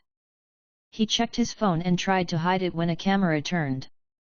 I smiled and kept my eyes low. I walked the perimeter once, not hugging the fence and not moving like a tourist. I carried a clipboard and wore a good jacket. People ignore a person who looks like they expect to be there. I stopped once in the shadow of a pillar and adjusted a shoelace so the security camera caught me as a harmless shape bending over. When I straightened, I placed 1 adhesive tag on the inside lip of a ventilation grate and pressed until it clicked. The click was tiny. I felt it in my fingertip and moved on. At the hangar, the door cracked open as I approached the end of the fence line. 2 men pushed a rolling case the size of a coffin. A third held the door. The last one wore the wrong haircut for a night shift and the right arrogance for a man who thinks his paycheck came with immunity. Hammer had sent people who believed they weren't doing anything wrong. Those are the worst kind. They get surprised when the world says otherwise. I didn't linger. I rounded the block and ghosted past the corner where the fence meets a dead hedge. I placed a second adhesive tag under a floodlight bracket. I put my hands in my pockets, kept walking, and did not look back. By the time I got home, the console already had the tag's first ping. It showed motion inside the Navy Yard at 3:11 a.m., a door opening and closing, then no movement for 20 minutes. At 3:44, the hangar pinged with the same pattern. They were moving between 2 sites to obfuscate the path. Sloppy confidence. Not terrible, not careful. I slept 2 hours on the cot, woke to the generator's cycle check, and brewed coffee while the feeds scrolled. Pepper texted, "Legal is gagged. Be careful." "Always," I sent back. By noon, the hangar lit up again. A private security firm, one of Hammer's regular rentals, clocked in 2 extra guards without logging their names. A plain box truck backed up to the loading bay and stayed there for an hour without power hooked up. It left and the Navy Yard pinged 10 minutes later. Back and forth games. At 2:09 p.m., my tag recorded a weight shift on the hangar door's wind brace and a short-range anemic radio handshake I had seen once before on a high-value prisoner transfer. I sat forward. 30 seconds later, a car entered frame with plates that traced to a management company that did not exist until last week. The passenger in the back seat wore handcuffs. He had a mop of dark hair, a posture of someone who had not slept. Ivan Vanko stepped out of the car with his wrists bound, grinning at no one. I felt my jaw set, then loosened it. "Hello again," I said to the screen. He was thinner than Monaco made him look. He moved steady anyway. He didn't limp. He scanned the space once, not looking for cameras, looking for exits. A man in an off-the-rack suit with a red tie walked up and extended a hand as if he was welcoming a guest to a club. Justin Hammer wore enthusiasm like a sticker. He was trying to look like the smartest person in the room while standing next to a very dangerous person he did not understand. Hammer shook Vanko's hand with both of his. Ivan did not squeeze. He stared at the suit, then at the building. He didn't say much. Hammer talked the whole time. I turned the volume up and caught half a sentence here and there off the edge of a mic. Money, resources, expo, drones. Hammer loved the word drones. He said it the way a kid says rocket ship. I breathed in through my nose and let it out. I called Tony again. "Talk to me," he said without hello. "He's in a hangar tied to a shell." "Hammer's courtship is clumsy," I said. "They're making space for him at the Navy Yard too. 2 sites. 1 brain." Tony's breath made a small static noise on the line. "Where?" I read him the address. He didn't say anything for a moment. He said, calmer than his breathing, "I'll handle Hammer. Don't put yourself in it." "I'm already in it," I said cheerfully. "But I'm not going to start any fires. I'm gathering proof and building something you'll thank me for later if he decides to fly his mistakes at people." "Good," he said. "And thanks." "No problem," I said. "I want you breathing." He hung up. He does that when he means it and doesn't want to say the rest. I printed stills, made copies, and filed them in a folder marked with a boring name. I saved the raw feeds twice. I encrypted them once. Then I opened a new project file titled Stark Expo Counter Kit and started pulling parts from bins. I laid 3 things on the bench. The first was a drone snare, an updated version of the net I used on Hammer's recon units 2 years ago. This one deployed from a small canister and projected microcurrent loops through a mesh that shuts down a flight controller without frying it. It was clean, legal to carry if I slapped a safety device stamp on the casing, and brutal on any quad that got too close. The second was a repeater jammer that only came to life when it heard a Hammer drone hand shaking on a set of narrow, lazy bands. Stark's comms lived in a sharper, encrypted space. S.H.I.E.L.ds sat on their own platforms. Hammer's low-bid engineers used the same handful of chips across their product line and never changed the defaults. I had recorded the handshake off the recon drones. I tuned my jammer to greet that handshake and lull the drone to sleep. The third was a passive clamp that latched onto a metal chassis with preloaded magnets and used a piezoelectric jolter to kick open service panels without leaving pry marks. It would give me access to a drone arm or a leg for a cut in a tight window. Not elegant. Effective. I worked for 4 hours without stopping. The kit came together clean.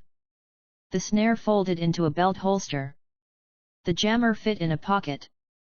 The clamp looked like a flashlight. I smiled, small and pleased.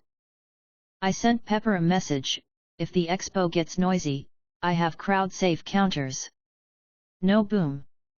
All non-lethal. I will not use them unless you or Happy tell me people are in danger." Her reply came a minute later: "Thank you." I kept my head down and did not add anything else. At dusk, the hangar tag chimed again.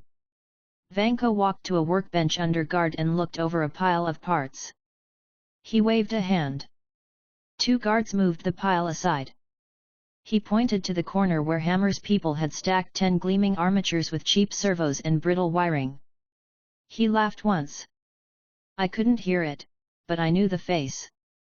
He pulled a marker from his pocket and drew something fast on a box. A circle with projections. It wasn't a reactor. It was his version of a control scheme. He was going to call them drones. He was going to build something else. Hammer leaned in and nodded too quickly.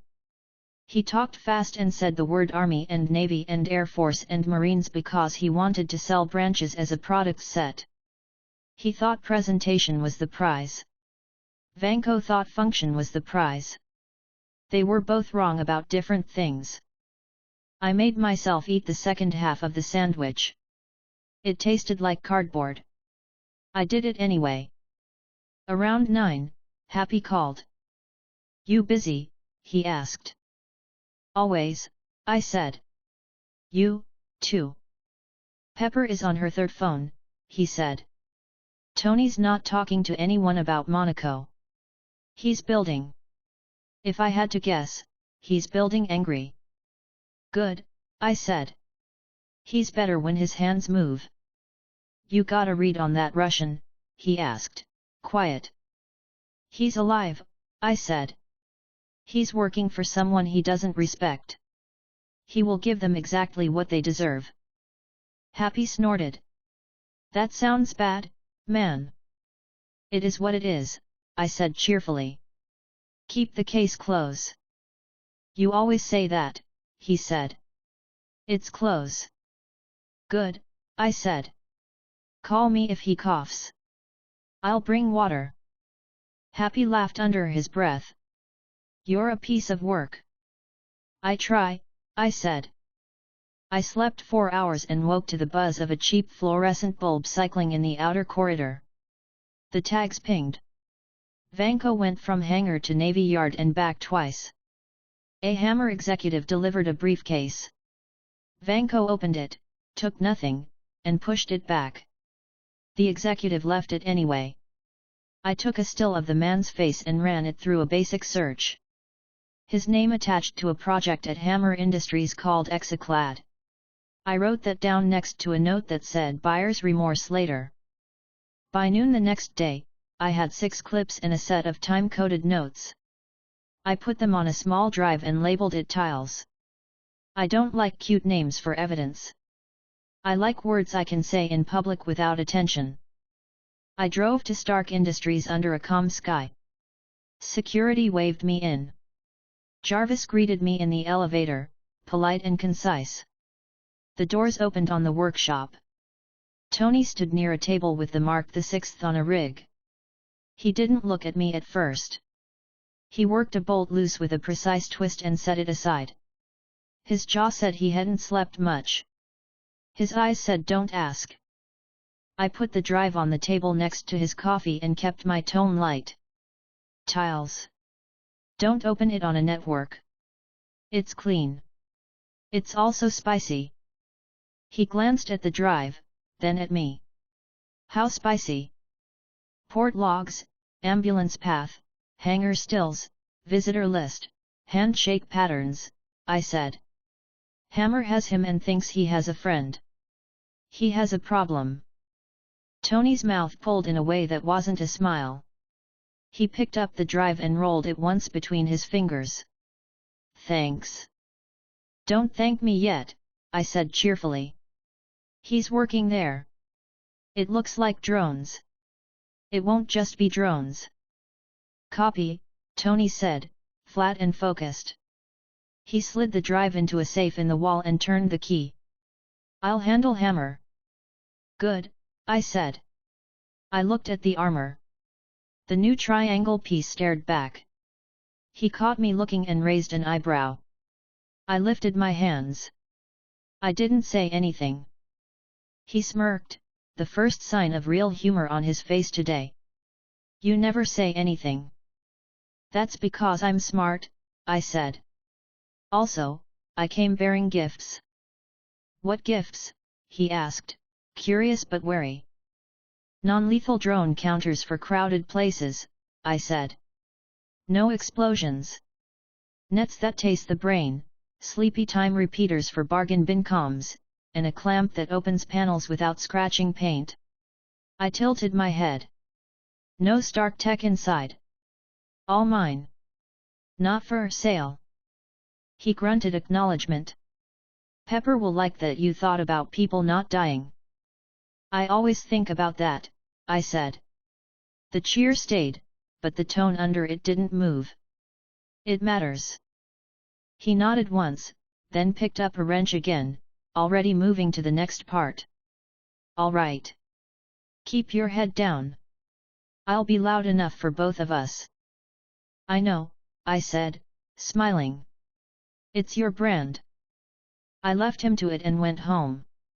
The tunnel smelled the same as always: metal, oil, air a little too dry.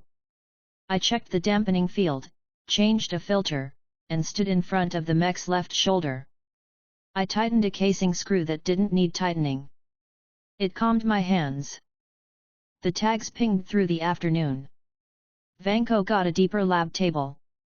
Hammer brought in a set of arm wrap servos that made me wince. Too fragile for load, too cheap for stress. Vanko didn't care. He unscrewed 3 and kept the casing. He had his own plan. I wrote down the serial numbers anyway. He would reuse what was good. He would toss what wasn't. At sunset, Pepper called.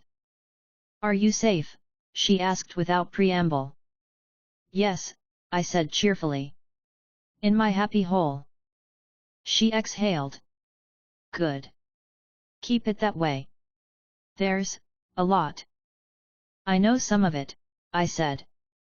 You don't have to tell me unless you want to. Thank you, she said. She paused. Her voice softened a fraction. Also, thank you for the thought about the expo. I'll have security loop you in under a volunteer role. If anyone asks why you're there, you're checking lighting cables. You won't get a badge. You'll get a wristband. Perfect, I said. I love wristbands. They make me feel young. That got a short laugh out of her. Take care. You too, I said. I ate, cleaned the bench, and sat with the console at eye level. The night moved. The tags pinged on schedule. I watched and let my brain stay calm in the face of the obvious. Hammer was going to put Vanko on a stage he thought he controlled. Vanko was going to flip the table and show him what control looked like. I wasn't going to change that. I wasn't on their stage. I was building railings and nets where I could. At midnight, the hangar camera showed Hammer walking alongside Vanko, smiling and pointing at a wall of concept art his people had printed. Vanko didn't look. He was measuring the room with his eyes and counting exits. He had half a dozen parts in his hands and a mind that had no interest in the posters. I closed the feed and stood. I turned the mech's status panel over in my hands and checked the screws again. I didn't usually take things seriously, but when people I cared about might land in the path of someone else's ego, I got serious without saying it out loud. I set my alarm, killed the overhead lights, and sat on the cot with my back against the cool wall. The generator's cycle drifted lower by a notch. The mech's indicator lights bumped once, then steadied. I breathed in through my nose and let the day go. Tomorrow I would test the snare on a junk quad. I would tune the jammer to refuse everything that carried the Lazy Hammer signature. I would call Happy and tell him where the best emergency exits at the expo were because I knew he'd memorize them. I would send Pepper a comm line about building redundancy into the stage rigging because that would help her sleep. Then I would listen. Chapter 19, Cliffside Calibration. The air in Malibu always felt different. It smelled clean, sharp with salt, and just faintly like metal. The stark cliff house looked the same as always from the outside: glass walls, sunlight, ocean below, but the inside never stayed the same for long. Tony was always rearranging, upgrading, or breaking something important. I got there just before sundown. The garage door rolled up, and Jarvis's voice came through the speaker. "Good evening, Mr. Eli. Mr. Stark is expecting you." "Hey, Jay," I said cheerfully. "Don't tell him I brought snacks. I want to surprise him with the concept of basic nutrition." "Noted," Jarvis replied dryly. I stepped in. The smell of oil, solder, and ozone hit me right away. Tony was bent over a work table with the Mark VI armor open at the chest, an arc reactor glowing faintly in its socket. He looked up when he heard my footsteps, pushing up the tinted glasses on his face. "Eli," he said. "You made it. You're punctual." "I'm not sure how to process that. I try to keep my professionalism balanced with my charm," I said, smiling as I dropped my bag onto the nearest stool. "You said you needed help with testing, so here I am. I brought chips." He smirked. "Good. I've been running on caffeine and fear for 12 hours. I opened the bag and tossed him a handful. "Breakfast of geniuses." He caught a chip, bit into it, and pointed at my bag. "You brought your toys." "Always," I said cheerfully. I unzipped the bag and pulled out the compact snare canister, the repeater jammer, and the magnetic clamp. I placed them neatly on his workbench next to the half-disassembled gauntlet. Tony raised an eyebrow. "You really weren't kidding. They look clean." "They are clean," I said proudly. "Built them to stop Hammer's drones without turning anyone into barbecue." He nodded slowly, chewing the rest of the chip. "Show me."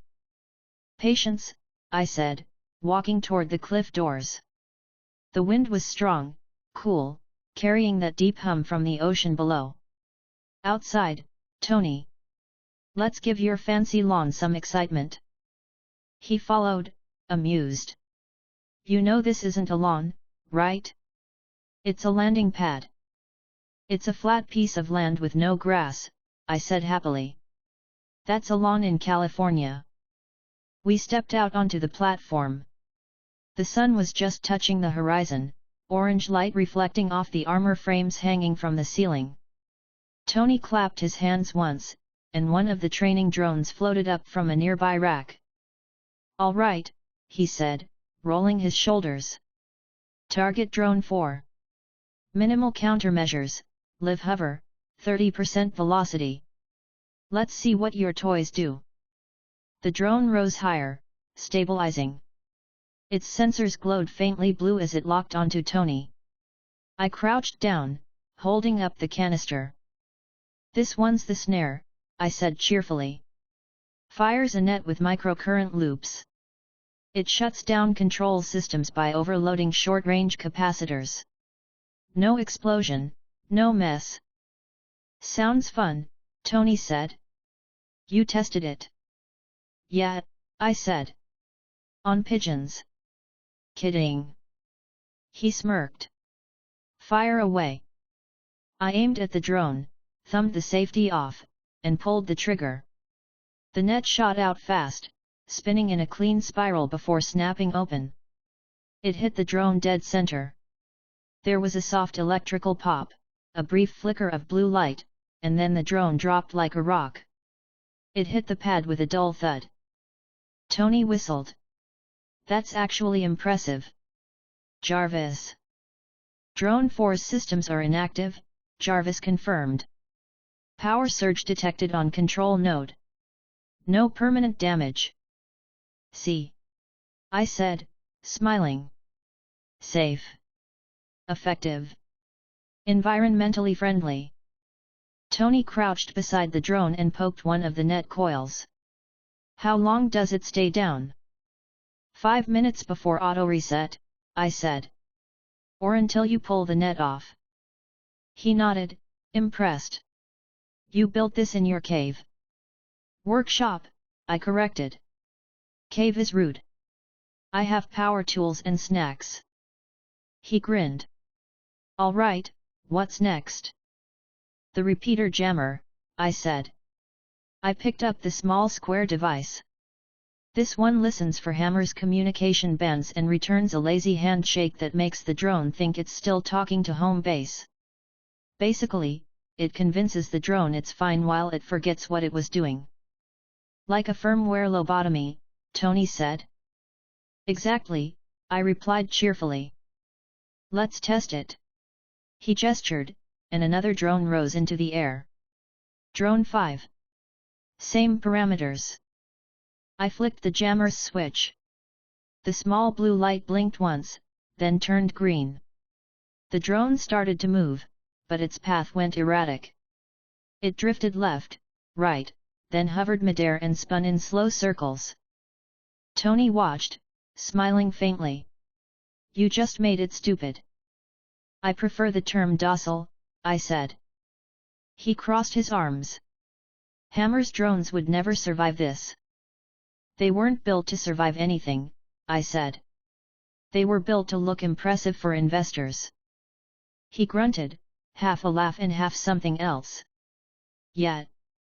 Sounds like Hammer. The jammer's light faded after a minute. The drone powered down smoothly and landed itself near the first one. Tony leaned closer, inspecting both. You're not hiding Stark tech in there, he asked. Nope, I said happily. All mine. Homebrew, open source, and probably illegal somewhere. Nice work, he said sincerely. Thanks, I said, genuinely pleased. The last one's the clamp. He raised an eyebrow. What does it do?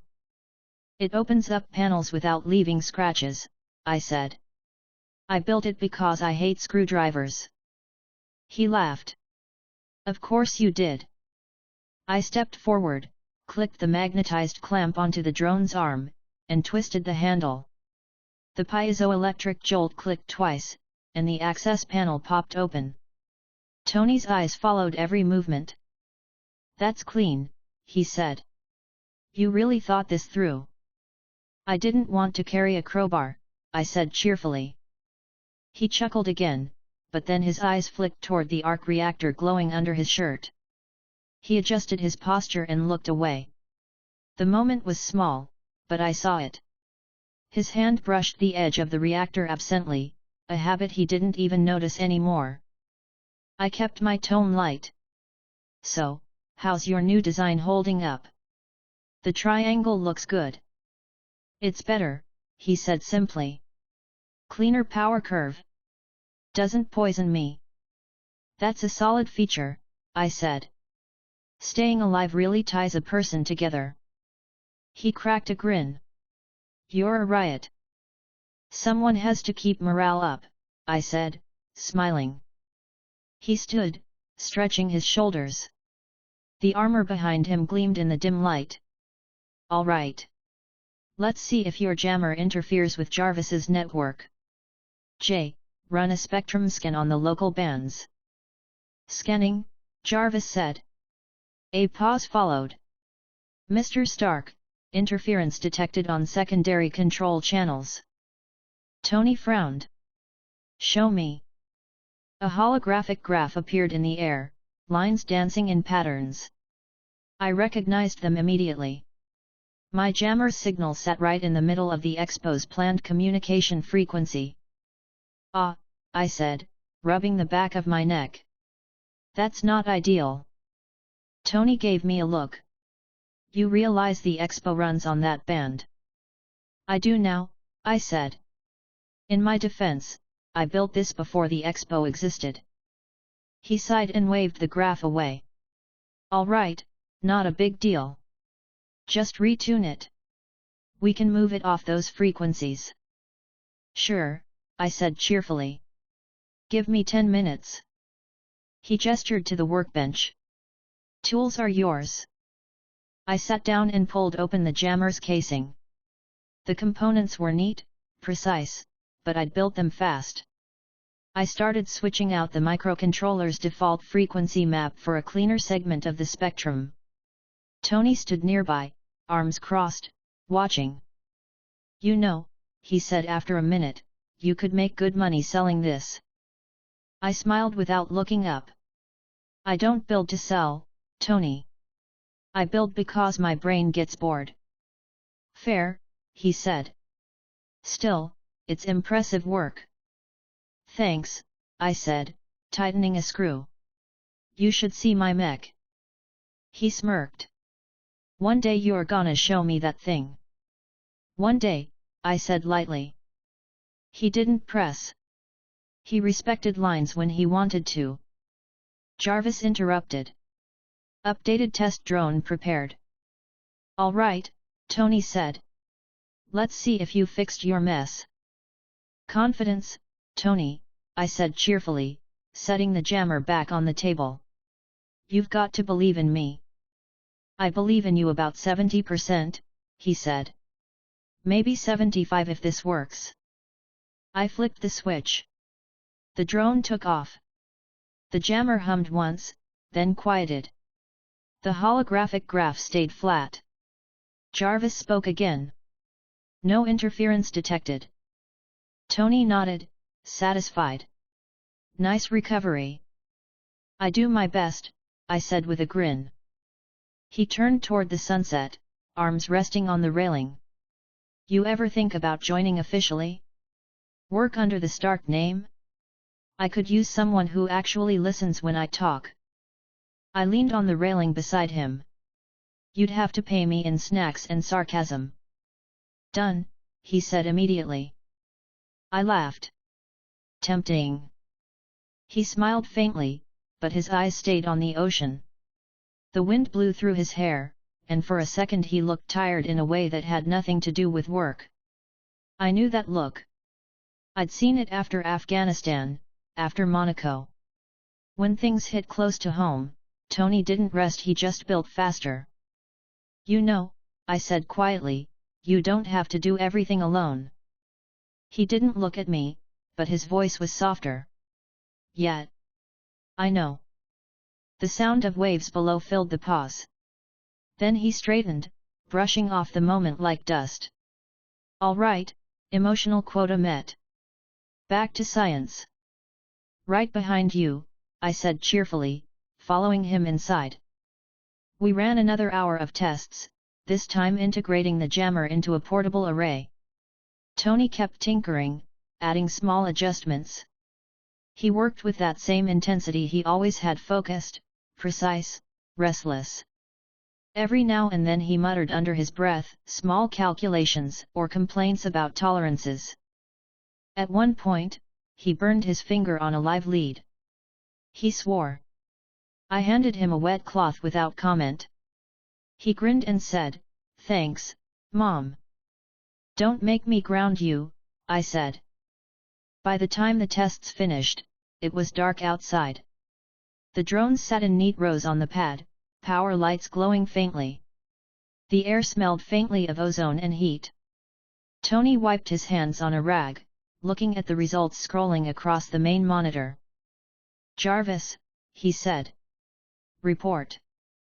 "All countermeasures tested successfully," Jarvis said. "No network interference detected. Efficiency rating 98%. Tony smiled.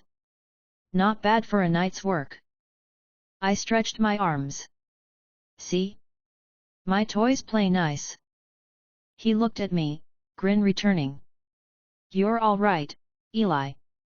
"I know," I said happily. He laughed. "Get out of here before I put you on payroll." "Can't afford me," I said cheerfully, grabbing my bag. He followed me to the elevator. The glass doors closed, and the platform started to rise. Tony leaned against the wall, arms crossed. "You sure you're not hiding Stark-level tech in that head of yours?" "I just watch too much TV," I said with a smirk. He shook his head. "You're dangerous." "I'm friendly dangerous," I said. "Big difference." When the elevator reached the top, the doors opened to the cool night air. I stepped out, bag slung over my shoulder. Tony stopped in the doorway. "Hey," he said. "Thanks for the help."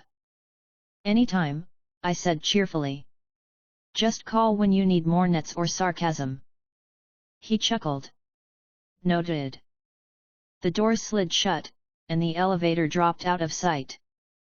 I walked to my car, the ocean wind tugging at my jacket. The headlights caught the edge of the cliff, waves crashing below. My mind was calm, steady. Tony would be fine for now. The tech was ready. The expo was coming. I got in the car and started the engine. The dashboard glowed faint blue. I pulled out of the driveway and headed down the coast road, humming softly to myself. The night was quiet except for the engine and the waves. Halfway home, my phone buzzed. A message from Pepper: "Thank you for keeping him focused. Try to get some sleep." "I'll think about it," I typed back. The tunnel was dark when I returned. I turned on the lights, the familiar hum filling the space. The mech stood where I left it, cables neat, panels clean. I unpacked my tools, checked the charge on the jammer, and set it on the workbench. "Good day," I said aloud, mostly to myself. "Nobody died, Tony's still funny, and my stuff works." The generator cycled down for the night. I sat on the cot, leaning back against the wall, hands resting on my knees. I smiled quietly. The next few weeks would be busy: the expo, Hammer's stunt, Vanko's designs, but that could wait until tomorrow. The hum of machines filled the silence. My eyelids felt heavy. I kicked off my boots and stretched out on the cot. The air smelled like warm metal and oil. I closed my eyes and let the sound of the generator steady my breathing until everything went quiet. Chapter 20, Inspections and Quiet Warnings. I got the message from Tony at 7 in the morning. It was short and brisk, like he typed it while walking across the lab. "Be here by 9. Bring the boring boxes. We've got company." I texted back, "Which boxes?" And he replied, "The ones that make other boxes stop misbehaving." That was his way of asking for the jammers and one snare. I packed them without a second thought, slung the bag over my shoulder, locked the tunnel, and caught the first elevator up to the street. The drive to Stark Industries took less than half an hour. The sky was clear. The air felt dry. I kept the radio off and let the engine fill the space. When I reached the side entrance, security waved me in with a bored nod. Everyone here knew me by now. I looked like I belonged, which was the only uniform that mattered. Jarvis let me in the elevator before I pressed a button. "Good morning, Eli." "Morning, Jay," I said cheerfully. "How's your signal health?" "Stable," he replied. "Mr. Stark has prepared a test plan for suit energy stability." He did not write it down. "Of course he didn't," I said, smiling. The doors opened into the main workshop. The room was bright, spotless, and arranged like a person lived here more than they slept. The Mark VI stood on a rig near the center. Armor plating looked tight. The new triangular reactor sat clean and centered. Tony stood with his back to me, rolling a socket wrench in his hand while he squinted at a screen. He wore a black shirt and the kind of focus he put on only when he had 10 ideas at once and time to try to. "Hey," I said, setting my bag on the nearest table. "You called for professional assistance and questionable snacks." He pointed the wrench at a small brown bag I'd tucked into the side pocket. "If those are pretzels, I forgive last week's jokes." "They're protein bars," I said cheerfully. "You'll live longer." He groaned. "Always with the health evangelism." "Fine. You can stand here as long as you don't throw kale at me." I grinned. "Deal." A second set of footsteps tapped across the floor. I turned. Natalie Rushman walked in from the far hall wearing a simple blouse and dark skirt. Her red hair was tied back. She had a folder under her arm and a badge on a lanyard. Her expression was polite and unreadable. She looked at Tony first, then at the suit, then at me. "Good morning," she said evenly. Tony waved at her without turning. "Natalie," he said. "Welcome to the happiest place on earth. Try not to sue me." She didn't blink. "I'm not here to sue you." He smirked. "Yet." I gave her a small nod. "Eli," I said. "Independent contractor and full-time electrician whisperer." "Noted," she said, meeting my eyes for a moment. Her handshake was brief and steady. She moved past me to the armor rig and opened the folder. "Per our arrangement with Ms. Potts," she said, professional and calm, "I'm here to observe safety testing on non-explosive systems, confirm energy stability within acceptable thresholds, and log any anomalies that could affect public demonstrations." She looked at Tony. "I'm an observer. Not an obstacle." Tony held out a hand like a person asking for a tool. I tossed him the torque wrench. He caught it without looking.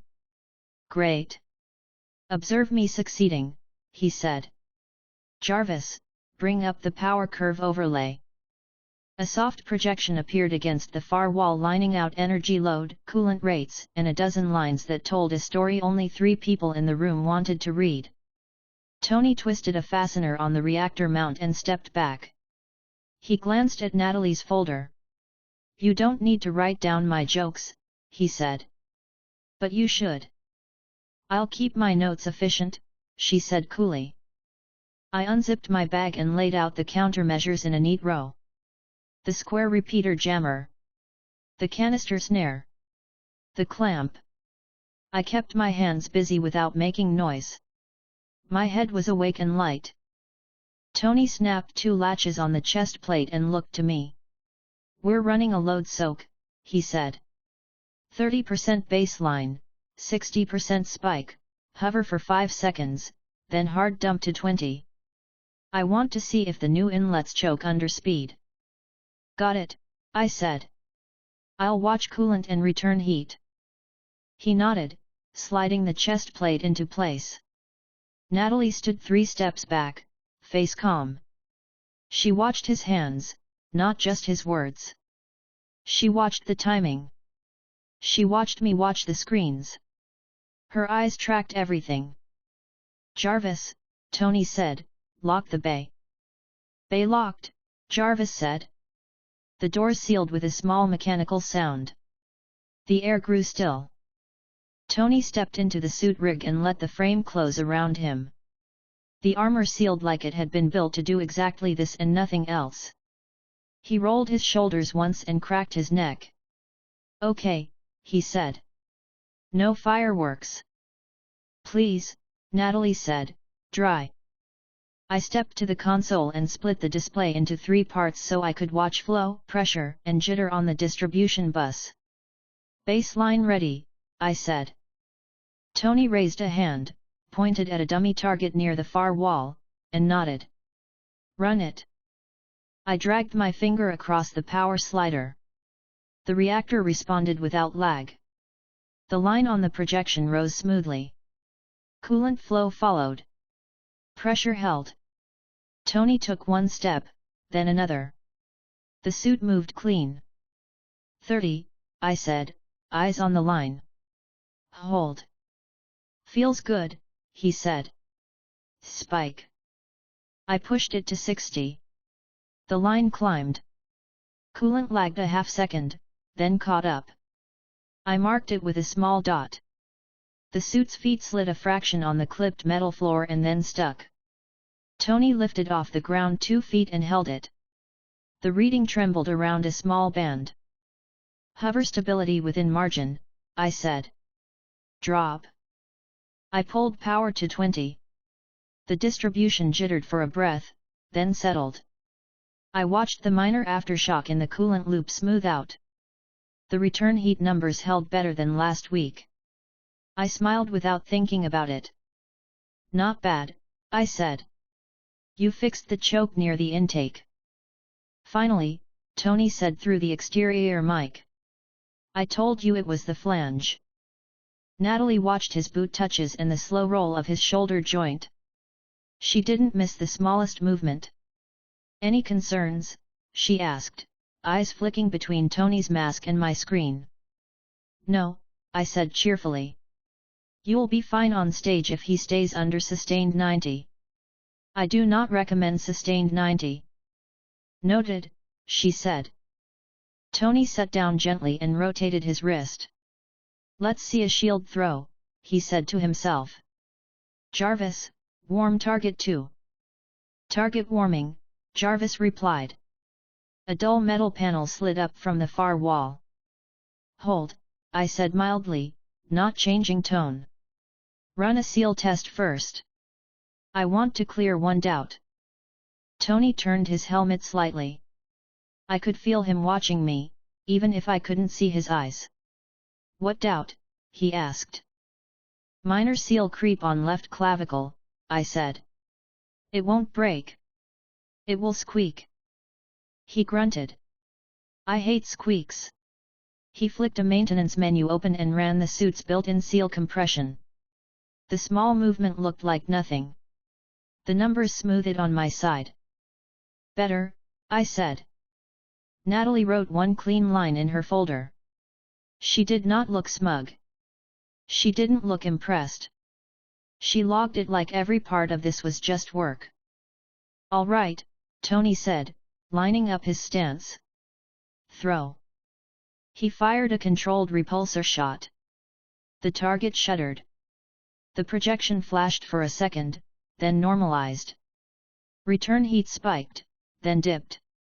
I circled it gently on the console and moved on. Natalie glanced up at the distant blast mark and then at the pressure draw. She didn't ask questions she didn't need. We ran half an hour of simple tests like that.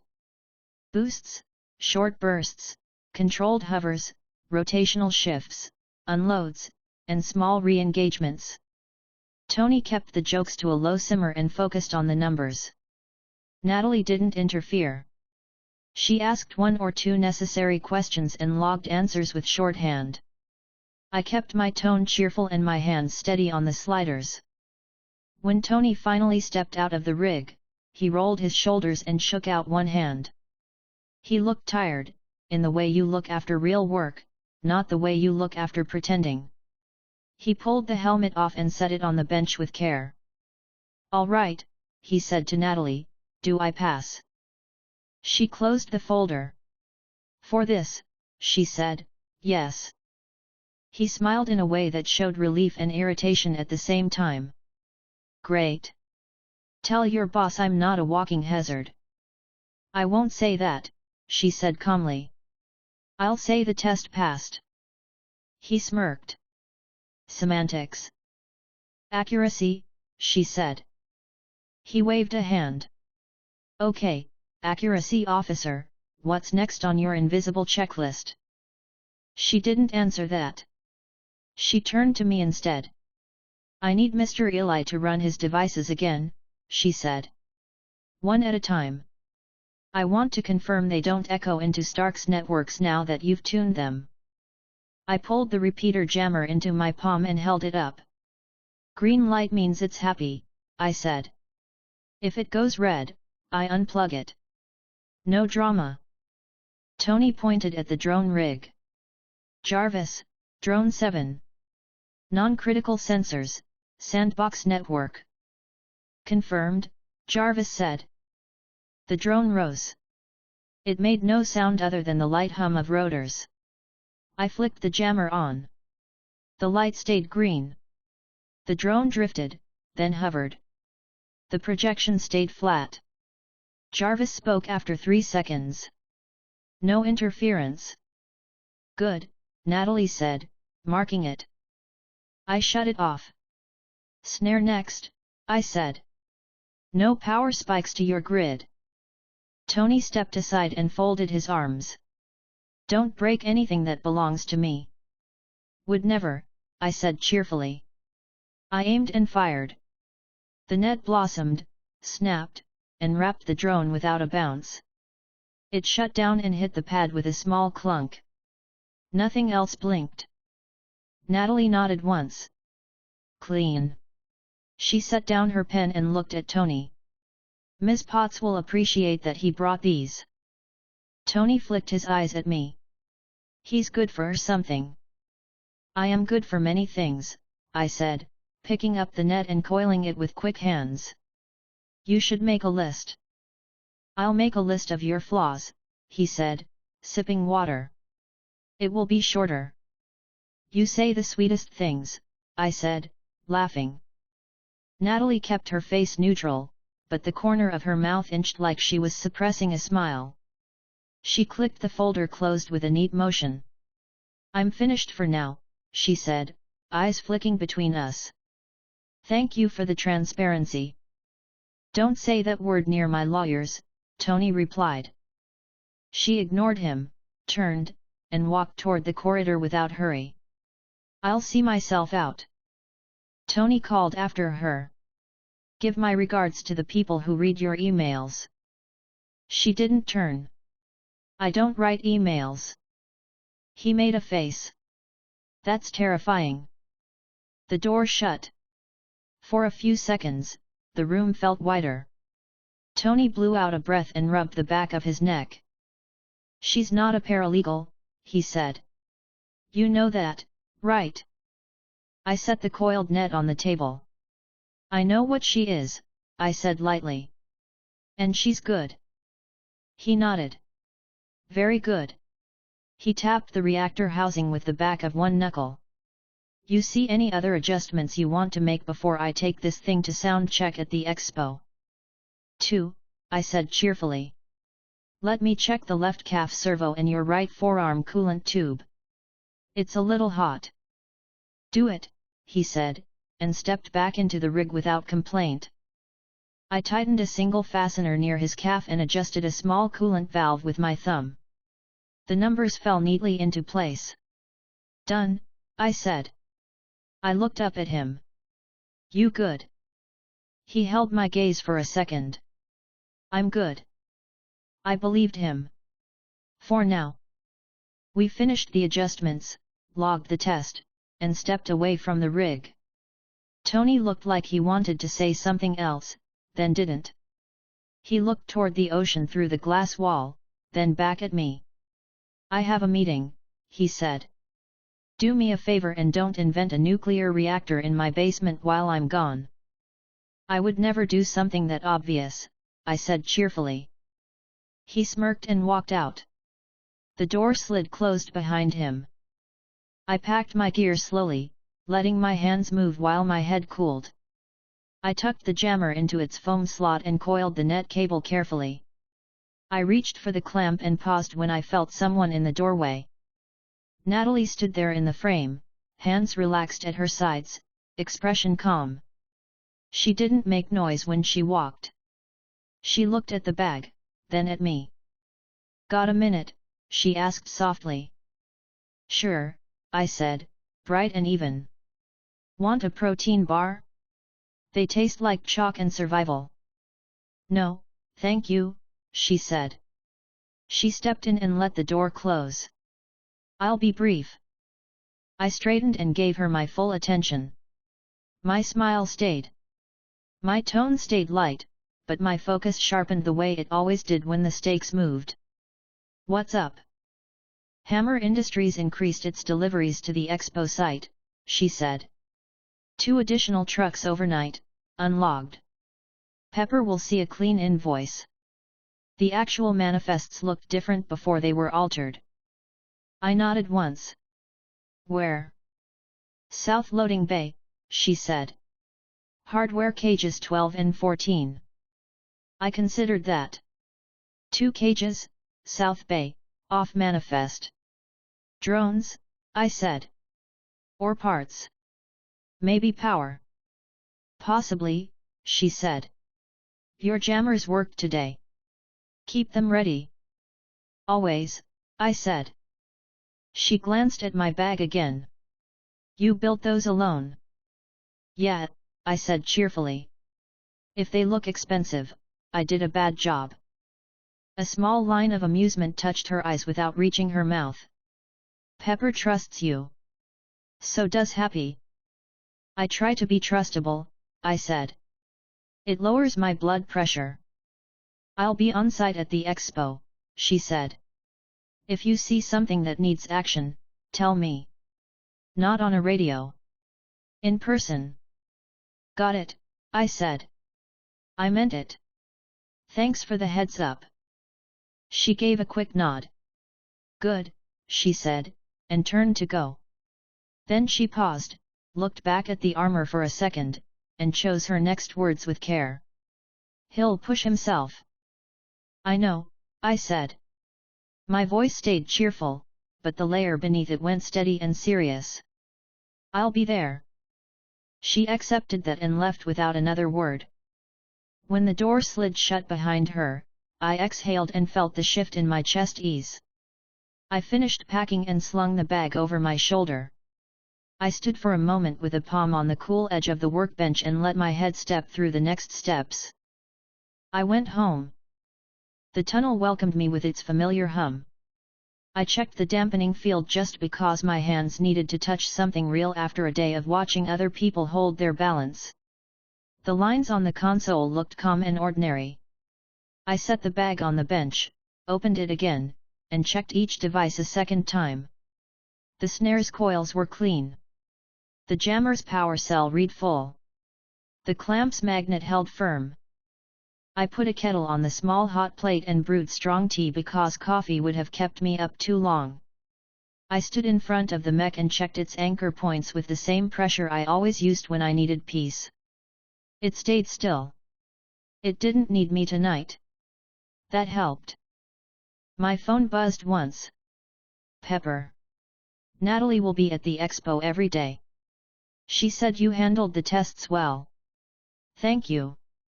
One more thing, Hammer's people keep trying to add new cables.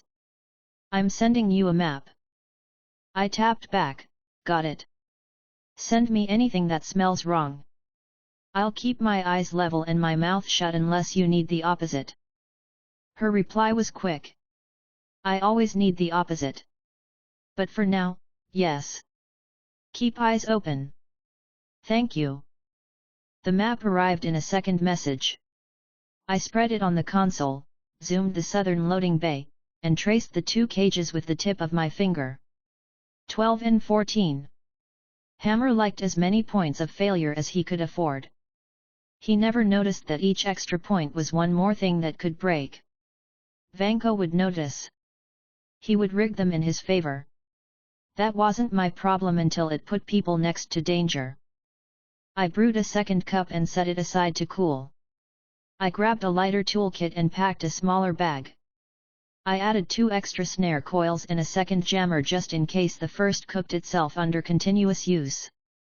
I labeled one with a strip of tape that said Expo A and the other Expo B in clear block letters.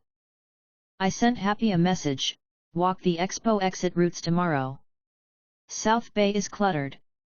If you have a choice, steer Tony west if anything goes wrong. He responded with a thumbs up and a short, on it. I turned the lights down, stretched my back until it popped, and lay back on the cot. My head buzzed like it always did after a day that asked for focus. I wasn't worried. I didn't have time for that.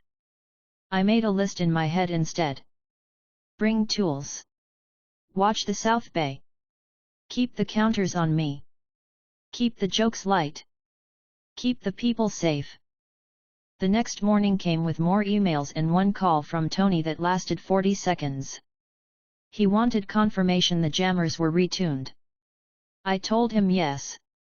He told me to show up after lunch with a clipboard and an attitude. I laughed and said I had both.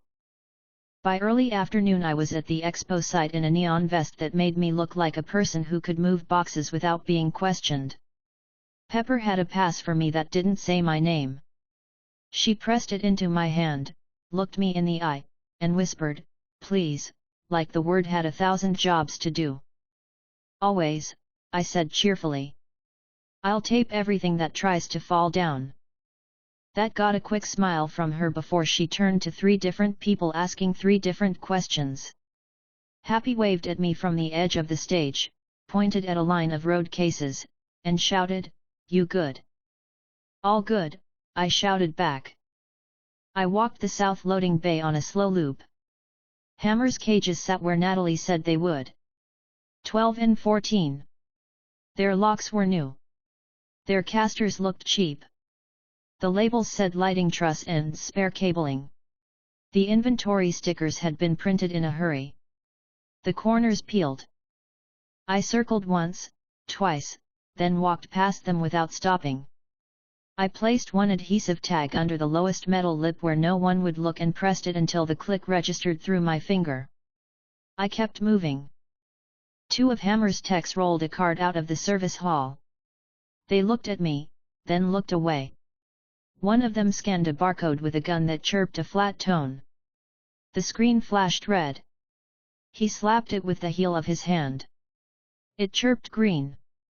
I smiled and kept walking. People who hit their tools never learned. I checked the server room because Pepper had asked me to. I stood with my hands behind my back and watched a tech swap a cable. He did it correctly. I didn't help. I didn't touch anything. I left. I spent the rest of the afternoon moving through the expo like a person rehearsing a part they had already played. Security walked in pairs. Staff taped down cable runs. The stage crew ran sound tests. Tony's people shuffled their gear and swapped parts and held things up and put them down and taped and shouted and smiled through stress. It looked like an event. It also looked like a place that had room for one wrong line to ruin. I filed that feeling next to my list and did not let it take up more space than it needed. When the sun started down, I headed back to the tunnel. I took the service elevator. I counted the seconds out of habit. At the bottom, the cool air hit me with the same straight comfort it always did. I set the bag on the bench and sat. I leaned my head back against the wall and stared at the ceiling for a second. My chest felt steady. My hands felt ready. My phone buzzed one more time. Natalie. South Bay power rerouted 5% to cage 14. Not on plans. Tell Pepper you need access to check grounding. I will clear it from my side. I typed, on it. Then I stood, repacked the bag with the right tools, and went back up. Tomorrow would be long. I didn't mind. It meant I'd be where I needed to be when someone else made their move. I stayed cheerful because that was my balance. I stayed ready because that was my choice. I slept 3 hours and woke up to the sound of the generator's cycle. I smiled at it and said, "Good morning," out of habit. Then I got to work. Chapter 21, South Bay Grounding. I got there early, before the crews started shouting and the music checks started popping. The air at the expo grounds felt sharp with fresh paint and dust. I wore a neon vest and carried a clipboard. The badge on my chest said I was supposed to be there, which was the most important part. I walked with a quick pace and an easy smile because that got people to move without asking me questions. Pepper met me near the loading dock with a tablet tucked under one arm and a coffee in the other hand. Her hair was tied back, and her eyes looked tired in the way busy people get used to. She lowered her voice when I approached. "Grounding," she said. "South Bay. 15 minutes before Hammer's delivery heads to the cage. Can you make that?" "Easy," I said cheerfully. "I'll sew the ground to the earth." "Please don't say things like that out loud," she said. "There are reporters with ears everywhere." "You won't hear it twice," I said, smiling. She exhaled and handed me a paper map marked with 2 red X's. Cage 12. Cage 14. Natalie flagged 14 last night. I flagged 12 this morning. They're not on our final diagrams. "Got it," I said. "I'll keep you posted." Happy jogged up with a roll of gaffer tape on his wrist and a radio clipped to his belt. He looked at me with relief like I was a spare tire and he was standing on the side of the road. "Walk routes with me after?" he asked. "Have them ready by lunch," I said, cheerful and steady. West exits look cleaner. South gets caught by forklifts when the hour turns. He nodded. I saw that. I'll start moving the pallets. Pepper's gaze sharpened. Do not move anything with hammer labels unless Eli says so. Copy, Happy said. He meant it. I took the stairs down to the south bay. The concrete here carried a cold smell. The lights buzzed. The cages sat in a neat line like metal teeth. 12 and 14 waited with new padlocks shining under cheap paint. The labels said lighting truss and spare cabling like Pepper promised. The lot felt too quiet for a busy morning. I started with 12. I crouched, set the clipboard against my knee, and ran my hand along the lowest metal crossbar. The welds felt rough under my glove. The wheel casters were wrong for the floor grade. The inventory tape had been applied hastily and pulled in one corner. I leaned closer and saw a second sticker underneath. I peeled it back carefully and read the original print. Auxiliary power. The new label hit it. I put the tape down like it had annoyed me and stood. I unclipped the bag from my shoulder and pulled out the outlet tester, the ground impedance meter, and a battered screwdriver for effect. I hooked the meter to the bay's nearest permanent ground post and ran the test like I always did. The numbers returned clean. I moved to cage 12 and touched the frame with the probe. A faint noise bled in from somewhere behind the panel. I passed the probe again and got a tiny blip where there shouldn't be one. I looked up at the ceiling and frowned thoughtfully. A man in a yellow vest 2 aisles over glanced at me and then kept walking. I didn't wave him over. I turned to the back of the cage and found a cable run that wasn't in the building plans Pepper had given me. The conduit looked new. The screw heads were clean. The mount holes looked hand-drilled instead of anchored. I set the clipboard down, unrolled a ground strap, and clipped it to the cage frame. Then I pulled a short insulated screwdriver from the bag and loosened the bottom plate on the conduit. It popped open without a fight. Inside, a junction sat like a small, quiet promise. A 3-way split, taped in a hurry, with a tidy little transformer spliced for down conversion that did not match our equipment list. Found you, I said cheerfully under my breath. I took a photo with the disposable camera I kept in the bag, then closed the panel halfway and left one screw loose so it would swing open like an accident if someone tugged it. I took a step back and opened my radio. Pepper, I said, bright and even. We have non-conforming junctions in South Bay. 14 is probably worse. I'm going to ground test and isolate. Can you log a safety hold on the dock until I clear it? Consider it done, she said, calm but tight. How long? Give me 20 minutes, I said. If Hammer's crew asks questions, tell them I'm doing readings for the insurance people. There was a beat, then a quiet, thank you, before she cut. I moved to cage 14. It was heavier. The wheels bit into the concrete when I pushed lightly, which told me the weight wasn't evenly distributed. The lock was new. I checked the 4 corners and found scuffs on the floor near the rear right where someone had pushed too hard. I crouched and ran my hand along the frame. The static felt wrong. I clipped the ground strap to the cage and the permanent post, then ran the impedance test again. The reading spiked and fell, spiked and fell. It shouldn't do that. I lifted the corner of the cage with a pry bar and slid a block underneath to tip it for a better angle. The underside showed a second conduit plate. That did not belong. I pulled my phone to snap a quick picture for Pepper and then put it away. I loosened 2 screws, swung the plate aside, and saw a compact switching module with 3 stubs. The wires were labeled with colors that didn't match our code. One stub went into the building's ground run.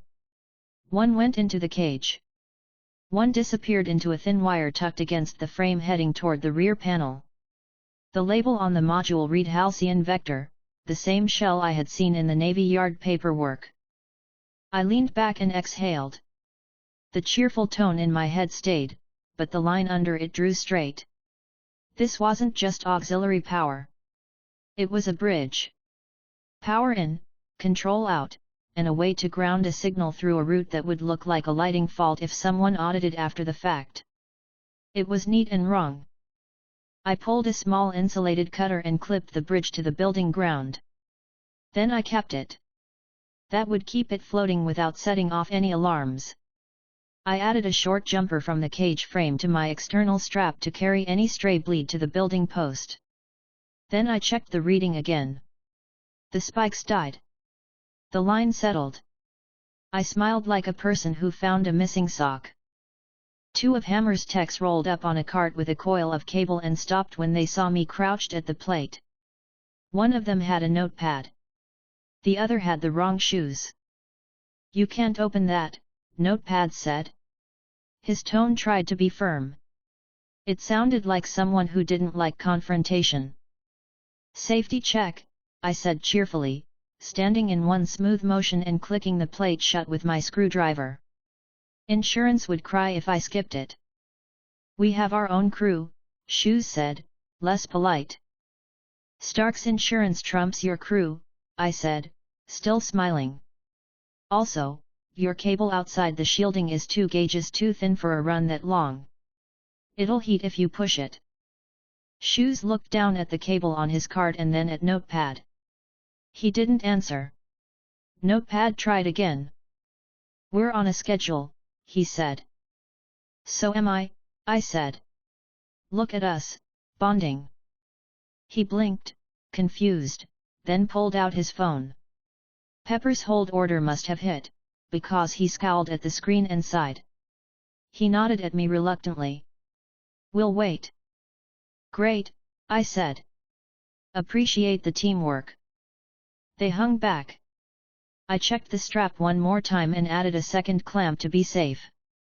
Then I walked down the line and put a tester on every cage to make it look official. 2 more had clean frames. 1, with no label, ticked wrong. I added it to my mental list for later. Happy's voice came over the radio.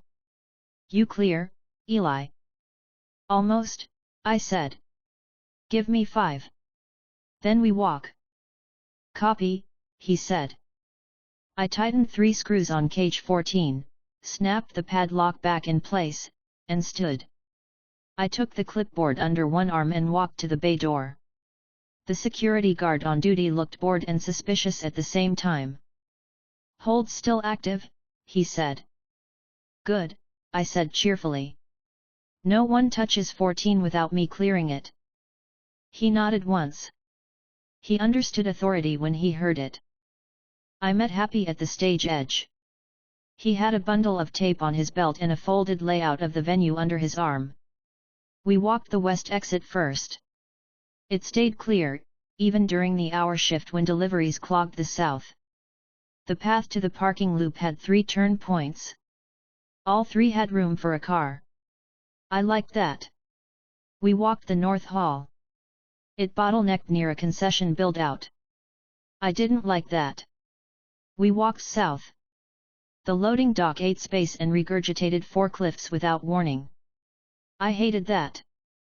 "West," I said simply. "West," Happy repeated. He looked at the space like a man memorizing a route in case someone screamed. He didn't smile, but his shoulders loosened a little. "Pepper found us after the walk. She looked steadier than this morning. She read people like maps. When the routes looked good, she stood taller." "How bad?" she asked. "Fixable," I said. 14 had a bridge that shouldn't exist. I isolated it. It'll look like I did a safety test and got precious about insurance." Her jaw worked once. "Thank you."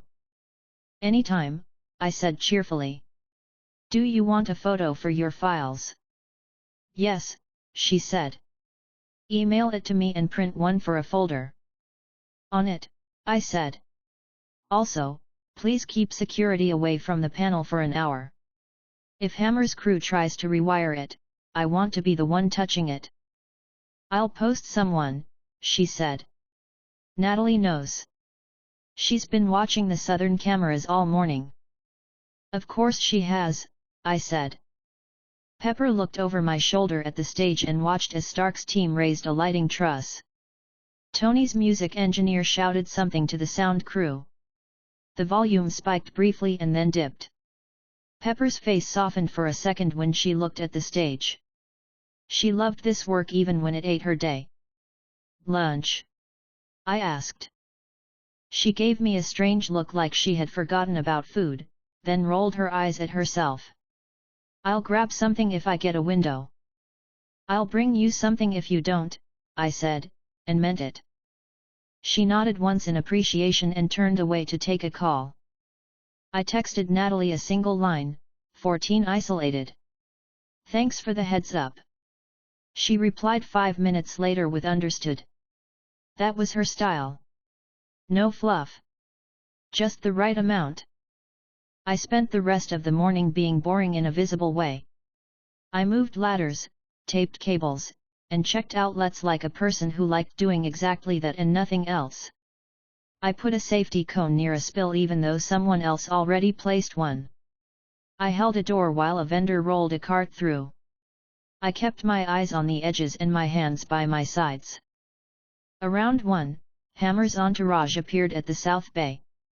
The man himself wore a white suit that did not belong in a loading dock. He smiled a lot. His eyes moved in a way that said he counted cameras more than people. He saw me and brightened like he had found a microphone. You, he said, sliding closer with his arms open. You're Tony's guy. I'm nobody's guy, I said cheerfully. I'm a grounding test. He laughed in a way that wanted me to like him. We're all just trying to keep the show running, my friend. You mind if my boys push 14 up to the staging area? We've got a slot. Hold still active, I said, tone polite and firm. Insurance. Safety. Lawyers. You know how it goes. His smile twitched. That's funny. We didn't get the memo. You did, I said, smiling. It's in your email with 3 other things you didn't read. He stared for a second, then forced a chuckle. You're funny. You must be fun at parties. I am, I said. I make sure no one gets electrocuted. He looked past me at the guard and then at the cages. He lowered his voice. Can you clear it if I ask nicely? I can clear it when it's safe, I said, steady. Right now, I can't. His jaw ticked a little. Then he put the smile back on like it fit. All right, he said. You're the boss of the basement. He patted my arm. Let me know when my toys can play. He walked away like the scene had gone the way he wanted. It hadn't. He headed toward the stage, where he tried to ingratiate himself with a lighting tech who didn't know who he was. The tech ignored him. That made me happy. I gave the guard a nod and slipped away to a side hall to email Pepper the photos of the junction and the simple note, 14 isolated. Bridge cut. Grounded. She replied with a single thank you and a dot that meant her attention was back in 3 other rooms. Natalie appeared beside me without noise. She had traded the blouse for a work jacket with a nondescript logo. It made her look like any other contractor, which was the point. 14, she asked quietly. Neutral now, I said. It'll sit there until someone dumb touches it. Her gaze flicked past me to the bay, then back. Can you be near here during the afternoon delivery window? I was going to be here anyway, I said, cheerful. Do you want me stationary or drifting? Drift, she said. If they see you standing over it, they'll try elsewhere. Copy, I said. She looked like she wanted to say something else, then didn't. She touched 2 fingers to the edge of the jacket collar, a small habit of someone checking a seam, then moved on. I paced the bay perimeter for another hour. I checked Cage 12's panel and found it untouched. I checked 14 and found 2 new fingerprints on the lock that weren't mine. I made a mental note of the swirl patterns. Whoever tried it would try again. At 2, I brought Pepper a grilled chicken wrap because I doubted she had eaten. She was in a cluster of clipboards when I arrived. She took the wrap without breaking her train of thought, bit into it, and gave me a grateful look that sat behind her eyes even as she talked to 3 people. "Thank you," she said finally when the others walked away. "You're welcome," I said, cheerful. "Your blood sugar just sent me a thank you card." "Stop," she said, rolling her eyes. But she finished the wrap. That calmed me a little. At 3, the sound team ran a full volume check. The place shook. Journalists paced the outer perimeter like a circle of sharks who preferred microphones to teeth. Tony did a short walk with a supervisor, hands in his pockets, sunglasses on. He looked fine. He always looked fine until later. Happy never let him out of sight for more than a minute. That helped. At 3:30, Hammer's team came back in force. 4 workers, 2 carts, fresh badges from a stack. They moved like a crowd that wanted to blend. I watched from the side while pretending to adjust a cord wrap. The guard checked their passes. He nodded. They moved to cage 14. I stepped in with a focus that didn't show on my face. "Hold still active," I said, friendly. Notepad made a face. "Come on. We've got a stage slot." "You'll have a stage slot after I clear the ground," I said. "If your frame arcs when they lift it, you'll cry, I'll cry, and Pepper will fire me. None of us want that." Shoes tried to go around me. I stepped left without changing expression. He stopped. 5 minutes, I said cheerfully, crouching fast before they could argue and popping the plate just enough to make it look like I was doing a thing only I could do. I tightened the jumper and measured the line again. It behaved. I made a show of writing down numbers, then clicked the plate shut and stood. "All right," I said. "Move it, but slow. No bumps." They pushed it toward the freight elevator. I walked with them for 10 steps to make sure no one leaned on the lock or pulled a stupid trick. They didn't. They grumbled under their breath like men who needed a better plan. I smiled and peeled off back toward the guard. As they reached the elevator, I noticed a thin wire run trailing under the rear skid that hadn't been there this morning. It caught under a lip for a second, then popped free. It ran through the cage and looked like part of the cable spill. It wasn't. It connected the internal frame to a small connector hidden under the edge. I made a note and did nothing in that moment. If I cut it there, I would stick my hand inside a trap in a hallway with 6 sets of eyes. I waited. I radioed Pepper. 14 moved to staging, I said, steady. Looks quiet now. I don't like a wire run on the rear skid. Might be nothing. Logging it, she said. Do you want me to send someone? No, I said. I don't want them spooked. I'll handle it later. Copy, she said. I spent the next hour near the stage, moving gear and answering questions I wasn't asked. I kept the snare canister clipped inside my vest where no one could see it. I kept the jammer in my pocket. I kept my voice cheerful whenever someone said something annoying. It made them underestimate me. I liked that. Tony passed by again with a quick glance. You good? He asked. Always, I said, bright. He gave a thumbs up and kept walking. He didn't look good in the way a person looks when they forget to sleep because problems lined up on their bench. He looked determined. That was almost as good. At 5, the press room filled.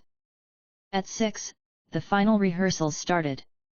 At 7, the public would come. The timeline lined up with what I remembered and matched the energy in the room. The building carried a thrum that meant too many people would be breathing the same air soon. I double-checked the west exit route with Happy, walked the hall with him from stage to door 3 times, and pointed at a pillar that would snag people if they panicked. "Move that trash can," I said. He moved the trash can. He looked at me like he wanted to say more, then didn't. He clapped my shoulder once and moved on to yell at someone about a forklift parked in the wrong place. This was his battlefield and he knew every corner better by the minute. I slid back down to the South Bay and took the long way to staging. I found cage 14 near a truss. 2 of Hammer's crew stood nearby talking about nothing. I kept my distance and used the peripheral of my vision to check the lock. It had been opened once and closed again. My jumper held. The thin wire on the skid now connected to a panel on the truss that had been labeled Dummy Power. The sticker looked fresh. The screws looked untouched. The panel had no scuffs. I walked up with a clipboard under my arm and a pen behind my ear. "Need to clear Dummy Power before doors," I said, calm. Shoes frowned. "We cleared it." "Clear it again," I said cheerfully. "It's coming." He hesitated, then shrugged. "Whatever." He started to reach for the panel. I stepped in with 2 fingers and tapped his wrist lightly. "Let me," I said with a grin. "If it pops, I'm the one who gets yelled at." He laughed without humor and stepped back.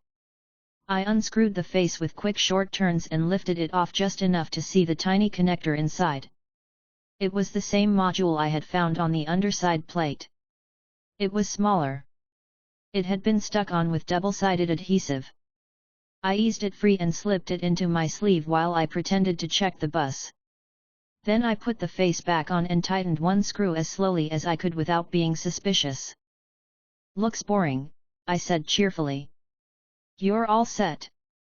Shoes grunted. "Good." I walked away and only let the tension drop from my shoulders when I turned the corner. I took the small module out of my sleeve and looked at it under the light of a utility room. It was a simple relay with a signature I had already logged. It would have carried a signal along a frame at exactly the wrong time. It was cleanly built and sloppily installed. I wrapped it in a piece of tape and slid it into a small bag. I radioed Pepper again. Dummy Power panel had a sticker. "Perfect screws." I removed a ride-along relay, I said. "Log that in your untitled file." "Logged," she said. Her voice sounded short, which meant she was juggling. "How many more?" "2, maybe 3, I said. "I'll pick off what I can without making noise." "Thank you," she said, and cut. I checked my watch, breathed slow, and walked 1 more loop. Cages 12 and 14 now sat on opposite ends of the staging area. Cage 12 had been rotated. The panel I had opened earlier faced the wall, which was cute. I wrote a note that said cute and showed no one. Doors opened at 7. People flowed in with the kind of sound bodies make when they move as one. Music rose. The stage lights warmed until the air felt baked. Tony vanished behind curtains. I stayed where I had promised to be, near the mouth of the South Bay, drifting like I belonged everywhere. Natalie stood on a catwalk 2 levels up, hands on the rail, looking like a contractor on a break. Her eyes tracked the movement patterns. She had already mapped every route. She would see any drift. She gave me the smallest nod when our eyes met. Then she looked away. I checked the jammer in my pocket with one hand. It sat quiet and ready. I checked the snare. It sat where I could reach it in 1 second. I watched the routes in my head again. West was still clear. North still bottlenecked. South still bad. Happy hovered stage right in a suit that made him look important enough to shove people. Pepper stood stage left with a tablet and talked through a headset microphone, moving people across marks. The first portion of the show moved clean. Tony did Tony, loud and sharp and confident. He took the stage like he owned the building because he did. The cheer in the room made my chest feel tight, but in a good way. My smile stayed easy. My hands stayed still. My brain kept counting. Hammer showed up near the edge with a grin that had too many teeth. He waved like this was his birthday party. He wanted everyone to see him when it was time for his entrance. I wanted him far away from the panels. I walked behind him and let myself be a shadow someone didn't step into. He felt it, glanced back, and decided to move left. Good. When the intermission came, Cruz rolled a rack onto the stage. Pepper checked a cue with the stage manager. Natalie walked the upper level and didn't break pace. Happy slid closer to the curtain and watched the aisles. I stood at the mouth of the bay and kept my eyes on everything that could trip a person. I didn't think about the fight that would come later. I thought about grounding. I thought about straps. I thought about doors. I thought about one tiny relay hidden where it shouldn't be and the person who stuck it there. I kept the cheerful tone because it kept me moving. Under it, I stayed serious, because that kept everyone breathing. I rolled my shoulders once and whispered to myself, "All right. Showtime." The soundboard lit. The lights shifted. The crowd roared. The panel screws stayed where I left them. That was enough for now. Chapter 22, Live Feed Fix. The house lights dropped for the opening montage, and the crowd's noise shifted from chatter to cheers. The expo floor felt tight with bodies. The air had the mix of hot cables, fresh paint, and perfume that stuck in your throat after a while. I stood at the mouth of the South Bay with a clipboard under my arm and a neon vest over a dark shirt. The badge on my chest read staff in big letters that kept questions away. I smiled at anyone who looked my way and then kept moving. Pepper's voice came over the discreet in-ear she'd handed me that afternoon. "All departments, we are live. Hold cues. Stand by for stage A transition." She sounded steady, brisk. You could hear the hours on her voice, but not strain. She ran shows like this the way other people breathe. Happy stood stage right with a radio and a warehouse of stubbornness. He watched the aisles and the curtain gaps like he could keep the whole crowd in his line of sight. He checked in with me every few minutes with a glance and a nod. I returned the nod, then did another lap of the South Bay. Cage 12 sat where I left it, rotated to face the wall with the label for lighting truss peeking around the corner. Cage 14 perched closer to the staging line, padlock forward, casters scuffed. The relay I had slipped from the dummy panel rode in a small plastic bag in my pocket. I had no reason to take it out and admire it. I had already memorized the solder lines. Two of Hammer's techs leaned against a loading dolly nearby, flipping through a printed run list like they were actors learning a script an hour before curtain. One of them had swapped his shoes. Good. He had listened to the floor. The other tapped a foot against the dolly wheel in a rhythm that didn't match anything playing inside. He saw me, straightened his back, then went back to pretending the list made sense. From where I stood, I could see a slice of the stage through the side masking. Stark music hit with a punch. The crowd rose like someone had told them to stand. Tony walked through the haze with his arms out, in a suit, no armor, just charisma and lighting. He hit his marks like he'd written them, because he had. "Stark Industries is proud," the announcer said. The words blurred into cheers. I let it wash around me without getting in my head. My job stayed the same. Watch the lines. Keep the South Bay quiet. Fix anything that tried to be loud. A minute into the next sequence, my handheld meter buzzed. The little bar on the display dipped and rebounded. The line didn't panic. It sagged like something pulled a sip from the power line where it shouldn't. I watched the numbers for 3 full seconds before moving. They dipped again, harder, then returned. The timing matched a backstage rotation. I clicked the mic. "Pepper," I said, cheerful and tight under it. South Bay just kissed the floor and came back. Not a full drop. A dip. Copy, she said. Time.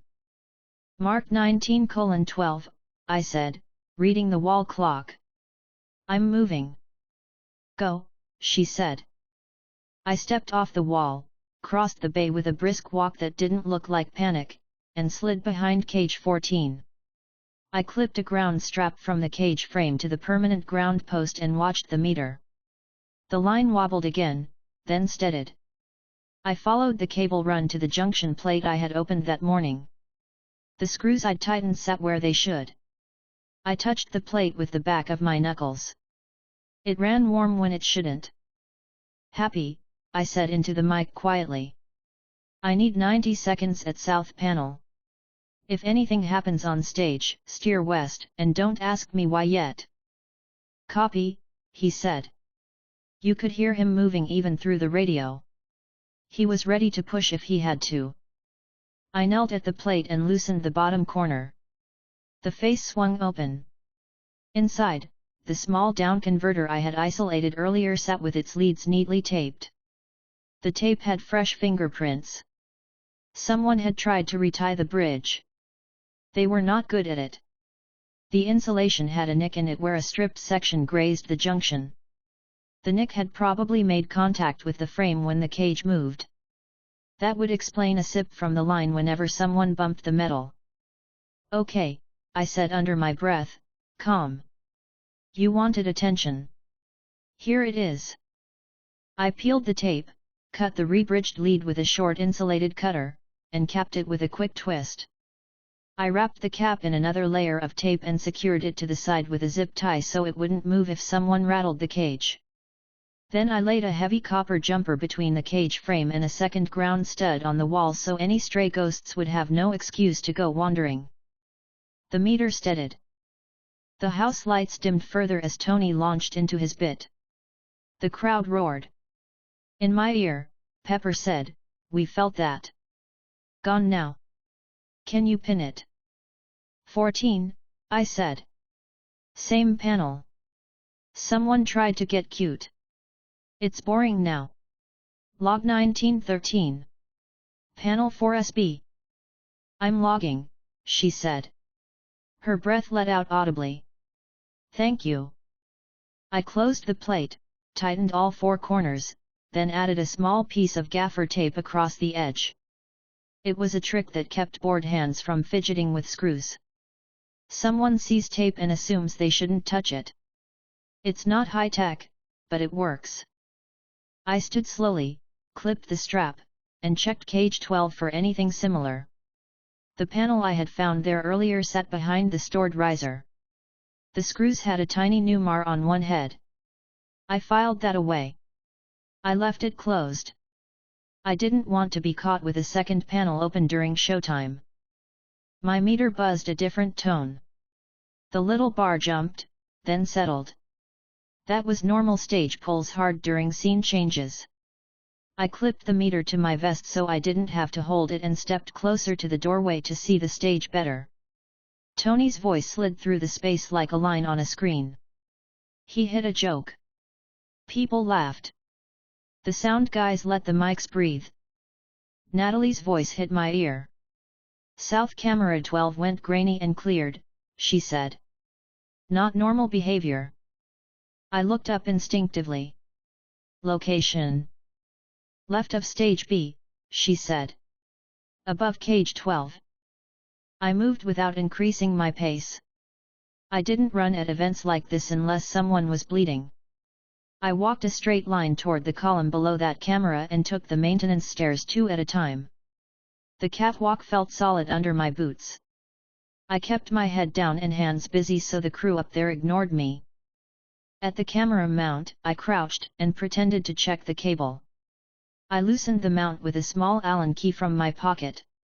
The feed flickered and then sharpened. A small piece of black tape sat under the bracket. I slid my finger under it and felt the lump of a thumb-sized transmitter taped to the metal. I peeled the tape slowly, slipped the little block into my palm, and pocketed it. It felt the same as the relay module I had removed from the dummy panel. Same Shell Corp signature etched in tiny letters. I rolled my wrist and retightened the camera. Then I pulled out a rag, wiped the mount clean like I was doing maintenance, and stood. Camera 12, I said softly into the mic. Was a transmitter. It's gone. Feed should be clean. It matches the relay family. Copy, Natalie said. Pepper. Logged, Pepper said. Thank you. I put the Allen key back in my pocket and took the stairs down. At the bottom, the air thickened with audience heat. I let my face settle back into a smile and returned to my South Bay post. The meter stayed steady for 2 minutes. Then it dipped. Not like before. A quick hiccup, then stable. I looked left. A forklift turned, bumped a riser, and rattled the pallet. The swing of the bump matched the dip. That told me the frame was still sensitive even if the bridge was cut. Fine. I added one more jumper strap across a different point so the frame would have no reason to go hunting for ground through a panel. I walked the west route again, checking trash cans and bottlenecks and the way the crowd pressed near the side doors. Happy met me at the corner of the curtain with a look. That face, he said. Small dip, I said cheerfully. Handled. But don't make me beg, West, if you have to move him. West, Happy said. He tapped his radio. I set cones. Good, I said. You're a machine. He frowned at the stage and then at me. You got that net thing? Always, I said. I patted the vest where the canister rode invisible. And a sleepy box for dumb drones. He grunted. Good. A tech in a headset jogged by with a coil of cable. I watched him, then watched the coil. It was thicker than the ones Hammer's crew brought. Our code. Good. Tony's voice climbed again. The crowd followed him. He knew how to make a room move. Pepper's tone over comms stayed even. Natalie's check-ins came at clean intervals. The whole place had a pulse. At 19:28, the meter dipped hard for a quarter second and came back. The lights didn't flicker. The sound didn't pop. The audience didn't know. I did. I opened the south panel for a second time. My first jumper held. The new one I'd added was solid. The down converter still sat taped off and harmless. The only variable that changed was movement on the line. I crouched lower and looked at the conduit that fed the back wall. Someone had installed a small passive coupler inside the conduit itself. It looked like a black ring around the cable. It would couple stray signal without touching the copper. I could tell it was new because the dust line on the pipe stopped where it sat. I did not have time to redo conduit. I did have enough time to bypass the coupler by setting a parallel ground. I anchored a heavy temporary bonding jumper from the incoming conduit mount to a spare ground bar with self-tapping screws, then tightened them until the metal creaked. The meter smoothed. The number stopped acting clever. I heard the audience roar and felt the stage shake. Tony must have hit his finale for the segment. Music punched. Lights bled through the masking. I tightened one more screw, closed the plate, and stood. Pepper, I said. Marked a second dip at 19:28. I set a bypass. It's stable. Post-show, you'll want electricians to carve out the south conduit and check for passive coupling devices. Black ring, not in plan. Logged, she said immediately. Thank you. Natalie came in 10 seconds later. 2 camera feeds stayed clean during the dip. Interesting. Because we choked the ring, I said. Good. Keep those feeds rolling. Will do, she said. I took a breath and let my shoulders fall. The serious line that had been sitting in my chest lowered one notch. My smile came back easy. I walked the perimeter again with the steady pace of a person who belonged everywhere and nowhere. The first act closed. The screen fell. The intermission cut was ready, Crew moved with purpose. Hammer's people pushed at the edges like a group that wanted to be on stage. Happy intercepted them without making a scene and guided them to staging with an amiable hand on a shoulder that felt heavier than it looked. The South Bay felt like a room in a normal building for a moment. The panels didn't hum. The meter took a nap. I allowed myself a sip of water from the bottle hanging off my belt and scanned the room with fresh eyes. Cage 12, steady. Cage 14, steady. Dummy panel, taped and dumb. Camera mount, clean. Floor, swept. Guard, alert. Techs, bored and underpaid. I texted Pepper a one-liner, South stable. Bypass holding. West route still clean. A dot appeared in the typing indicator, then nothing. She was moving. Fine. She would read it when she could. I walked to the stairwell and leaned on the cool railing for 10 seconds. I closed my eyes for 4 breaths, reopened them, and headed back to the door to stage B. A stagehand waved me through as if I had been there all day and all week. That was the idea. Tony's little intro video played on the big screens during the changeover with cuts of jets and spliced press. The crowd ate it up. Hammer's name flashed on the lower graphic of 2 monitors near the South Bay. People did not clap for the lower graphic. Hammer would pretend not to notice. The dip did not return. The bypass worked. That did not mean I relaxed. It meant I added check the ring permanent to my post-show list. Eli, Happy said quietly on the mic. Hydration. I'm hydrated, I said cheerfully. Pepper. Busy but alive, he said. She's with stage. Copy, I said. 2 of Hammer's crew ducked behind a pipe to smoke. They tried to hide the cigarette. They failed. I walked over with my clipboard and smiled. You cannot smoke down here, I said in a friendly tone. If a cable coughs, we all go home sad. They stubbed the cigarette and apologized like kids caught by a gym teacher. I waved it off and cracked a joke about nicotine patches for cable management. They laughed. They put the cigarette in a pocket. They did not light another one. Natalie murmured, 2 men in hats at bay door. Not ours. Eyes on, I said. I stepped into their line of sight and adjusted a cone like I had been assigned to guard plastic. The 2 men looked my way, then turned back toward the outer corridor. They weren't moving tools. They were watching. I clocked their shoes, their hands, and the way their eyes slid over locks. I angled my body so I could see both cages and the door with one small turn of my head. The men left 2 minutes later when the guard asked them if they were lost. They didn't answer. They went away. I logged their faces in my head. The show ticked forward. The public only saw what the stage offered. The bay saw the rest. I stayed in the gap. At 1951, my meter buzzed a different warning. Not a dip. A quick noise spike, like a handshake. It was faint and came from above, not the floor. I looked up. The light grid sidearm had a small junction box where 2 runs met. The screw on the lower left corner had a new mark, thin and recent.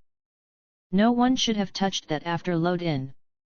I took the maintenance stairs again with a slow step and a maintenance gate. At the junction, the box cover had one screw a half-turn looser than the others. I tightened it, then loosened it, then tightened it again to make it look like the last pair of hands had been mine. Inside, a ring coupler rode the cable run the same as the one in the conduit. Same model. I did not have time or authority to rewire the grid.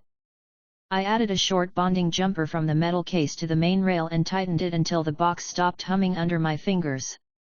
The meter stopped buzzing. I closed the cover and returned to the floor. Pepper, I said. Found ring at light junction above south. Grounded case. Will need removal after hours. Logged, she said. Her voice had someone else talking over it. She didn't apologize. She didn't need to.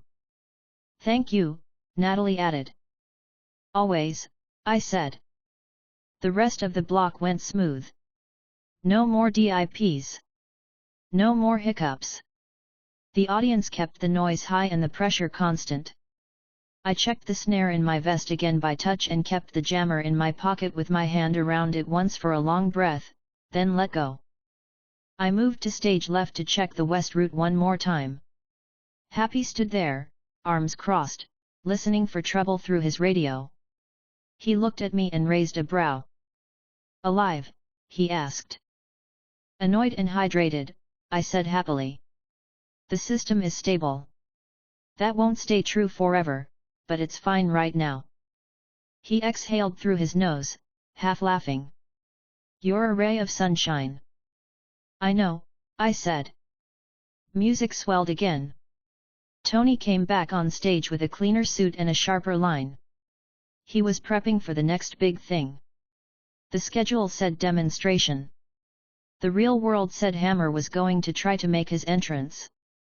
My brain ran the next 10 minutes like a tape I already own.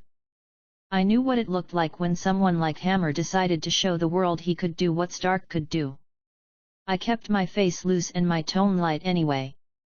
I sent Pepper one last note, bypass built. 2 rings found. 1 relay removed. West route staged. Happy ready. She sent a dot and then, understood. I checked my watch, smoothed the tape on the south panel one more time, and adjusted a cable tie like it had been bothering me for hours. The next cue called everyone's attention back to the stage.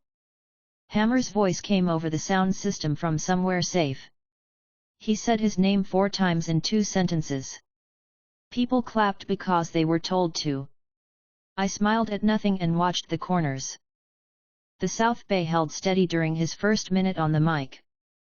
The meter line didn't move. The cameras stayed clean. Natalie didn't say anything. That meant she was seeing the same thing I was. I rolled my shoulders once, counted down quietly, and felt the building shift gears as Hammer signaled his team to roll the next set piece into position. All right, I said to myself, cheerful and calm. Let's work. Chapter 23, Cutting the South Ring. Hammer took the stage with a grin like he was selling the first sunrise. The crowd clapped because the screens told them to. I stood at the mouth of the South Bay with my clipboard and vest, watching the corners and listening to the tone of the building. The meter on my vest read stable. The bypass I laid into the south conduit held. My fingers tapped the jammer in my pocket once, then let go. I kept my voice light in my own head because it kept my hands quick. Hammer did the warm-up. He said innovation twice and America once. He tossed out branch names like confetti. Army, Navy, Air Force, Marines. He reached, the lights shifted, and the drone ring rolled into position behind the side masking. I could see the edges from my angle. The armature rails shimmered with that steady pre-power glow that meant the controllers were waiting for a handshake. Pepper's voice came clean over comms. Stand by. Transition to demo 1 in 10. Happy, stage right. Eli, South Bay. Natalie, confirm camera grid. Grid is clean, Natalie said. All eyes are on stage. Copy, Happy said. I could hear him setting his feet. I'm here. I said, cheerful and steady, South Bay stable. I'm in position. Hammer through to the screen. A graphic bloomed with branch logos around a stylized circle. The ring's status lights came up in sequence. That wasn't Stark code. It was different timing. I clocked the cadence and breathed out. It was the same rhythm I watched Vanko draw on a box at the hangar. My jaw tightened and then loosened again. Power to ring, a stagehand muttered near the bay. The drone armatures hummed. The first wave rose. The crowd loved it. Dozens of metal bodies lifted, their searchlights swinging gently in a choreographed line. My meter buzzed once with an expected draw. The line held. Good. Hammer spread his arms and let the applause hit him. He turned toward the wings and gestured big. He was about to name them. I didn't care. I watched the status LEDs on the south rail switch from idle green to engaged blue. The handshake protocol hit and settled. The timing ticked. 2 seconds. 4. 6. Then the wrong blink. It was small. A ripple across 3 units at the south node, then a cadence change across the whole ring. The control tone got sharper, cleaner. The drone lights narrowed. The formation tightened. That wasn't Hammer's operator driving anymore. A different hand had slid onto the wheel. Pepper, I said, calm and fast. Control just shifted. It's not Hammer. Her breath caught for a second. Copy. Tony's voice came up on cage mics near the wing. That's not right. Natalie spoke in my ear at the same time. Feed timing changed across the board. I pulled the jammer from my pocket and let my thumb rest on the switch. It was tuned to Hammer's lazy handshakes. Vanko's hijack likely still rode inside that family because he built their guts.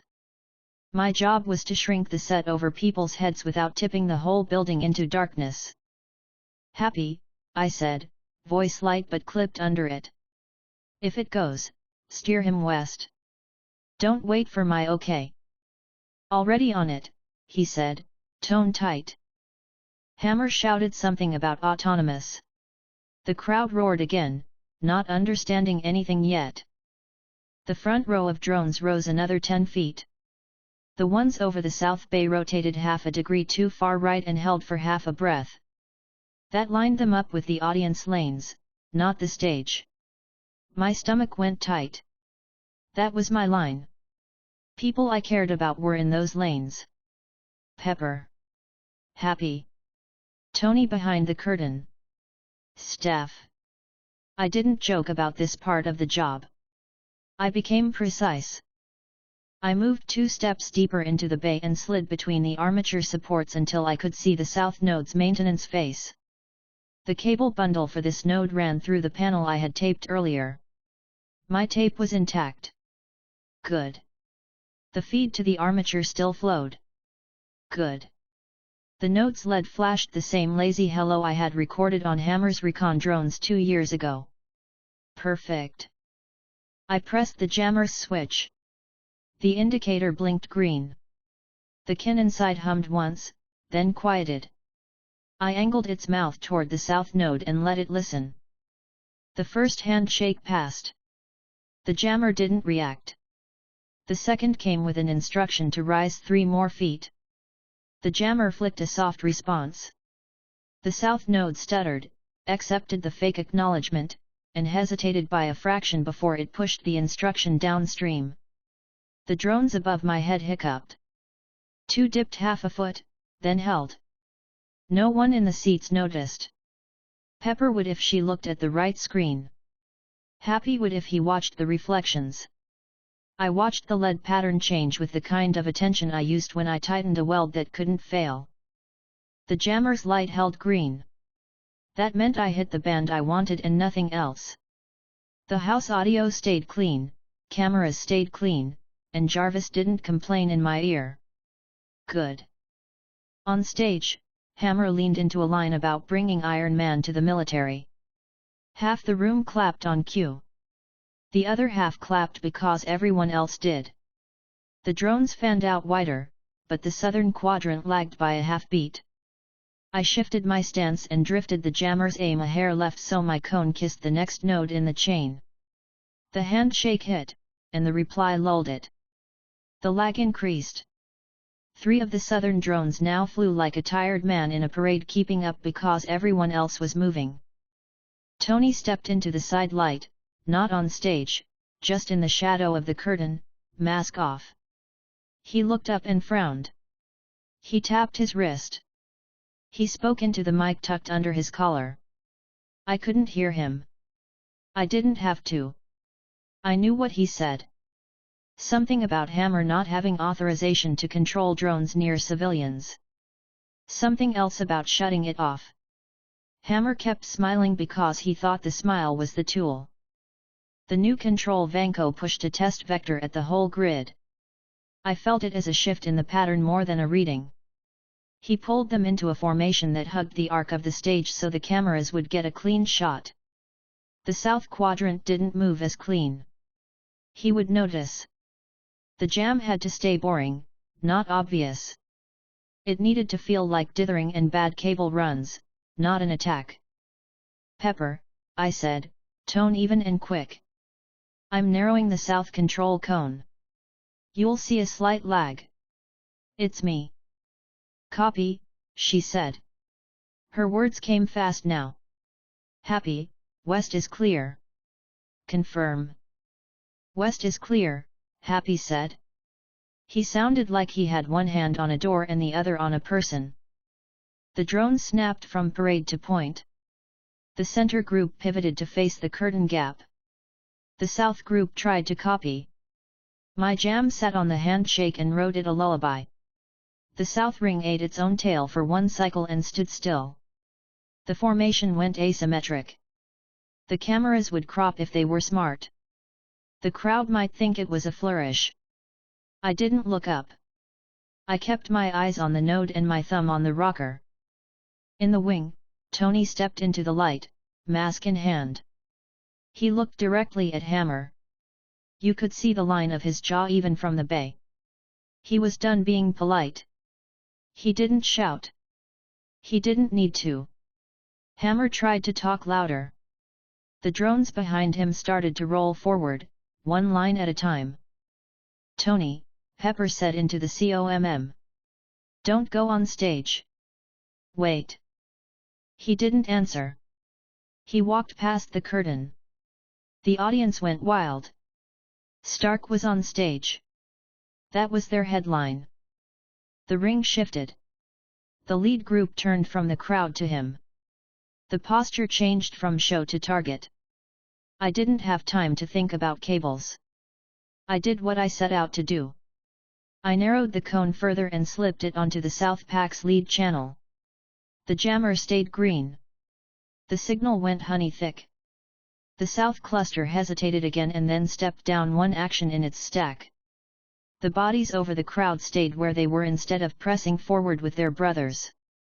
Lag on the South, Natalie said quietly. Intentional. Intentional, I said.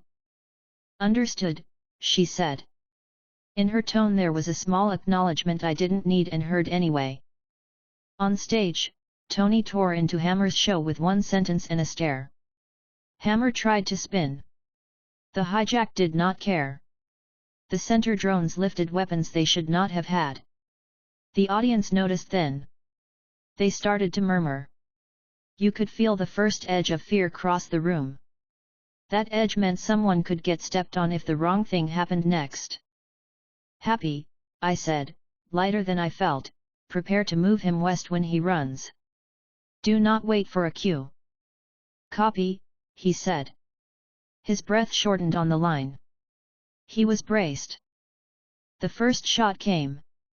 A drone on center left fired a burst into the curtain where Tony had been standing a heartbeat before. He put the mask on and the sound in the room changed. Metal on and people believing they were safe because the bright thing they knew was on their side. They were not safe in the south lanes yet. My job was to make them safer without being seen. I took one step deeper into the bay so my shoulder pressed as support. It gave me a clean line to the second south node. The drone packs above it had staggered to a stop because the chain didn't get a clear go order. I moved the jammer between nodes with a small sweep so it kissed each handshake in sequence and returned a calm acceptance while blocking the next instruction from propagating. It wasn't a hard block. It was a stall. The best stalls look like bad code, not a fight. The center and north packs broke into a hard push toward the stage. The south packs over the audience lanes shifted slower. A drone above row 3 pivoted too low. I had the snare in my vest if it came down to inches. I could drop one without breaking a person below. I kept my fingers away from it for now. The jammer was doing the job. Dropping hardware near people was last resort. Hammer yelled something to the crew. Natalie spoke to Pepper quietly. Pepper told someone to clear a hall. Happy's voice cut clean through the noise. West. Now. Tony lifted off the stage, repulsors glowing, and darted left. A drone fired and tore a strip out of the set behind him. Confetti rained. The crowd screamed for real this time. Fear surged toward the exits and bounced off ushers trying to manage flow. I kept the jammer square on the south node and breathed steady. The lag kept the pack above my head from joining the front wave. It reduced the load over bodies I cared about. Good. 2 drones resting on the south armature suddenly dropped from the rig under their own power and started to lift. Vanko was pushing for redundancy. He wanted every bird in the air. He'd override local lag and throw fresh units into the chase. I didn't have a second jammer tuned to a different band in my pocket. I had one, and it was doing 3 jobs already. I slid my back along the support and reached into my bag for the clamp tool. The nearest drone had an access panel where its arm met its body. If I could get the clamp on it before it rose, I could pop the panel, expose the bus, and shove a net coil into the cavity to short the control node without frying a battery. It would look like a glitch. It would be loud. It would drop to the pad. The space under it was clear. I moved. I got one hand on the drone's arm and the clamp on the seam. I twisted the handle. The piezo jolter clicked twice. The panel popped. I yanked it open with my thumb and shoved a micro net coil no cable into the cavity. It bit into the control node with a small crack. The drone sagged and slid back into its mount. Its status LED died. I closed the panel fast and stepped away like I had just tightened a screw. The second drone lifted 3 inches. I shook my head once and let it go. My jammer had priority. If I chased every bird I'd lose the room. On stage, Tony dragged a cluster of drones toward the west side, repulsors loud and clean, doing the thing he does best, making targets chase him instead of anyone else. I knew where that ended. A parking lot. A sky.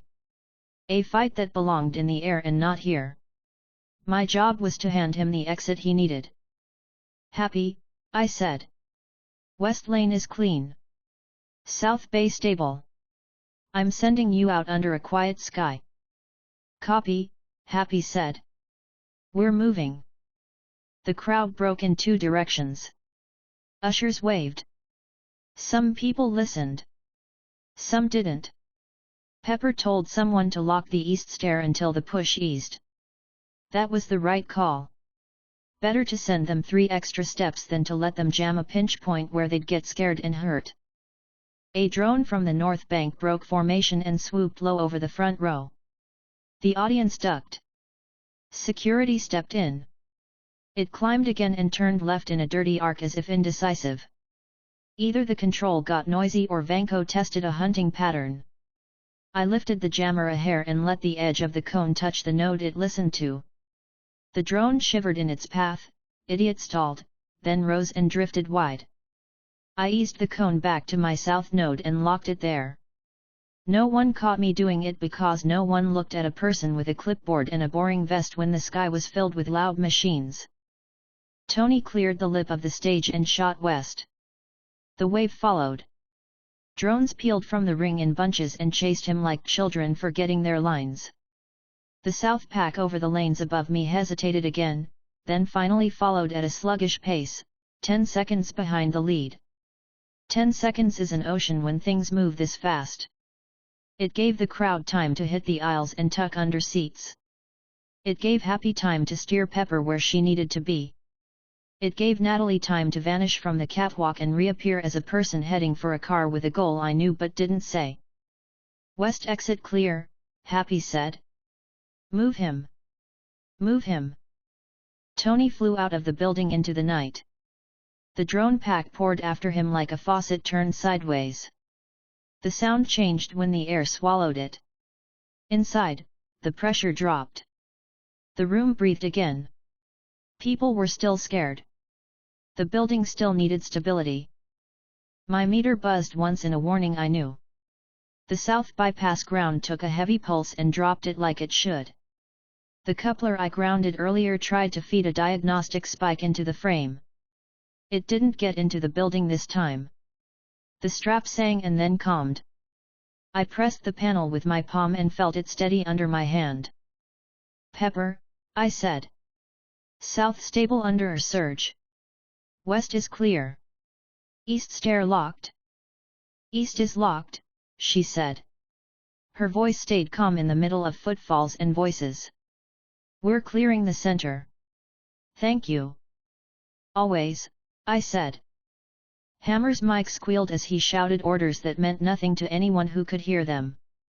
Security moved him off the floor because the camera lights would follow him, and that's not what anyone needed. Pepper told someone to keep cameras on the stage, not the exits. That was the right call. Crowds move easier when they don't feel hunted by lenses. I let myself breathe again. It wasn't over. It was just a better pattern. I watched the South Bay. The drones left on the ring stared at nothing with their dead fish eyes and hummed in place. The one I dropped with the clamp stayed asleep. The one that rose on my left had joined the chase and was gone. Good. One less above heads here.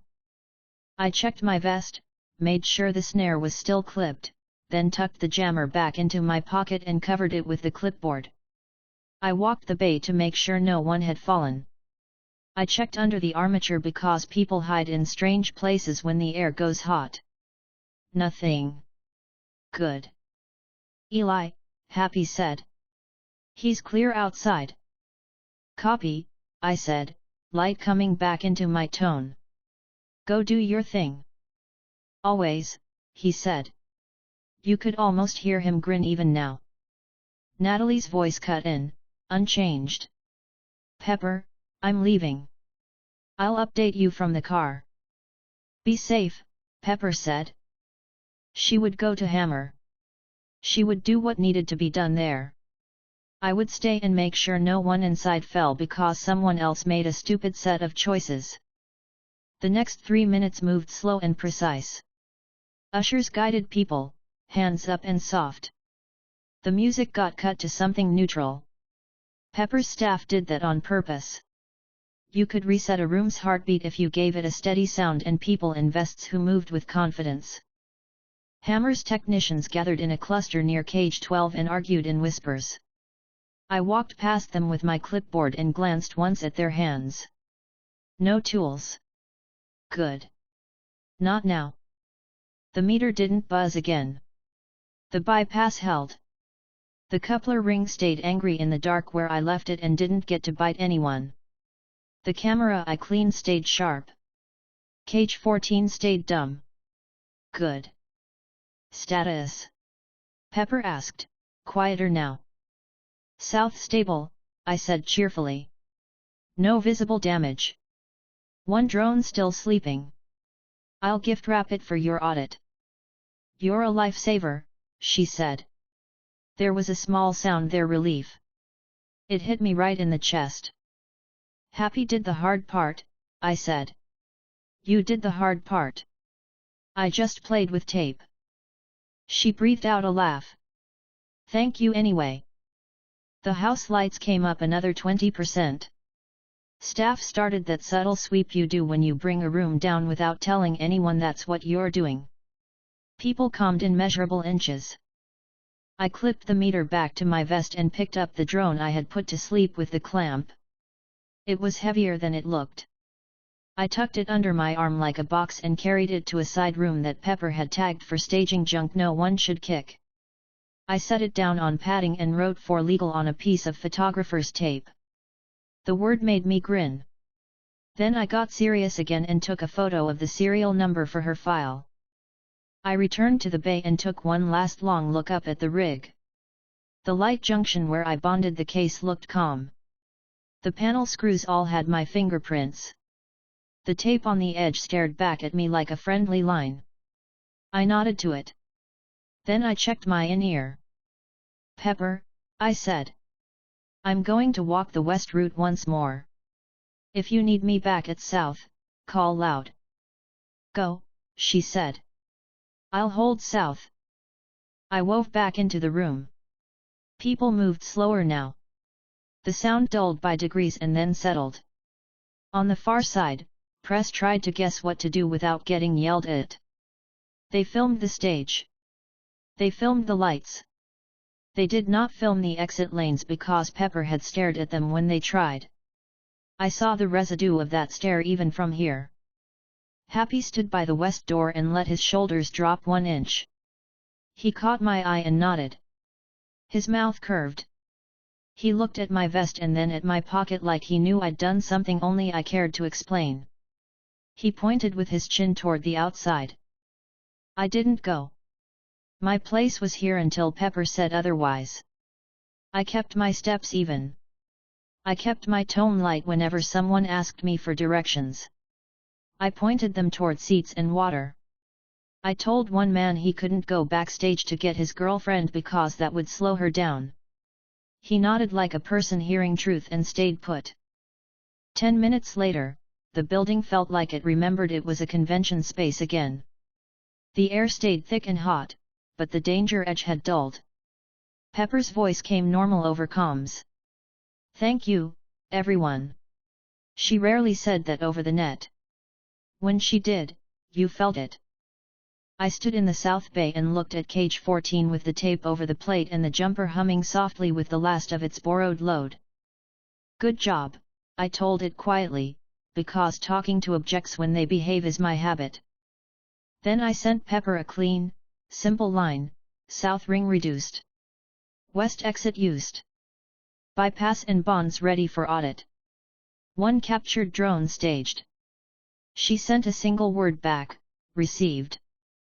I clipped my radio, checked the snare one more time, and leaned against the cool concrete for exactly 5 seconds. Then I pushed off and went back to work. Chapter 24, Evidence in Plain View. As the room settled, the South Bay felt like a normal loading dock again. The hum eased. The crowd noise shifted from fear to confused chatter. Staff voices returned to the usual mix of orders and questions. I kept my hands moving because that kept the space steady. I checked the tape on the panel one more time, then looked up at the rig and read the screws by habit. Everything I touched stayed where I left it. Pepper's voice came through the in-ear, quick and precise. "Security, locate Mr. Hammer and hold him in the VIP interview room. Do not make a scene on the floor. Quiet, please." I smiled to myself. That tone meant she was done being polite.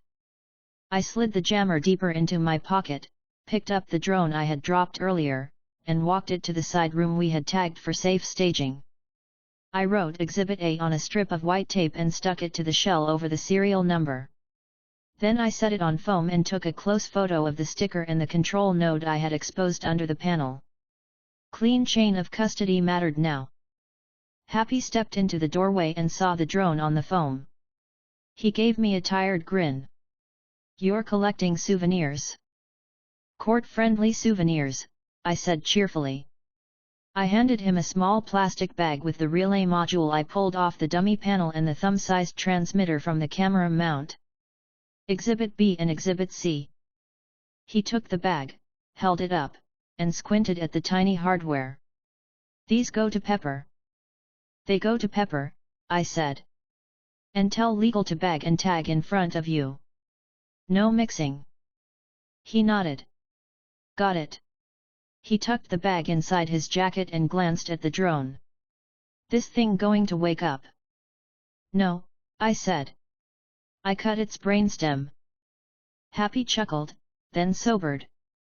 "Pepper's having Hammer moved. You want to be there?" "I want to reset South panels and write down every change I made in a way that passes audit," I said lightly. "If I walk away now and someone yanks a wire, everyone's night gets longer.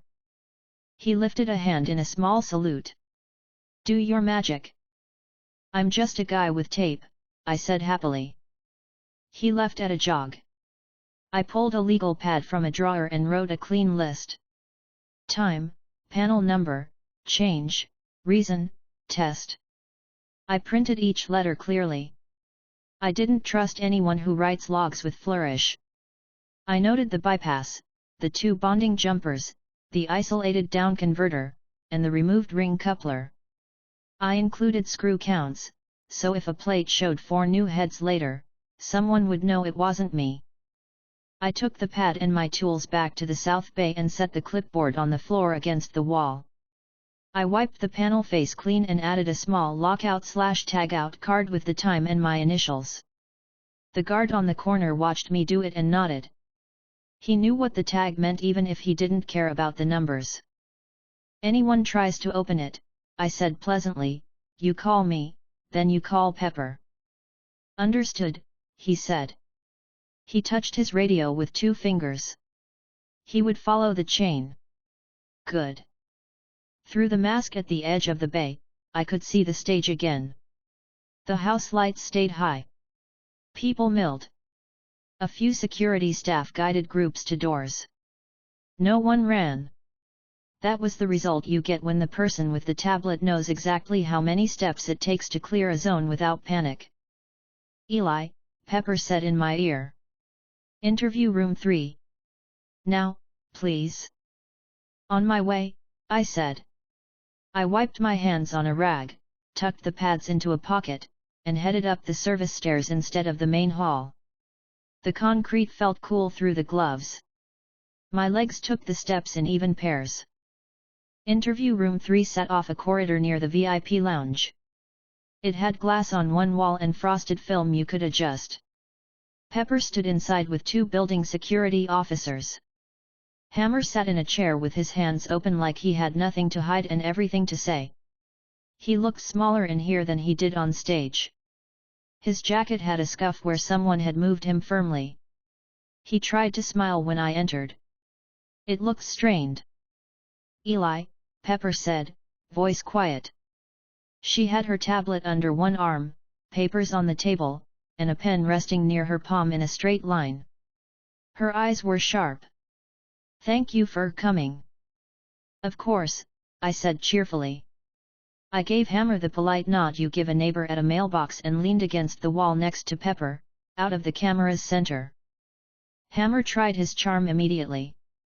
Listen, Ms. Potts, this is all a misunderstanding. Crowd got excited, systems glitched, but my guys are professionals. We can clear this up and keep the show going. Pepper didn't blink. Mr. Hammer, she said evenly, your equipment endangered my guests. That's a strong statement, he said, raising his hands. I'm sure there were external factors. Hackers. You have enemies. We all do. Pepper's mouth twitched. Yes, she said. We do. He leaned forward, trying to read the room. How can I help you help me right now? You can sit still, Pepper said. She tapped the tablet. Building security will hold you here until the police arrive. You will hand over your demonstration hardware and all associated controllers. You will provide immediate access to your staging cages. He laughed once, too loud for the room. Pepper, come on. We're on the same side here. She looked at him like she was considering a math problem. No, she said simply. We aren't. Happy arrived with the plastic bag. He set it on the table in front of Pepper without ceremony. From South Bay, he said, then nodded to me. Hammer's gaze snapped to the bag. What is that? Evidence, Pepper said. Her tone flattened into executive. Mr. Hammer, exhibits removed from panels and mounts your staff brought into my building under false labels. That's ridiculous, he said, but his eyes flicked to the bag like he recognized the shape of the little relay. I kept my tone bright and casual. For the record, I said lightly. Those modules were attached to structures labeled as lighting truss and spare cabling. Your locks were new. Your labels were new. Your wiring violated code in 3 places. He turned to me, annoyance breaking through the smile. Who are you again? Grounding, I said cheerfully. I stop things from hurting people. He opened his mouth to argue and closed it when he realized nothing he said would land here. He leaned back in the chair and tried another smile at Pepper. It slid off her. The door opened. Security stepped in. Ma'am, the lead said, LAPD is en route. 10 minutes. We can start chain of custody on your items. Thank you, Pepper said. Do it here. Mr. Hogan will observe. Happy nodded. He set his feet like he was a concrete post and crossed his arms. He would watch every hand. Pepper looked at me. The drone. Staged in room 7 on foam, I said. I labeled it. Serial number photographed. Control node panel opened for identification, closed and taped. No further touches. Good, she said. Her shoulders lowered half an inch. Then she turned back to Hammer. You will stay until they arrive. Hammer's smile cracked. This isn't how partners treat each other. We are not partners, Pepper said. She didn't raise her voice. It did not need volume. Your equipment hurt my guests. Sit still. He tried to show offense, then tried to look confused, then tried silence. Pepper ignored each attempt in turn. She signed 2 forms the security lead presented and handed him the bag with the modules. He sealed it with a strip that changed color as the adhesive set. He wrote the time large enough for the camera to see and the initials small and neat. Chain started. Pepper touched the tablet, then looked at me again. Walk me through your South Bay changes. Briefly. Panel 4SB, I said, clear and cheerful. I found a down converter wired to bridge a feed into the frame. Cut and capped the bridge. Secured the cap. Added bonding jumper from frame to building ground. Found a passive coupler in conduit. Bonded conduit mount to spare ground bar. Marked panel. Tag out applied. Found small relay taped into dummy panel on truss. Removed and bagged. Found small transmitter taped under camera mount. Removed and bagged. Log times. I handed her the legal pad. I didn't remove the coupler. It's inside conduit. It needs a licensed crew to open after hours. The bonding will hold until then. She scanned the pad quickly, lips moving as she read. Clear, she said. She tucked the pad under her arm. Stay available. Always, I said. She faced Hammer again. Did you bring Ivan Vanko into my building? He blinked twice. Who? Pepper stared at him. He fidgeted with his cuff button. He was good at lying to people who wanted to believe him. He was not good at lying to Pepper. She didn't press. She didn't need an answer right now. She turned back to the security lead. Escort Mr. Hammer to staging to await the police. Do not allow him access to any technical areas. Do not allow his staff to move crates without my authorization. Yes, ma'am, the lead said. Hammer stood slowly. You're overreacting, he said. Pepper picked up the bag with the modules, then handed it to the officer. We'll let the police decide. He tried to say something else, then saw it wouldn't help. He let security guide him out. As he passed me, he leaned a little. You think you did something today, he said softly. I smiled, relaxed, bright. I kept people from getting hurt, I said. That's enough. He scoffed, rolled his shoulders, and kept walking. When the door closed, the room exhaled. Pepper put both hands on the table for a second and looked down. Then she straightened. The line of her mouth stayed tight, but her eyes cleared. "Thank you," she said, softer now. "Both of you." "Anytime," Happy said. "Always," I said cheerfully. "Go finish your reset," she said to me. "Then go drink water and breathe air. I'll have legal take your statement after the police finish with Hammer." "Copy," I said. I gave Happy a small nod and walked out. Back in the South Bay, the guard met my eyes. "Still clean?" he asked. "Still clean," I said. "You're doing great." He grinned, a quick flash. "Thanks." I checked the tags again and took photos of everything in place: the straps, the plate, the tape. I emailed the images to Pepper with a subject line that read South Bay current state. I attached the legal pad notes as a scan from my phone and flagged it as internal. The less this traveled, the better. Natalie's text arrived as I was stowing the pad. "At Hammer Industries. Situation developing. Keep Pepper steady. Good work on South." I typed, "Understood. Call if you need me to deliver anything." She didn't reply. She was busy. I put the phone away. The crowd had thinned to a manageable size. Staff started resetting chairs and picking up brochures from the floor. The music switched to something low and neutral. The show would not resume. The building moved toward cleanup. The police arrived at a brisk walk. 2 officers peeled off to interview staff. 2 more followed Pepper into the interview room. I did not insert myself. That was their space now. I stayed where I was useful, under panels and near people who could trip on badly placed gear. 10 minutes later, Happy returned to the bay with a clipboard and a steady face.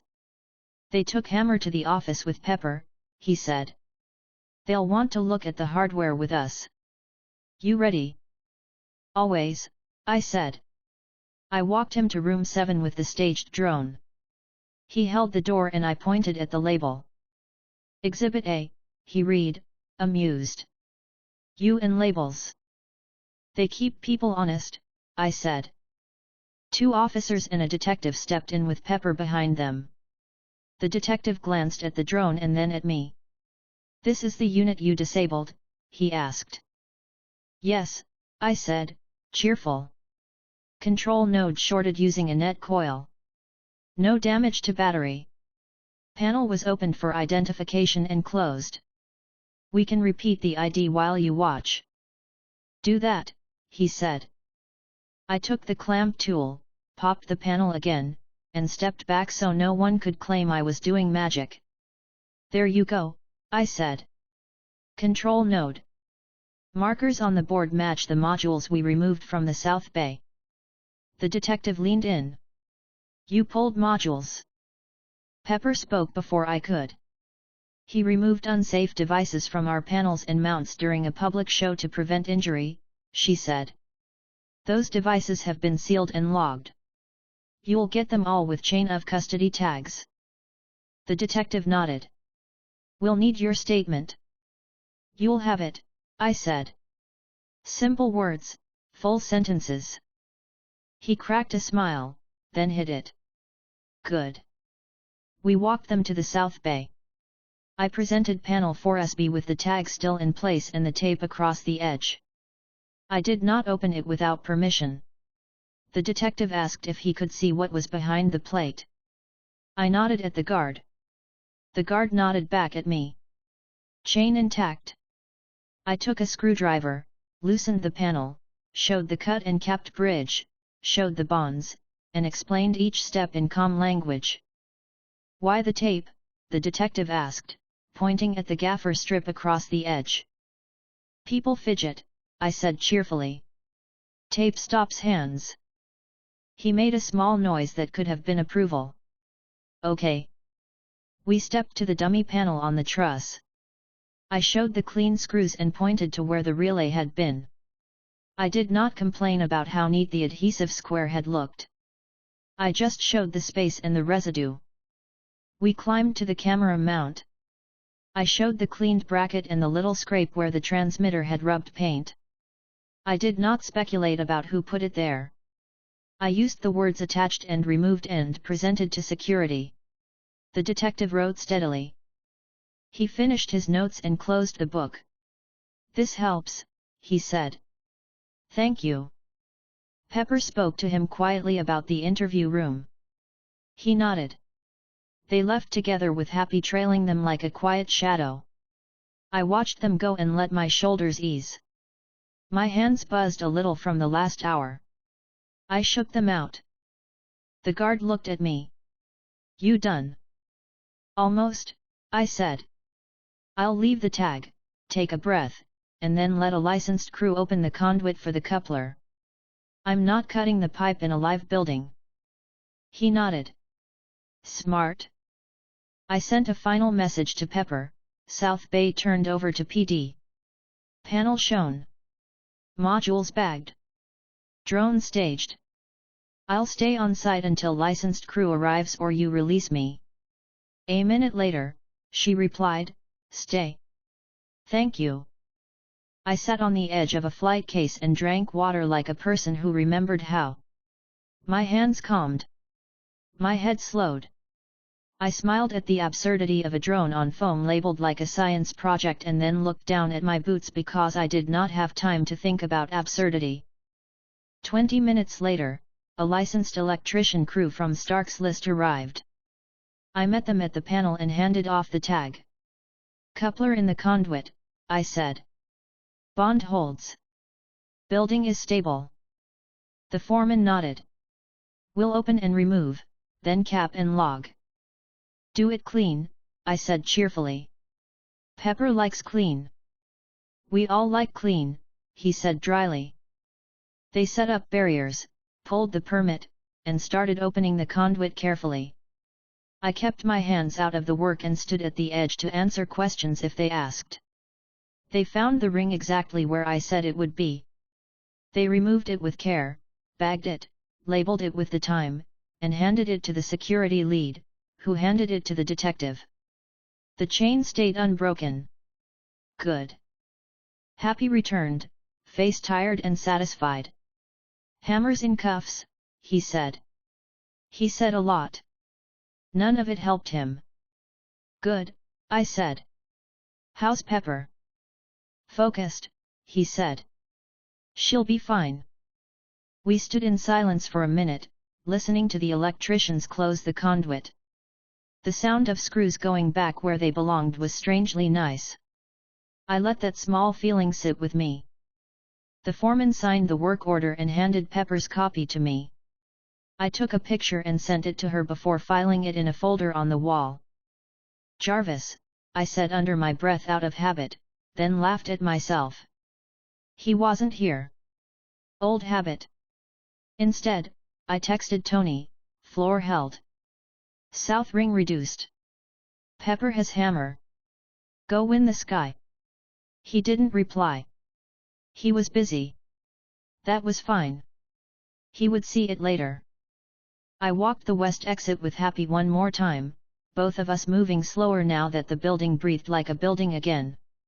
He pointed out a scuff he wanted painted over tomorrow. I pointed out a cable run that needed to be secured with a better clip. We marked both with tape. Pepper appeared in the bay entrance with a stack of paperwork and a look that said she had won a round. She saw me and gave a tight smile that felt genuine. "Come write your statement," she said. "Then get out of here before you fall over." "Copy," I said cheerfully. I followed her back to the small office near the interview rooms and sat at a desk with a blank form. I wrote exactly what happened in plain language. I didn't add color. I didn't guess. I described. Timestamps, panel numbers, actions, reasons, results.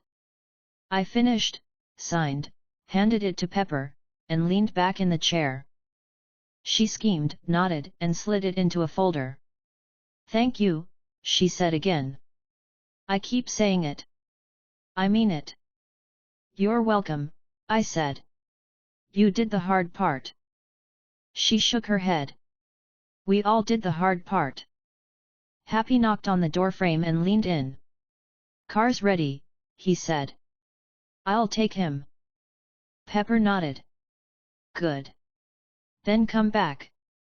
We're not done. Never are, he said, smiling tiredly. I stood, rolled my shoulders, and picked up my vest. I'm going to sleep well tonight. You're going to drink water, she said, pointing, and then you can sleep. Bossy, I said with a grin. Correct, she said. Happy clapped me on the back as we walked out. You did good, he said. I like doing good, I said happily. It keeps my heart rate nice. He laughed, then sobered as we reached the outer door. The night air hit my face. It felt clean. Sirens moved away in the distance. The building behind us hummed like a tired athlete. At the curb, he opened the door of a Stark SUV and jerked his head. Get in. I slid in and let my head rest against the seat for a second. The leather felt cool. My hands stopped buzzing. Happy got behind the wheel and pulled out with that measured aggression that gets you through a crowd without scaring anyone. You hungry? He asked. Yes, I said. Very. I know a place, he said. Of course you do, I said. He drove. The road moved under us. My phone buzzed once. A text from Pepper, we'll need you early tomorrow for the audit. Rest. Thank you. I typed back, I'll be there. I watched the dark line of the ocean beyond the buildings and let my chest loosen one notch at a time. Tony would finish his fight. Rhodey would get his head back. Natasha would do what she came to do. Pepper would close this with legal and keep the company standing. Happy would see everyone home in one piece. I would show up tomorrow with clean hands and a new pad of paper.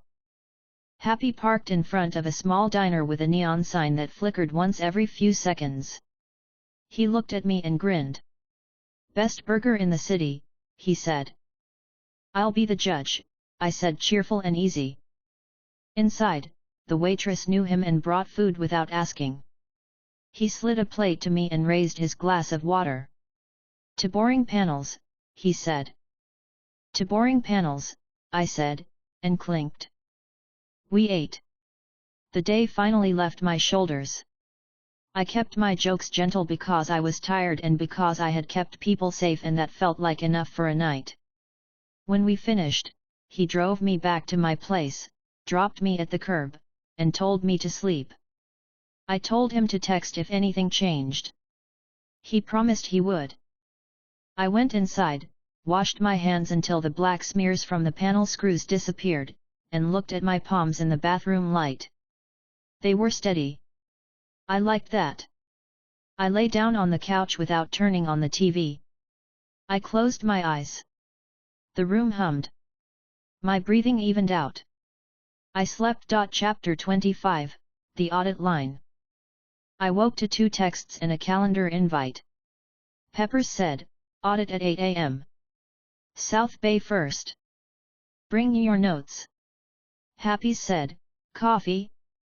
The invite was from legal with 6 names and a room number that told me they were not playing around. I showered fast, dressed in work pants and a clean dark shirt, and grabbed my bag. I packed the legal pad, spare tags, a fresh roll of gaffer tape, my insulated screwdrivers, and a handheld meter with a new battery. I tossed in a protein bar I probably wouldn't eat. The tunnel stayed dark and quiet when I left it. The dampening field held. That was good. The expo center looked tired when I arrived.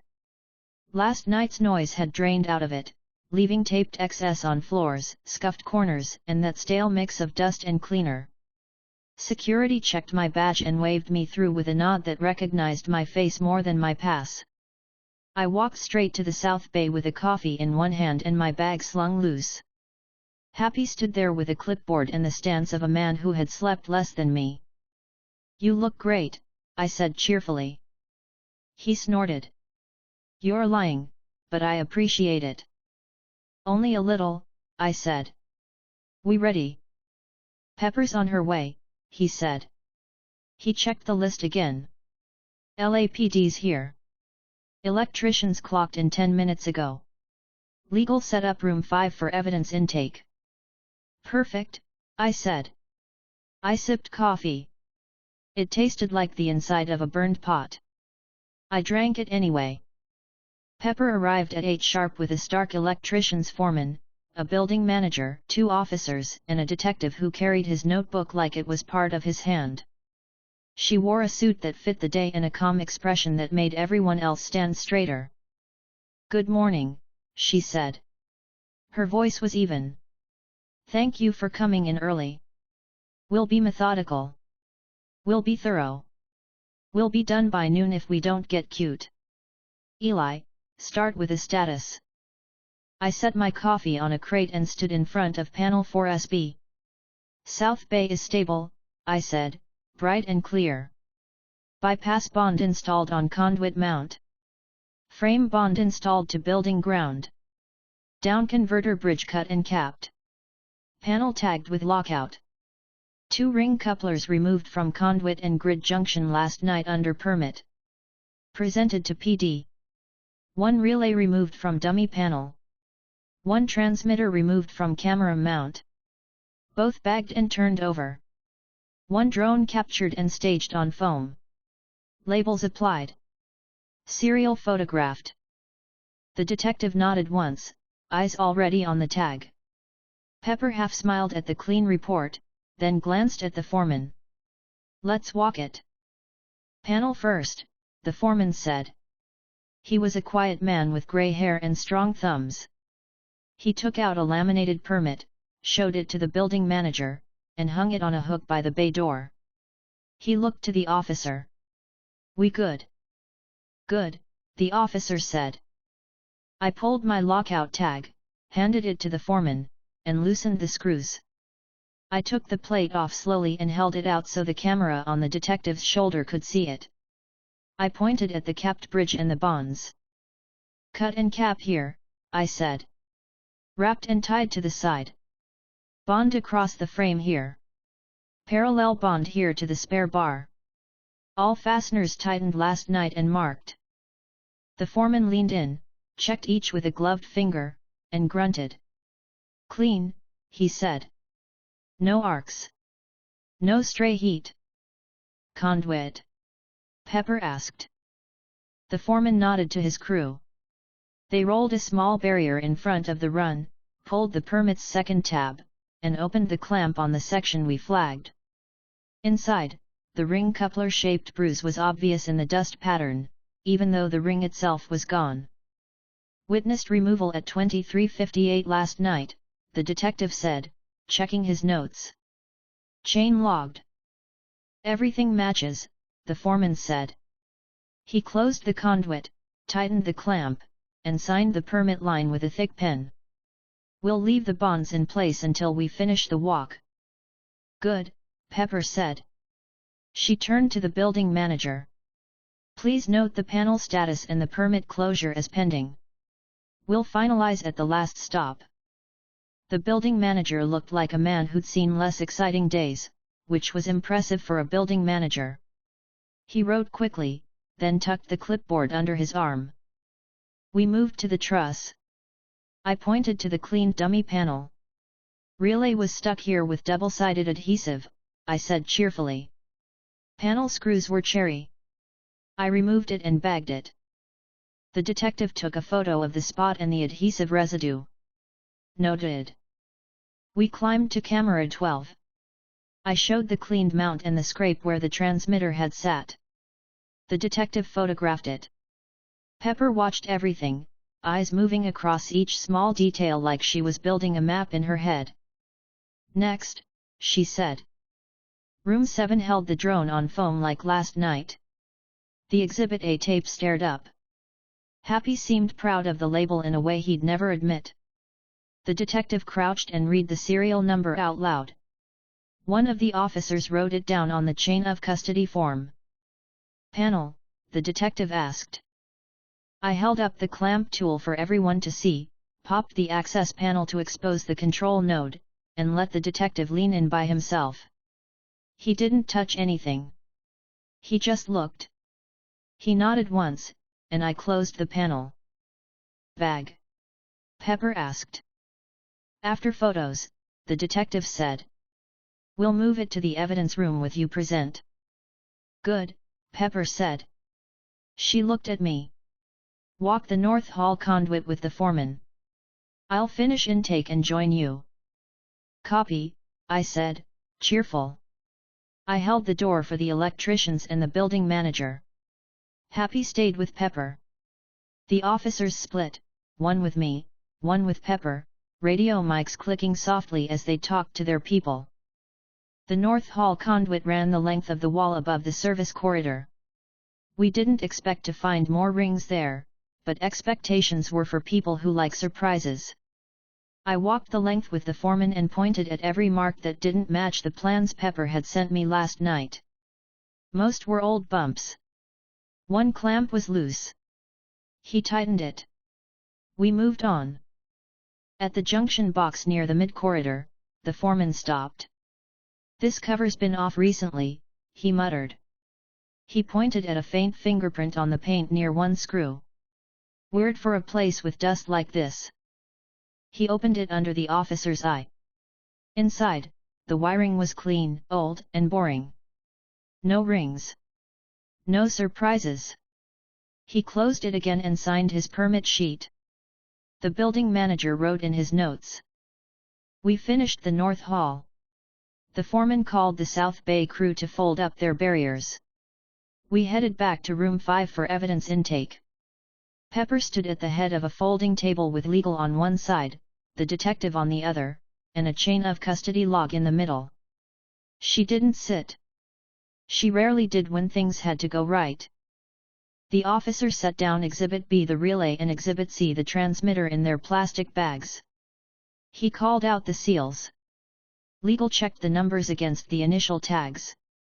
Pepper initialed each line in neat, straight letters. Drone, the detective said. 2 more officers carried the drone in, set it on a padded cart, and watched while a third took photographs from every angle. The chain of custody form moved across the table. Names and times went onto the lines. Pepper didn't rush anyone. She also didn't let anyone talk too much. She controlled rooms with silence better than most people do with speeches. When the last signature went down, the detective closed his book with a firm hand. We'll coordinate with your counsel for transport, he said. We appreciate your cooperation. You'll have everything, Pepper said simply. We'll make your job easier, not harder. He gave a small nod at that. Can we get a statement from Mr. Eli? 10 minutes, Pepper said. He's on the audit with my electricians. I can wait, the detective replied. Pepper handed me a small bottle of water without looking. I cracked it and drank half while she moved the room to the next step with a few phrases and a glance. Legal filed the forms. The officer checked the seals again. The building manager texted someone about a door in the west corridor that wouldn't shut. Happy leaned in. You all right? He asked. Hydrated and charming, I said, smiling. He snorted. You're exhausting, you know that. Only to people who need naps, I said, cheerful. Pepper finished with evidence and turned to the foreman. Full walk of the stage grid, she said. Nothing moves without your sign-off. If you see anything that looks new, call it out loud. Will do, he said. We headed for the stage. Crew from last night were already cleaning up. Tired techs coiled cables with a rhythm that told me they'd done this too many times. The grid looked the same as always, lines, boxes, fixtures, and too much weight suspended above the world. We worked from left to right. Halfway across, the foreman stopped. See that? He asked, pointing at a small case on a sidearm. It looked like a cover plate. It wasn't. The screws were wrong, and the paint was fresh. He removed it carefully, showing the camera the inside. Empty. The screws had been replaced when someone mounted and removed something like a relay housing. He photographed the holes and bagged the plate. Add to intake, Pepper said to Legal, who had caught up. Legal nodded and wrote down the time. The officer sealed the bag. We finished the grid, then the west corridor panels. I kept my voice light, kept my explanations simple, and let the electricians do the work that required their license. I pointed at seams and screws. I answered small questions. I did not talk about jammers. I did not talk about anything that didn't belong in a building report. The words stayed clean: found, removed, bonded, logged. At 10:30, the detective pulled me aside to a bench near the service elevator and opened his notebook. He wore a plain tie and carried himself like a person who measured his steps. "Tell me how you noticed the first issue last night," he said. "Meter dip at 19:12, I said cheerfully. "Not a full drop. A sip. It lined up with movement by cage 14. I tied in a temporary bond, opened panel 4SB, found a down converter bridging into the frame. Cut and capped it. Bonded frame to ground. Reading stabilized." He wrote quickly. Then. "Second dip at 19:28, I said. Smaller, different tone. Caused by a passive coupler in conduit. I set a parallel bond to a spare ground bar to give the signal a better path. Stabilized again. After that, I removed one relay from a dummy panel and one transmitter from a camera mount. Both matched the Shell Corporation signature we've seen on other devices. Presented to security under Pepper's order." "You used any equipment not now in evidence to accomplish this?" he asked, eyes up. "I used standard tools," I said, calm. "Insulated screwdrivers, a clamp, a handheld meter, bonding straps, and tape. Everything else you saw this morning." He nodded. "Okay." He turned a page. "Explain how you captured the drone." I opened an access panel using a clamp to avoid pry marks, inserted a small net coil to short the control node, I said. It shut down and I removed it to prevent it powering up into a crowd. He looked up. "Where is the net coil?" "Disposed as scrap after it discharged," I said plainly. "It's a maintenance tool. It doesn't hold a signature." He made a mark. "All right." He closed the notebook. "Your statement lines up with what we're seeing. We may have more questions later." "You know where to find me," I said cheerfully. He stood, offered a hand, and shook mine. "Thank you." I walked back to the stage to find Pepper with the foreman and the building manager. She had a clear plastic folder in one hand now, full of the photos and forms we'd generated in the last 90 minutes. She looked like someone who had already planned the afternoon, the evening, and tomorrow before breakfast. "Status?" she asked, even though she already knew. "Grid's clean," the foreman said. "We swapped 2 covers. North Hall is clear. South Bay bonds in place. We're ready to reset with the inspector if you want to close out." "Do it," Pepper said. She glanced at me. "And then you eat." "I brought a bar," I said, raising it. She made a face like I'd told her I loved cardboard. "I'll have food brought in." "Fancy," I said, smiling. She stared. "You're eating?" "Yes, ma'am," I said, cheerful. The electrical inspector arrived just before 11. He had the expression of a man who never stopped being skeptical. He looked at the permit, looked at the bonds, looked at the conduit, and tested the grounds himself. He asked for the log. I handed him the legal pad copy. He read it and had the foreman repeat each step with a simple "show me." The foreman showed him. The inspector signed the closure with slow, neat letters.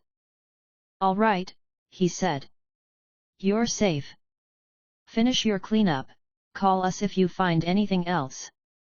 We'll hold the permit open on paper for 24 hours in case something turns up during teardown. Thank you, Pepper said. We'll keep our eyes open. He left with a nod that was close to respect for a city man. The foreman pulled the bonds to permanent points, tightened everything for the last time, and logged the closure. I peeled my small gaffer strip off the panel edge, folded it, and stuck it to the corner of my pad. Habit. Pepper's assistant arrived with food that smelled like a kitchen and not a vending machine. Pepper pointed me at a chair. I sat. She put a sandwich in my hand and hovered until I took a bite. How is it? She asked. Real, I said happily. I took another bite to prove it. Thank you. She sat across from me and drank water with quick, precise sips. She didn't look tired anymore. She looked done with one chapter and ready for the next 3. LAPD took hammer, she said quietly. They transported the drone and modules. Legal is drafting complaints. We'll press charges. We'll cooperate fully. Good, I said, still chewing. Make it boring and long for him. Her mouth twitched. That's the plan. Happy walked up, checked my plate, and gave a satisfied nod like he'd cooked it. Tony and Rhodey put a crater in the back lot, he said. Security is taking selfies with it. I laughed softly. That tracks. He's okay, Happy added, tone lightening. Bruised ego maybe. The rest checks out. Good, I said. My chest eased a little more. He'll call when he wants jokes or help. He already asked if you were alive, Happy said. I said you were being annoying with tape. Accurate, I said, smiling. Pepper's phone buzzed. She glanced, read, and put it face down. S.H.I.E.L.D. wants a walkthrough this afternoon, she said. Carlson. I can stay, I said cheerfully. I'll keep the language clean. Please do, she said dryly. We'll want the same report but shorter. On it, I said. I took another bite, chased it with water, and stood. You want me to start a printed packet? Photos, permit numbers, times. Yes, she said, eyes brightening. Make it simple and unambiguous. My specialty, I said. We moved to a side office with a printer and a sticky keyboard. I pulled the photos from my phone, organized them in order, and labeled each with a caption. I kept the font big enough for someone to read at arm's length. I wrote short sentences under each, Panel 4SB, bridge cut and capped, 1913. Conduit coupler removed under permit, 2358. Dummy panel relay removed, bagged, 1940. Camera mount transmitter removed, bagged, 1945. Captured drone staged, serial 0x7A. Pepper stood over my shoulder, scanning, and nodded when I kept it neat. Add the legal pad scan at the end, she said. I did. The printer made irritated noises and then spat out pages. I set them in a clean stack, tapped them on the desk to line the edges, and slid them into a folder. I wrote South Bay Audit May on the tab and handed it to Pepper. She flipped through, smiling faintly. This makes my life easier, she said. I like easy, I said. It keeps my blood pressure low. Happy leaned into the doorway. Carlson's here, he said. He looks exactly the same. He always does, Pepper said. She took the folder and stood. Let's go. We met Carlson in the South Bay. He wore that suit that never wrinkled and the quiet presence of someone who didn't need to say his name. He shook Pepper's hand, nodded to Happy, and then looked at me with a small glint of recognition. Mr. Eli, he said. Agent, I said cheerfully.